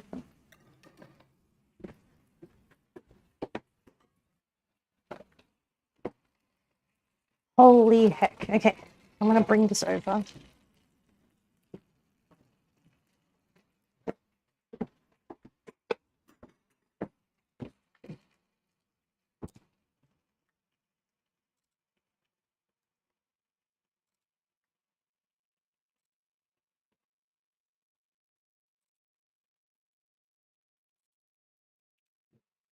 Here, chat.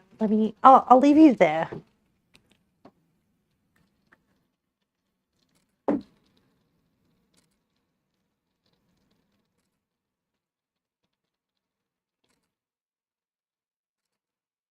Okay.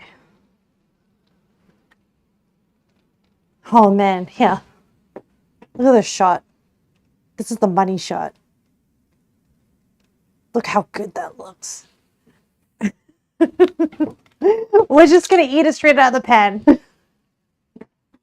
I'm not even gonna bother to plate it up. Let me grab your bowl. Let's do this one. And some chopsticks. So usually you're meant to eat this with a sauce, but I don't care. Thanks for the hydrate test. All right, I'm gonna bring you over so that you can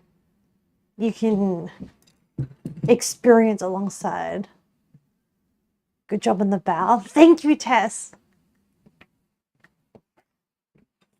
I'm just gonna eat them. I'm just gonna nom them.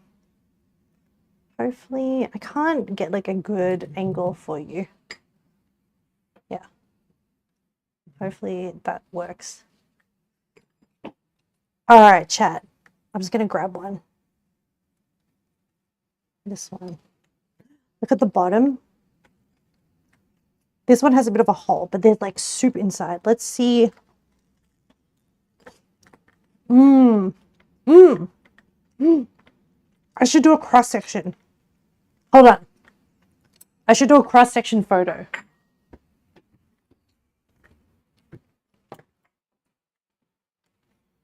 Um.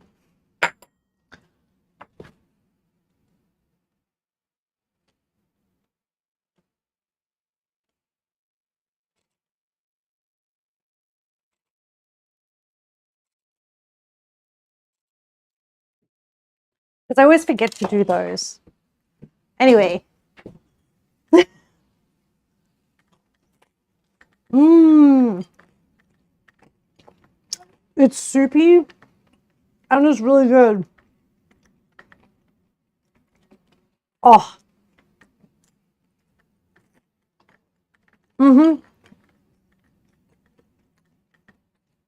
Trap. The bottom is crunchy. Look at that crisp on the bottom. The bao is soft. The meat.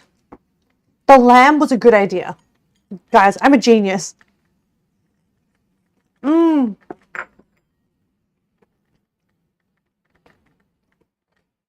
That was kind of hot. But this one split. So I'm going to eat it. This one has a hole, so I think the juices came out already.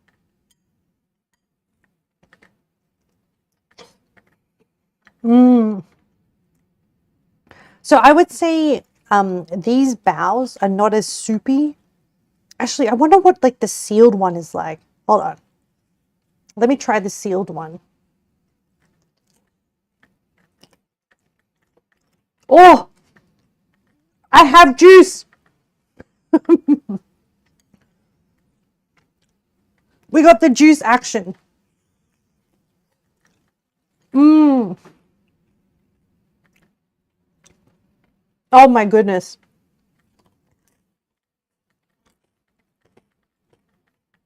Mmm.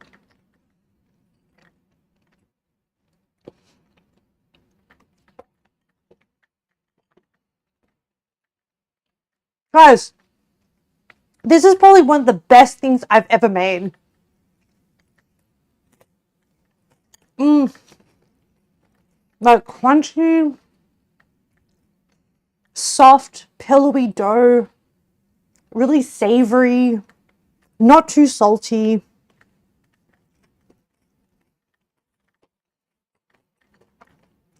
The mince is so light.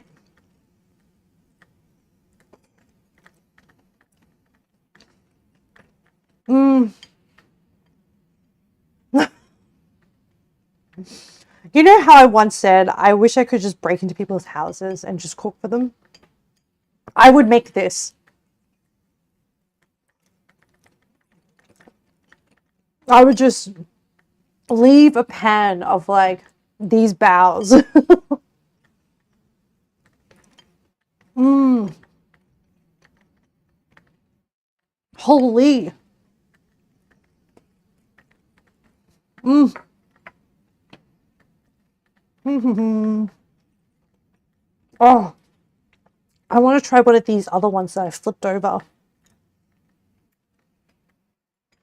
Guys, I will.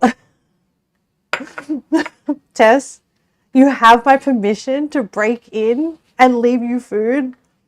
Oh, you won't, you won't know what happens. You'll just come home and you'll just be like, who left this like plate of baos here? Oh my gosh, Tess, I have to make this for you one day. Even if that one day is like 5 years away. Oh, guys, can we just get like a juice? Look at this juice! Look at this juice shop. Oh, that broth, that was bone broth, guys. Bone broth with like 5 spice powder and extra like flavoring and ginger. Oh, you would love to learn how to make bao. Mmm. Guys, this is now on par with restaurant bao.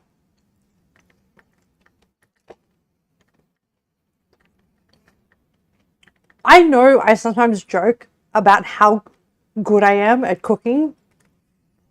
I'm a terrible baker, but cooking, this is my skill set, guys. And sometimes you just gotta know what your strengths are and lead into it. Okay.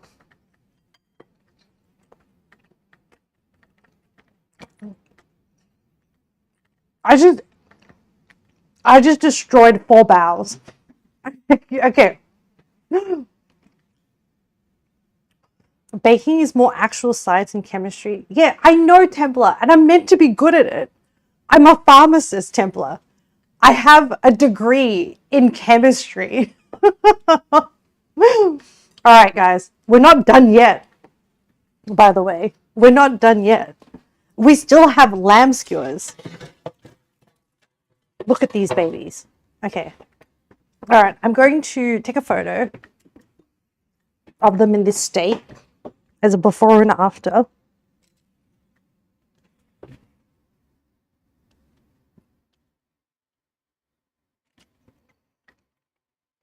Because we know where to torch them now, baby. All right, let me get a good sized gas can. Yeah, but baking is the devil's chemistry. It's different. Okay, thank you, Templar. All right, don't look at me while I do this. I don't know how legal this contraption is. So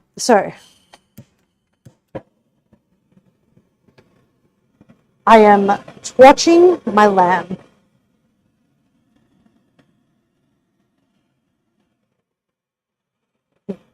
I just want to get some like grill marks on them.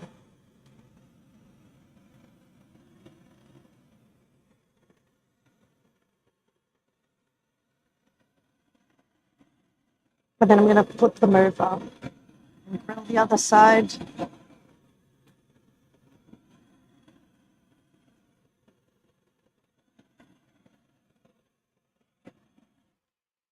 Okay. Oh, the tongs. Me flip, flip, flip. Oh.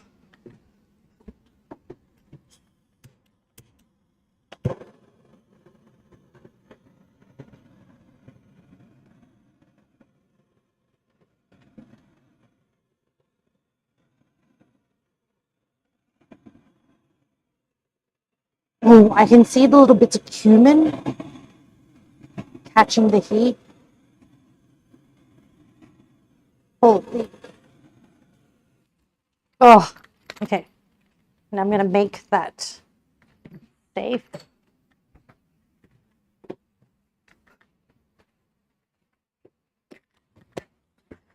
I need a plate. Oh! Here we go. Plate it up. Oh.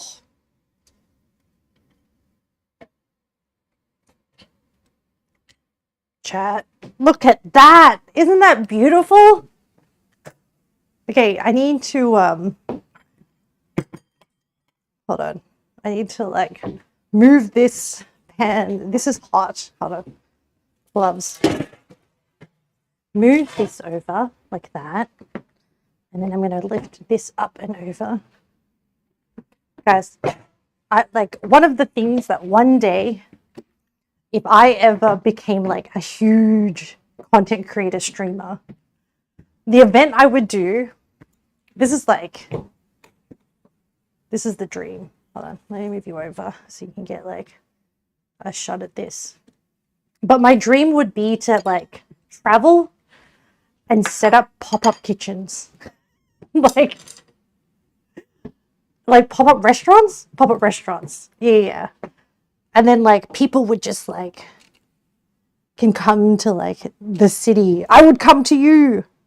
It would combine my love of travel and cooking and getting to meet people together.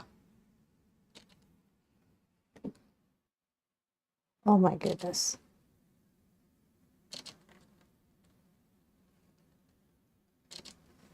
Okay. It looks pretty good on camera. Anyway, I mean, like, you're gonna have like a lot of success to be able to do that, to fundraise that. Fund that? Fundraise? Fund? You know what I mean. Oh, I'm excited. Is it hot? Okay.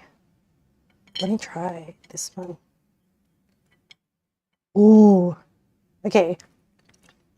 Mmm.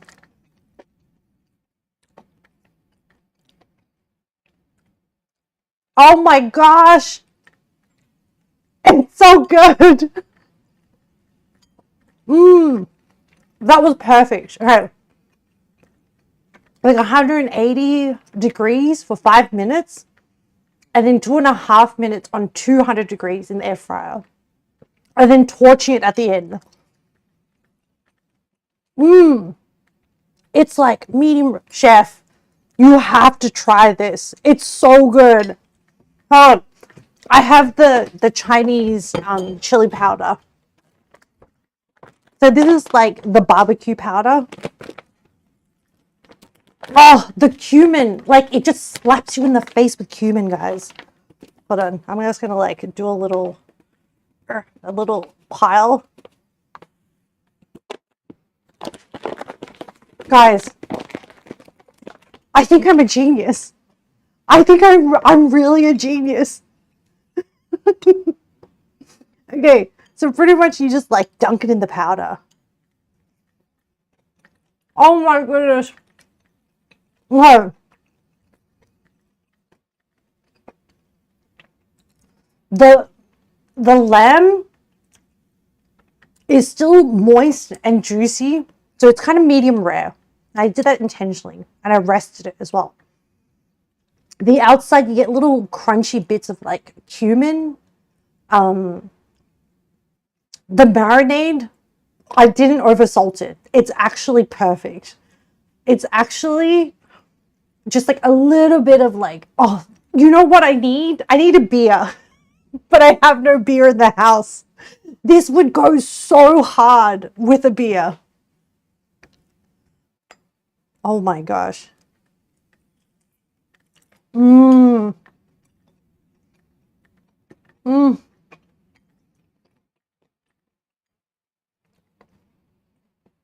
And you know what? Oh, what beer though? Well, it would have to be like a lighter beer. One of the Asian beers. So like a Cass, an Asahi, a Sapporo, a Kirin. Probably not Tsingtao. Not my favorite. Tsingtao's, I mean, if it was chilled, I'll drink it. I think one of the Japanese beers would go really well. An Orion. Oh, like they're not like not. Yeah, a lighter one would hit right here. Oh yeah. Especially like because you don't want to compete with this flavor. You want the lamb to do its own talking. And then also the fat, like having little chunks of fat, genius. Really genius. Guys, I don't care about winning cooking competitions. If I can... Oh, do you know what I do have? I have whiskey and soda. I can make myself a highball. Hold on. This is why I have whiskey and soda at hand. Okay, let me get a glass. We are doing this, chat.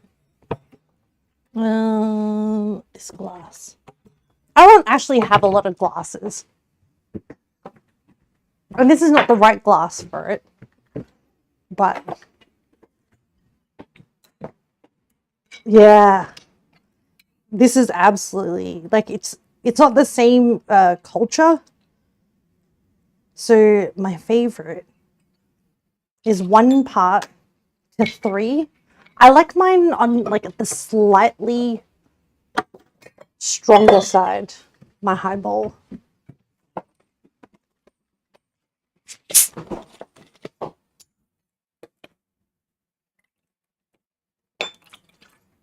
One, two, and 3.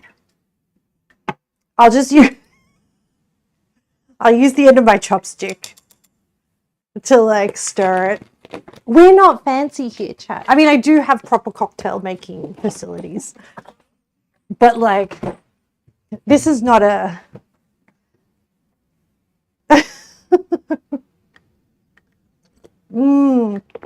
Oh.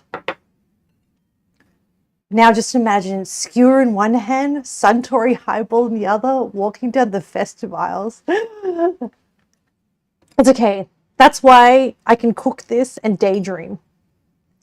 Oh my gosh.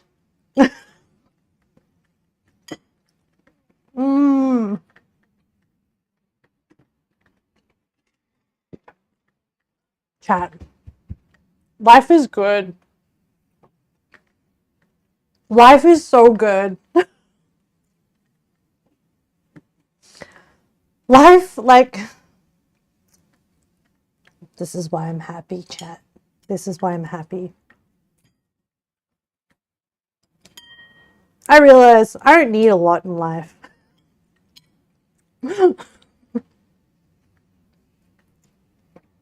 Just some things to look forward to. Some good food. Some good company. Oh.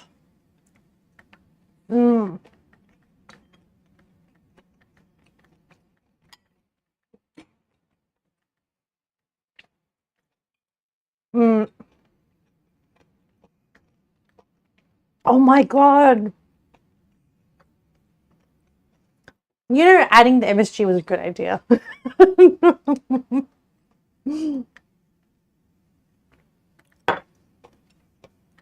Oh, it's so good.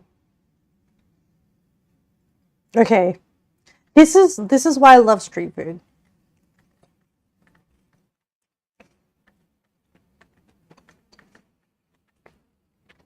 I've been fine dining. I can appreciate it. But this is where my heart rests.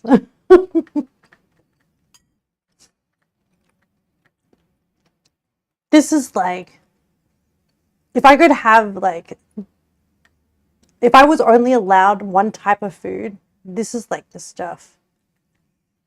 I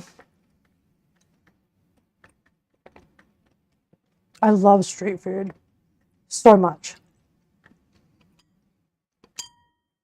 Oh.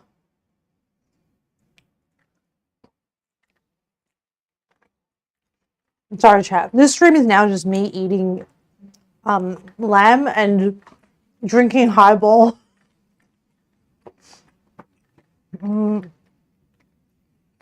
I should wrap up the stream.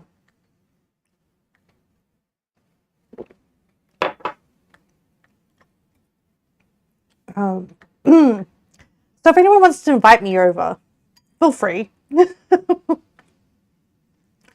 Because the next best thing to enjoying this is sharing this with someone. That's the next, like, actually, that would be even better than eating this by myself, is to share it with friends.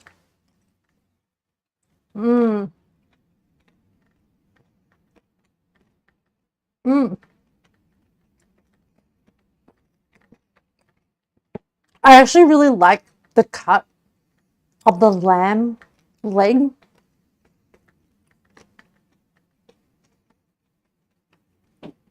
I feel like sometimes, like, being things that are too tender are overrated. This is not tough, but it has like a really good chew to it. Do you know what I mean? Like, there's texture bits in there. There's like a few tendon bits and stuff. before all the bao disappear. I mean, there's still another 6 bao. That's a good point, Templar. I need to eat another bao. I have to eat another bao, right?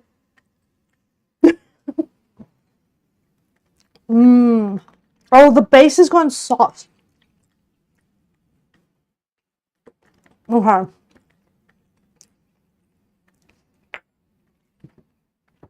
There is a time limit to the bao.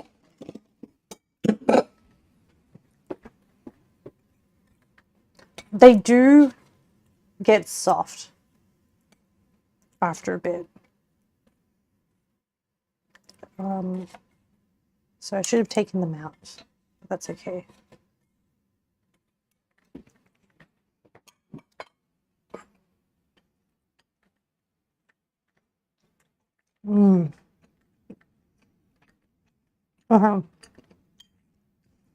I should wrap up stream so that I can just sit down and enjoy this, the fruits of my labor.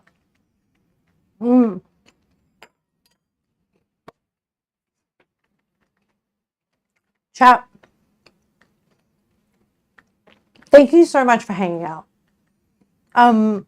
Today, was it a long stream? 4.5 hours. It's not too bad. Standard length. But I'm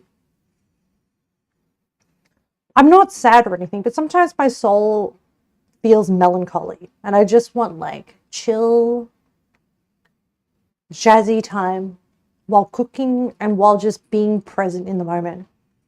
And I got that today. And thank you for contributing to that. Thank you for keeping me company. Because even though my soul wants that chill, jazzy time, I don't want to be alone, if that makes sense. And it has been wonderful having you for company. You have been lovely guests, and I really, really appreciate it. The winter blues, oh yeah, it's absolutely the winter blues. It's just like, the rain was just like blurring the windows. That was the level of rain. And I'm really happy, chat. So thank you.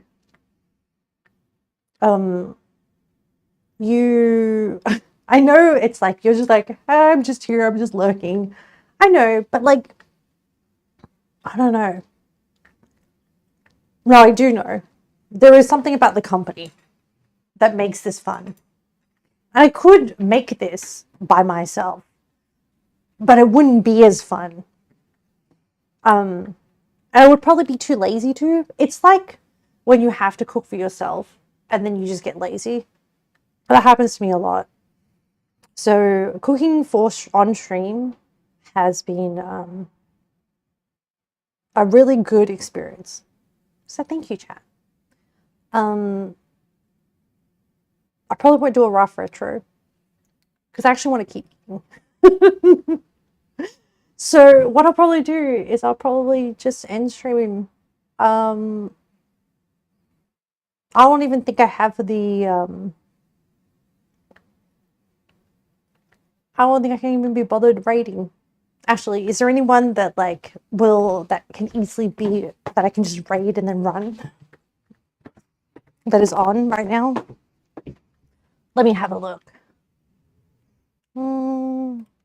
If it's someone I know, then yeah, maybe them. But if it's someone new, I don't got the energy capacity. Oh, I can raid Hollow. Hollow is doing some co-working. And Hollow knows me well enough that I feel comfortable raiding in and running away.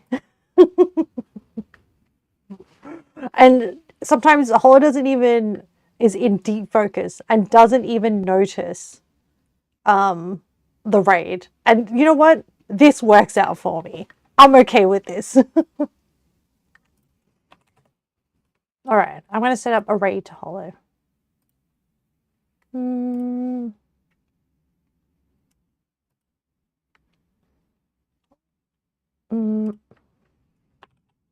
Hollow is a co-working streamer who is a purple crocodile.